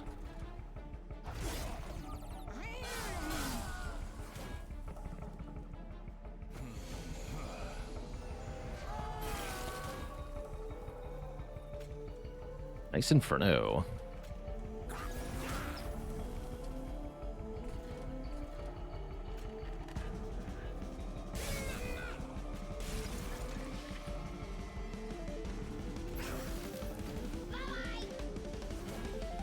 These two look a little tough, but I think we're fine.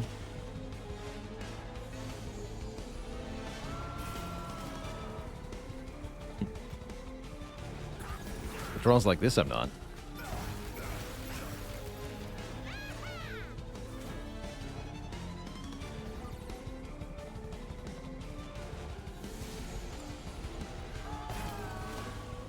Oh, great. You gave him armor. Just what they needed.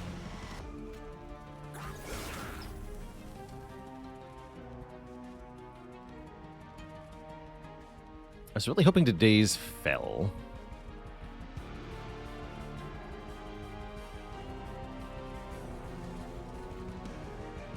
How important is that?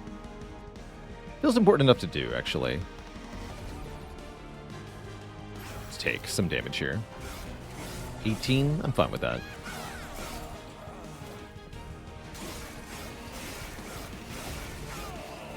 Make sure we don't lose to the boss.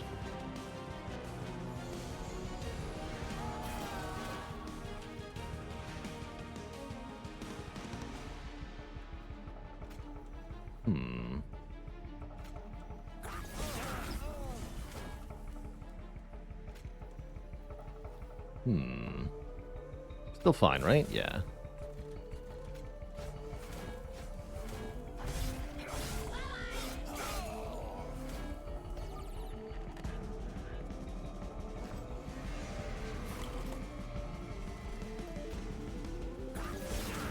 So if we import and work on the imp, we draw the imp. Play it again. 20 more armor, 15 more AoE.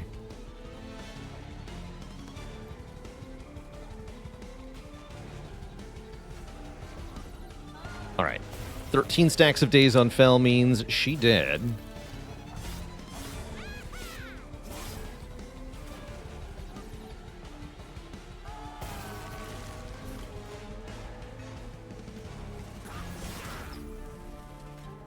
Day's also very good against the last divinity, who can't be moved. Definitely.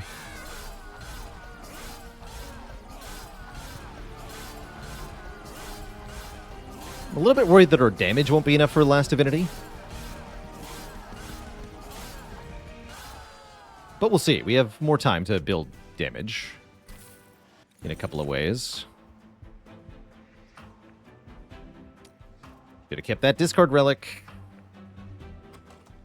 Bummer. Still take it, though. I think I need more draw every turn, as much as I would like even more capacity here.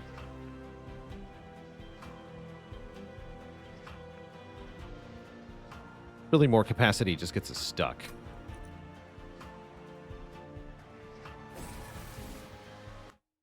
So we'll take the draw. And we'll go Merchant of Steel.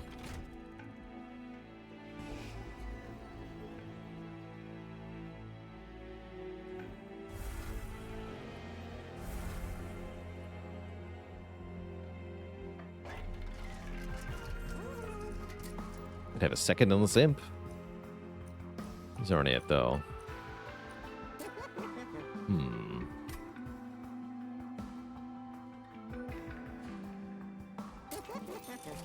Okay, there we go. That does help a fair bit.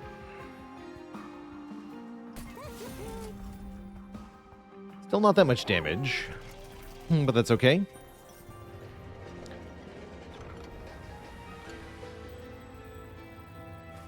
Infuse Nexus Spike with the essence of 2 spells.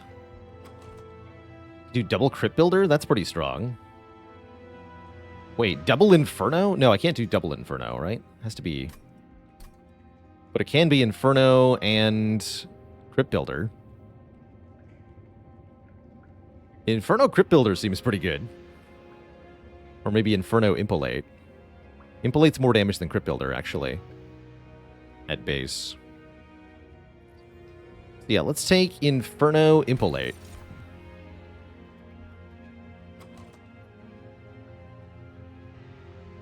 Inferno Deep Offering also, or Inferno Unleash the Wildwood.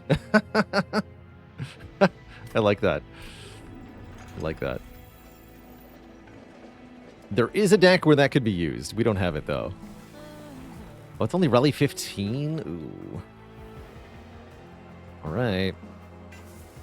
It was going to be Rally 20. Yikes.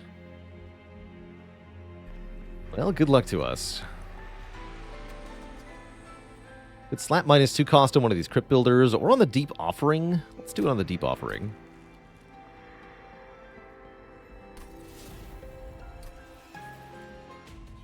Feel like we're going to lose in Rave, in the Divinity, though. Seems likely. Concerningly so.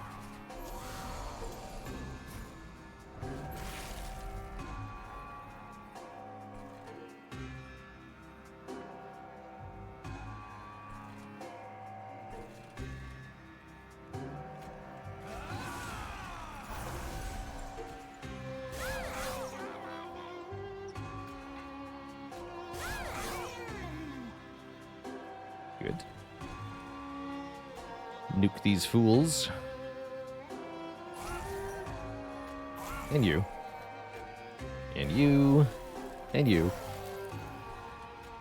Good talk.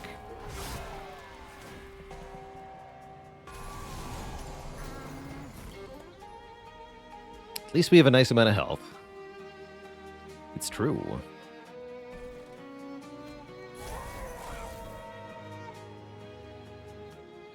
Nice job.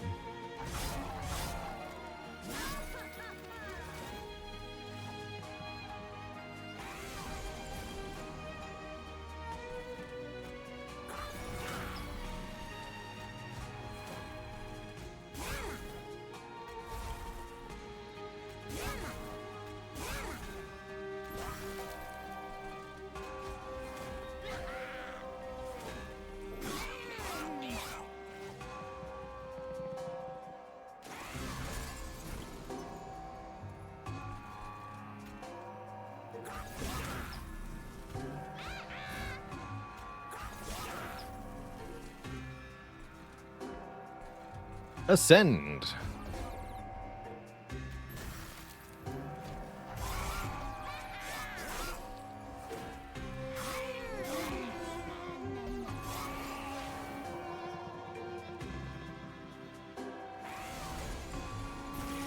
Will soon become nothing.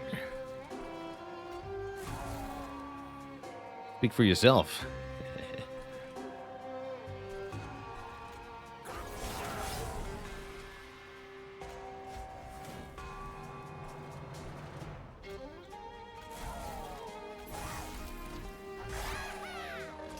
Looks like spells are going to have to make up the difference damage-wise here. Which they can do.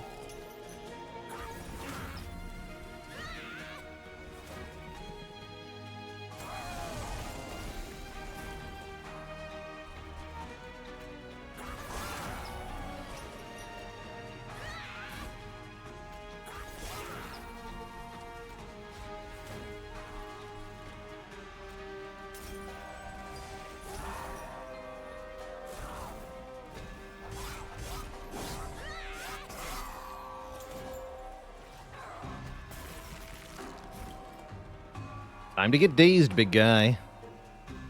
Boop. GG.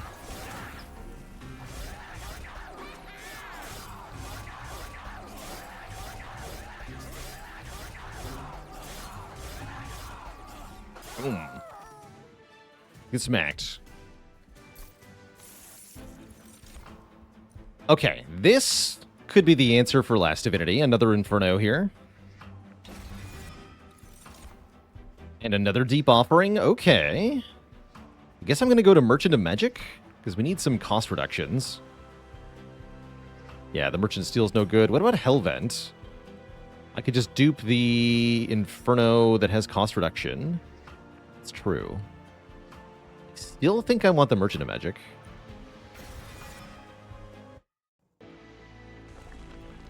Yeah, it's right. Set up top, Dazed Divinity, Inferno, everything. I think has to be the plan here.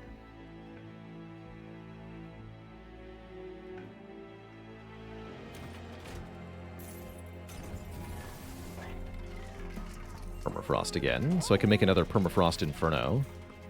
Probably what I'll do. Intrinsic. I don't think it's worth it. More shards is probably not worth it here. Railhammer's really good. Plus 4 stacks of armor every time armor is applied. I see we can also get extra upgrade slot for spells. Let me just double check. Is there anything that's really... Oh, yeah. Twinstone, important work. Yeah. Yeah, this is worth it.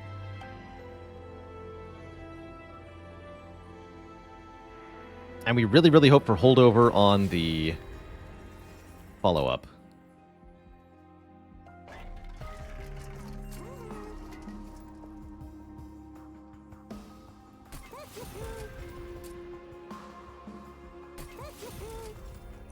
Does this matter? Not really. I guess it could matter here. Yeah, it could.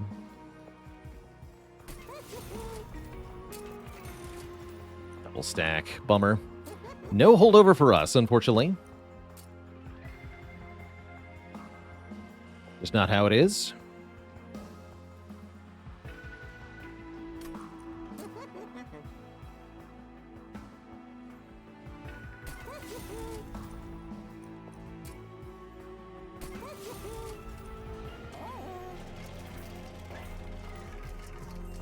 Definitely take a Railhammer. And if I reroll, I can't afford anything, so we should Purge. With the remaining money.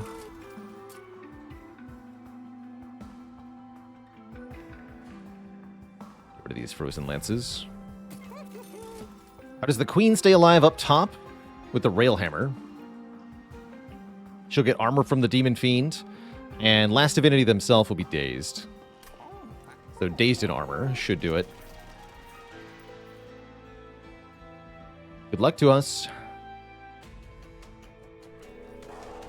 Not convinced this will work. But we have a chance, at least.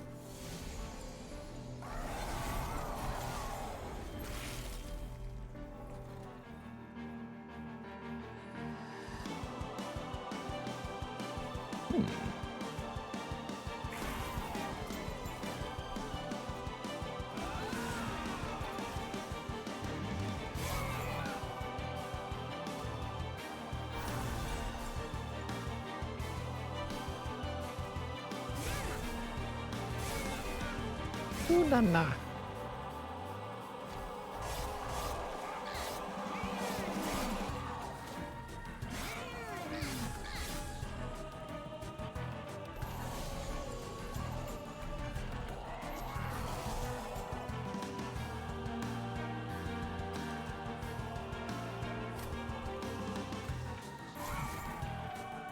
Enjoy your 100 damage to the face.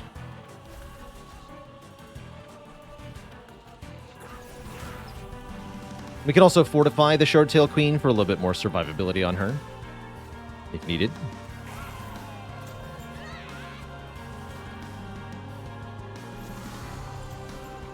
Hopefully this version of Seraph does not remove armor. So important work draws the Imp. Then we create another copy of important work so we can play the Imp, draw the Imp again. Play it 3 times in one turn. That's pretty good.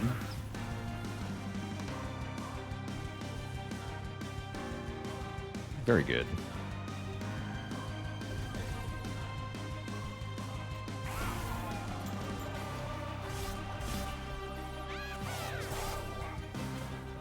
Which further stacks the Shardtail Queen's damage, too.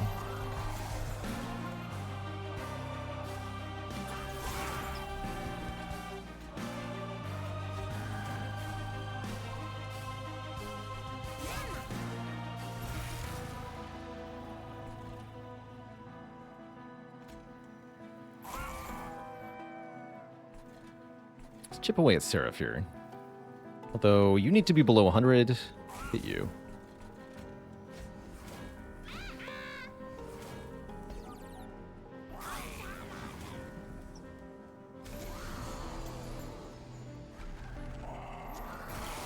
Does seem like a winning strategy so far.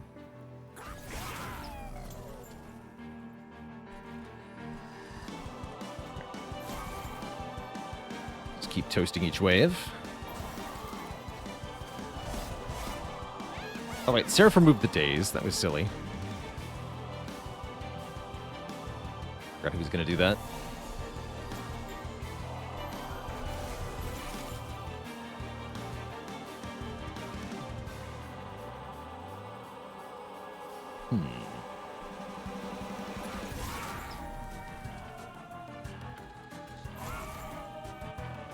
Live. Unacceptable.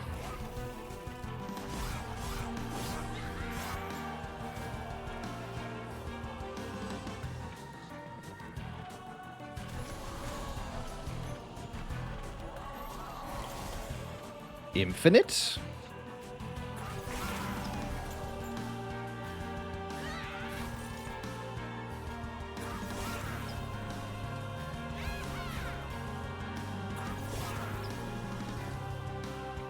Too bad.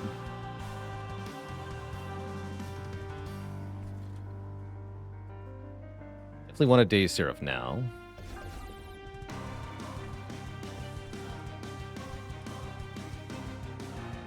Let's Inferno this. This is fine.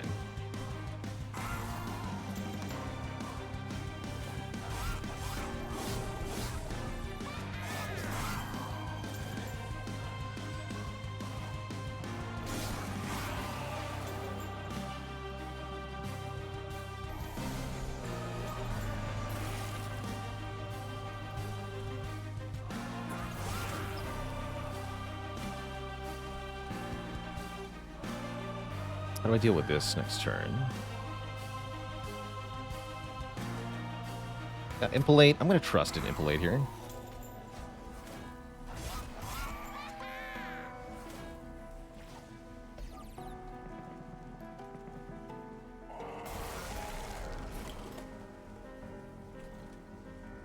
Works too. Kill that fool with piercing damage. Seraph still has 4 days. I think we're by and large fine with 380 armor here. Play the Impalate here even.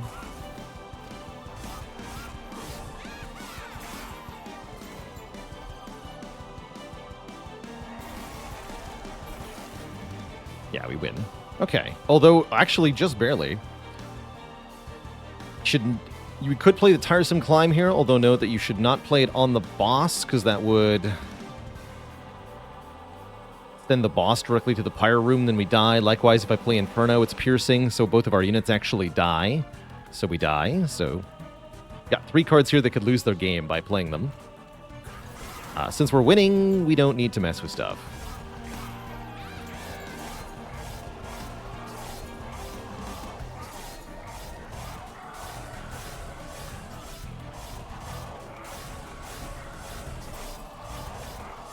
Could have climbed the front guy, that's right. A lot of lifesteal, Seraph. Still a pretty convincing Seraph win. Does give me hope for the last Divinity fight here.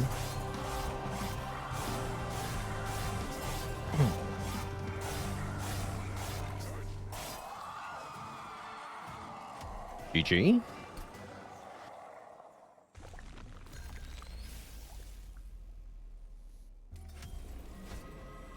All right, here's our final boss. The last Divinity is on all 3 floors simultaneously, each floor having different effects.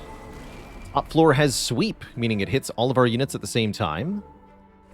Middle floor has Multi-Strike and has the highest base damage output. Bottom floor has Trample, causing overkill damage to pass to the next unit in line. Not a great turn 1. That's fine.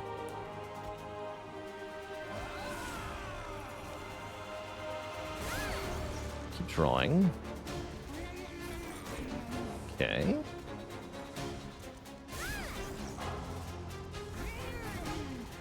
Meh. Yeah, so the Shardtail Queen only loses 3 health per turn to the sweep. It's not too bad. And I guess I can play these against Divinity for 300 damage, which is not a great use of our turn 1, but oh well.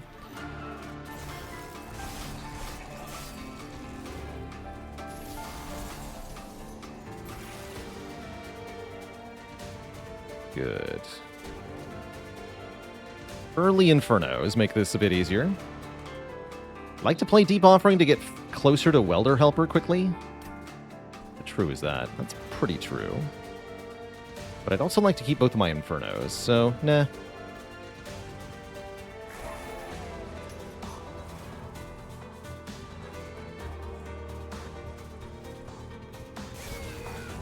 Let's give you some more armor.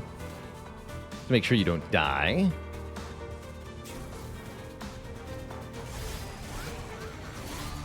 Gonna play that up top, actually. This is a wave we really got to Inferno. I'll Tiresome Climb is here, so I can Tiresome Climb Divinity now. We can Inferno next turn. Although that would mean not redrawing the Inferno. I'm not going to Daze Last Divinity yet, I think is the answer here.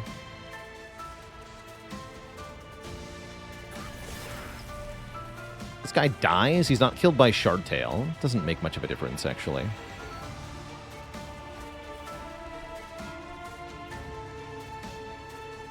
Inferno first.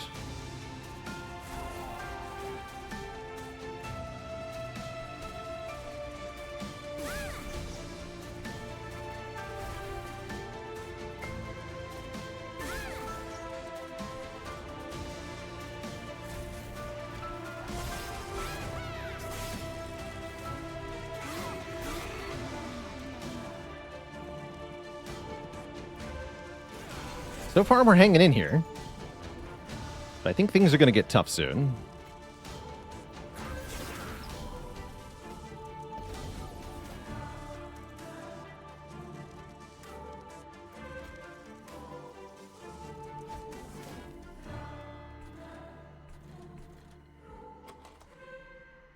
By Deep Offering, I'll draw both Infernos. I get both Infernos next turn anyway.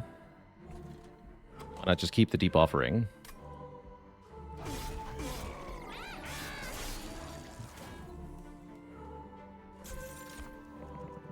Oh, actually, maybe not. Maybe not both of them. Did not get both of them. That's all good. Perfectly well and fine.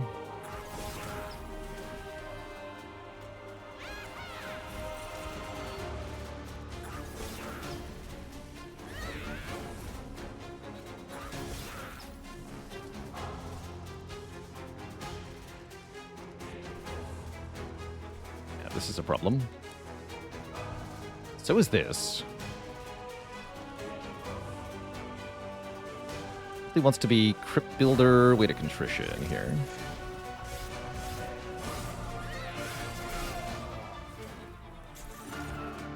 But yeah, how do we deal with this mini-boss that has 500 health?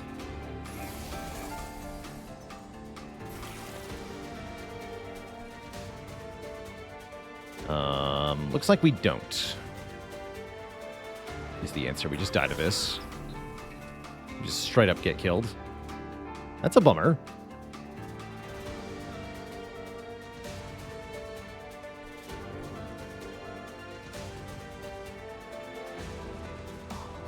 Yeah, nothing I can do about this. We're dead. As expected. Because we don't have enough damage. GG. I guess. GG.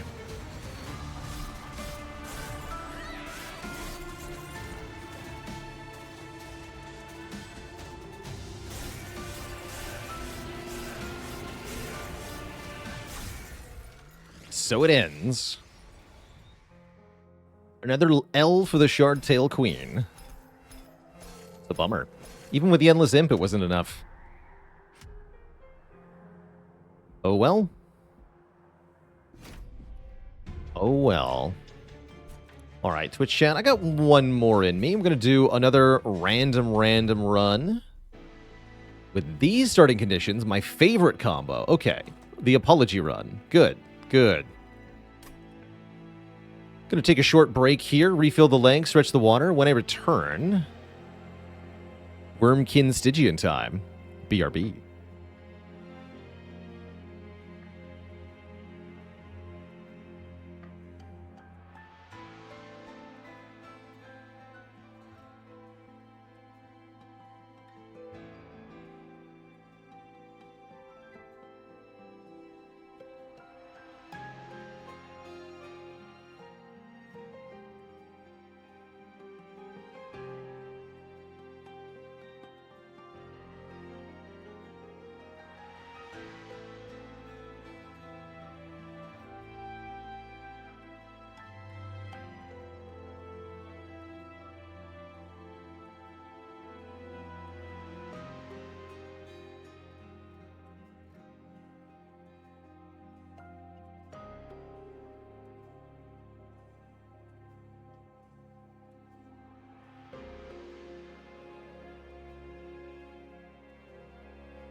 All right, Twitch chat, we are back.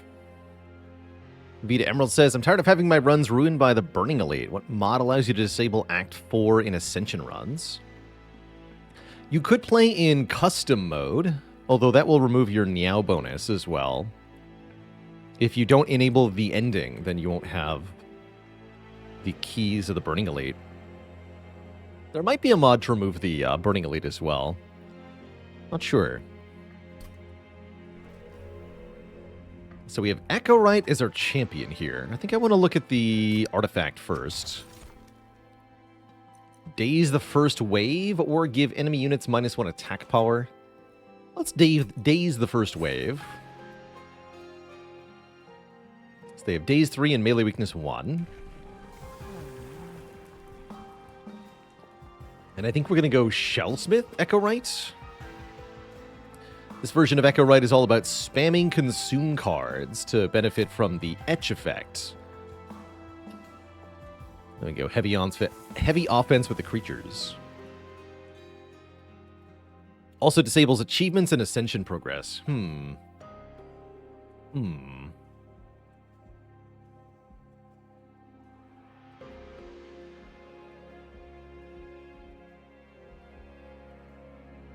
Does seem like a slight obstacle.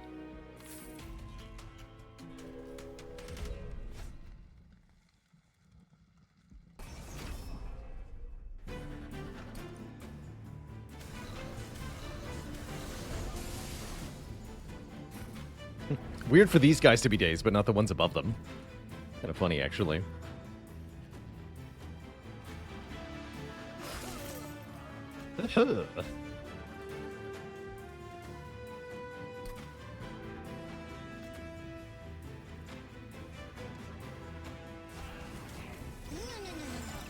Yes.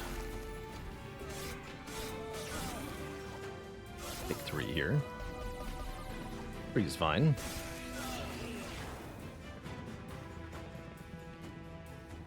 Have I ever had a mollusk mage infused into a bogfly egg before? No, but that sounds awesome. I want it.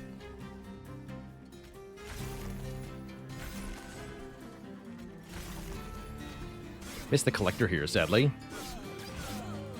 All of our damaging spells only target the front enemy. So not much I could do about that.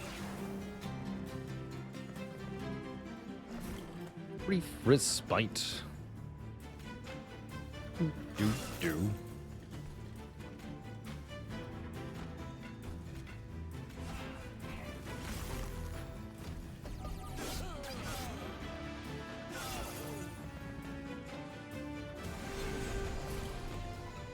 Hello, boss.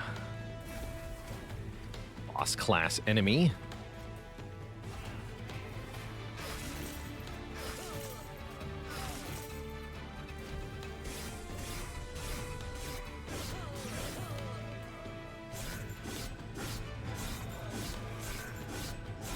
There we go. No lifesteal for the boss.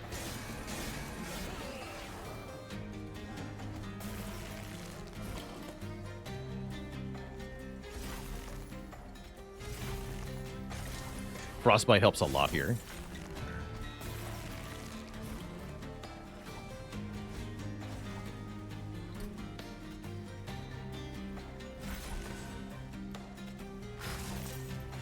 GG. Frostbite's kind of like poison in this game. Deals damage equal to the Frostbite number and then goes down by 1 each turn. So just picture poison, and that's what it is. I am a huge fan of Proclamation. Pay 2 charged echoes gained by playing infused cards to deal 50 damage to the front enemy. Infused Echo Snare is also really good. Actually, I'll take the Echo Snare as a way to hit backline enemies. And I'll take the Infused Crypt Builder because I already have 2 offering tokens. And if we discard this card, it's played for free.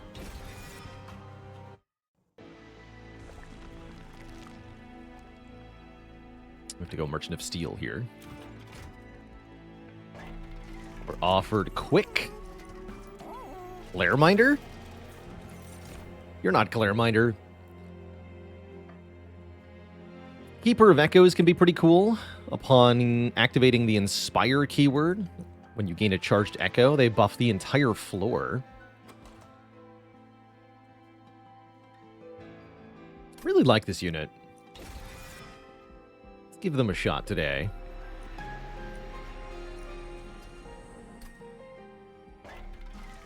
Two cost is a bit much, but oh well. So I want to give them quick. Not really. No, not really.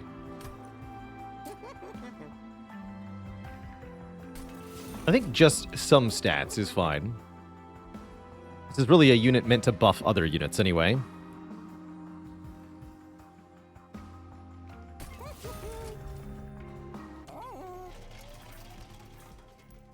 So that means we have a lot of gold left. Good. For the Merchant of Magic? Good, I guess. Let's go with good.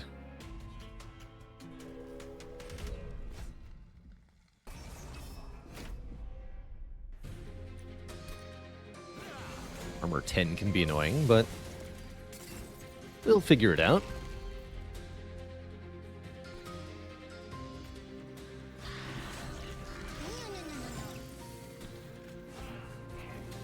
Yes, again.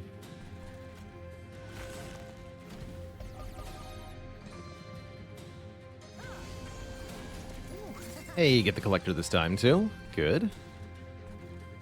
Very good.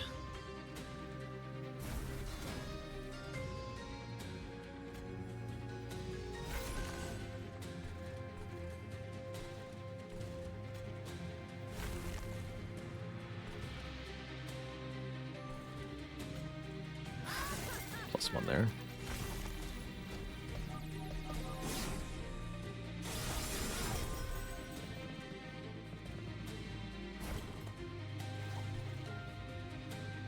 It's already brief respite time. It's already going badly. Oh well.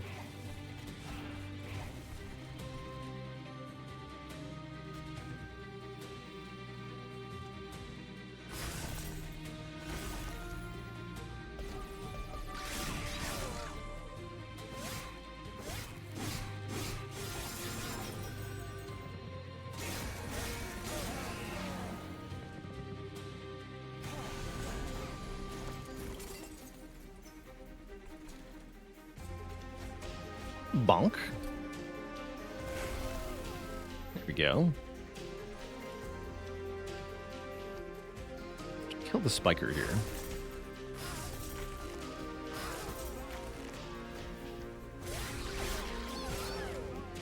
Okay, this boss should be pretty dead. Didn't lose too much health.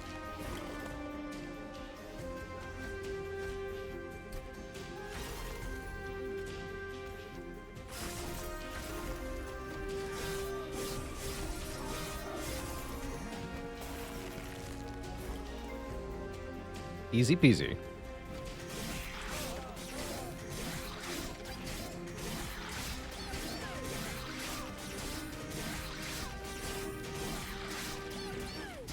Pew pew. Infused extract card is very nice for stacking stats on Keeper of Echoes. I'll take that. Good holdover card, and an infused offering token, even better. There's also Mollusk Mage here to boost spell power, but I don't seem to be doing that much. Direct spell damage at the moment. Seems premature. Sweeper. What are my options? Reap 1, Etch +5. Or action spell weakness. What if I just take the Kinhost Vessel as the base unit? That I kind of dig. Get in here.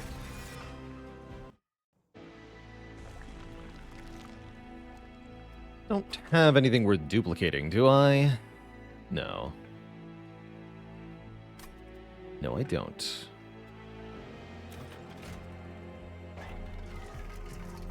We do get offered Holdover. So we can make Holdover Infused Echo Infusion.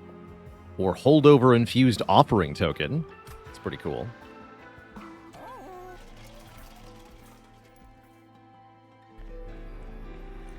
Magic Power Piercing is here. For the Crypt Builder. Yeah, if only last run it had a Holdover, we might have been able to survive. Oh my good lord. 2 rare units. Holy crap. Wow. Bog Deep Cocoon and Glareminder are here.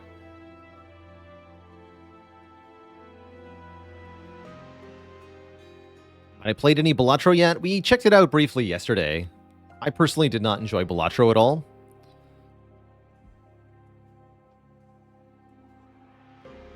It's 20 plus 10 plus 1 trample. Always take the cocoon and then die. It's so hard to put in play.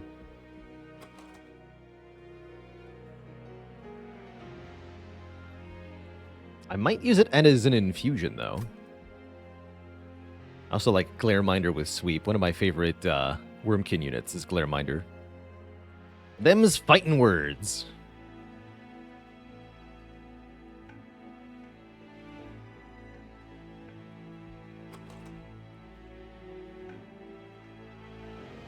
Somebody said it earlier, Sifis, that all of the very high-level Spire players didn't seem like they enjoyed it, but all of the other Slay the Spire players really do like it. It's interesting. How does one use Hatch?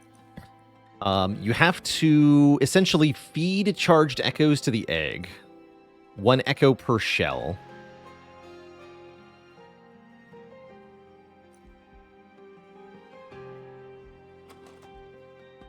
Try this.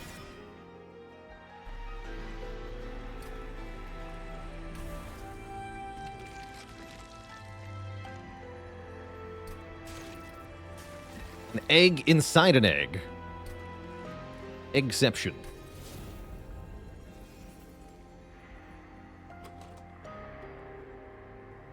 Do I want Holdover's Spell Chain Offering Token? I don't think so. I think it's just a strictly better Luck Be a Landlord. Yeah, I do think it does remind me of Luck Be a Landlord. Definitely, and I do think it's got more skill to it than Luck Be a Landlord.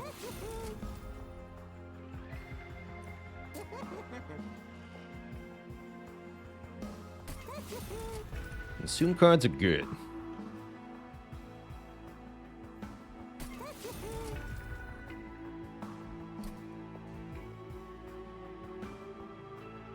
Merchant of Steel, Unstable Vortex next. Seems required. Yeah, it seems required. Exceptional. Do you take exception to that pun? You should. And what's this? A Penance Yard. Gain 3 Calcified Ember. Meaning playing a Blight card will deal 120 damage to the front enemy. That's actually good against Seraph the Diligent.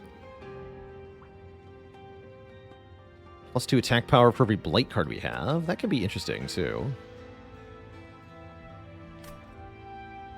Or when you play a Blight card, restore 5 Pyre health. I'll take the one with the Ember. Then we have 3 3-cost cards that deal 120 damage each. And any other Blights will also deal 120 damage to the front. Which, like I said, will matter against this Seraph quite a bit. Until that time, the Offering Token is here to help. Now we're just egging them on.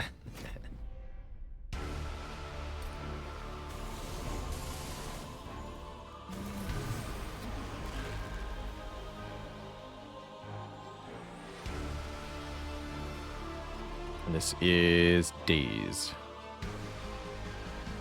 Hellos.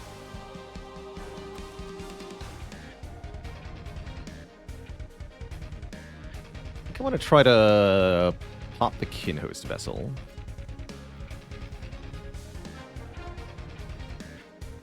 going here, buddy. Alternately, the Kinhost goes in the middle.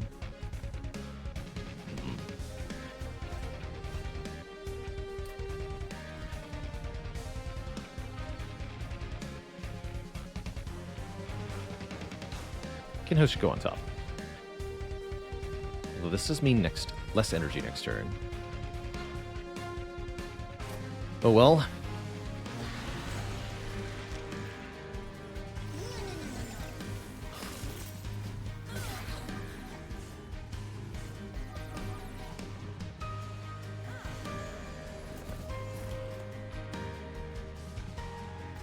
Hoopa.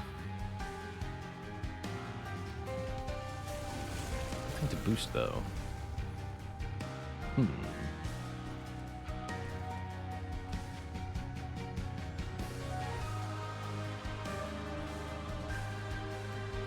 many visual effects happening on this poor egg? What is happening here?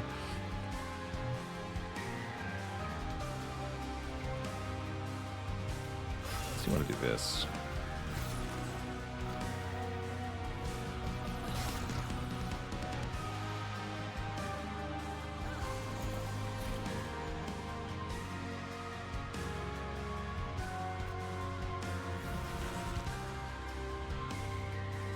Concerning.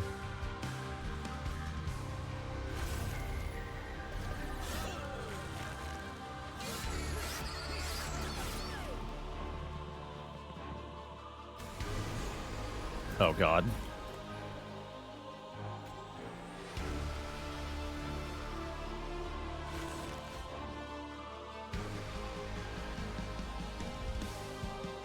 I just hose here? Oh, no. I shouldn't have tried to hatch the egg here. Shoot. It's really bad. Alright, you take 17? Yeah, I can't save you. Shoot. I think we're dead in this fight. Our deck doesn't actually work. That's a bummer. That's a bummer. Well.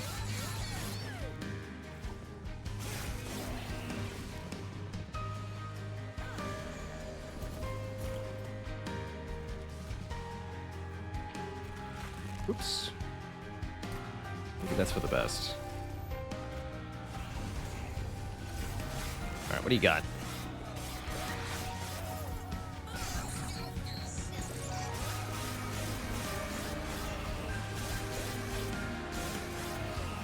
Two health. Now we're dead. GG, this deck did not do it.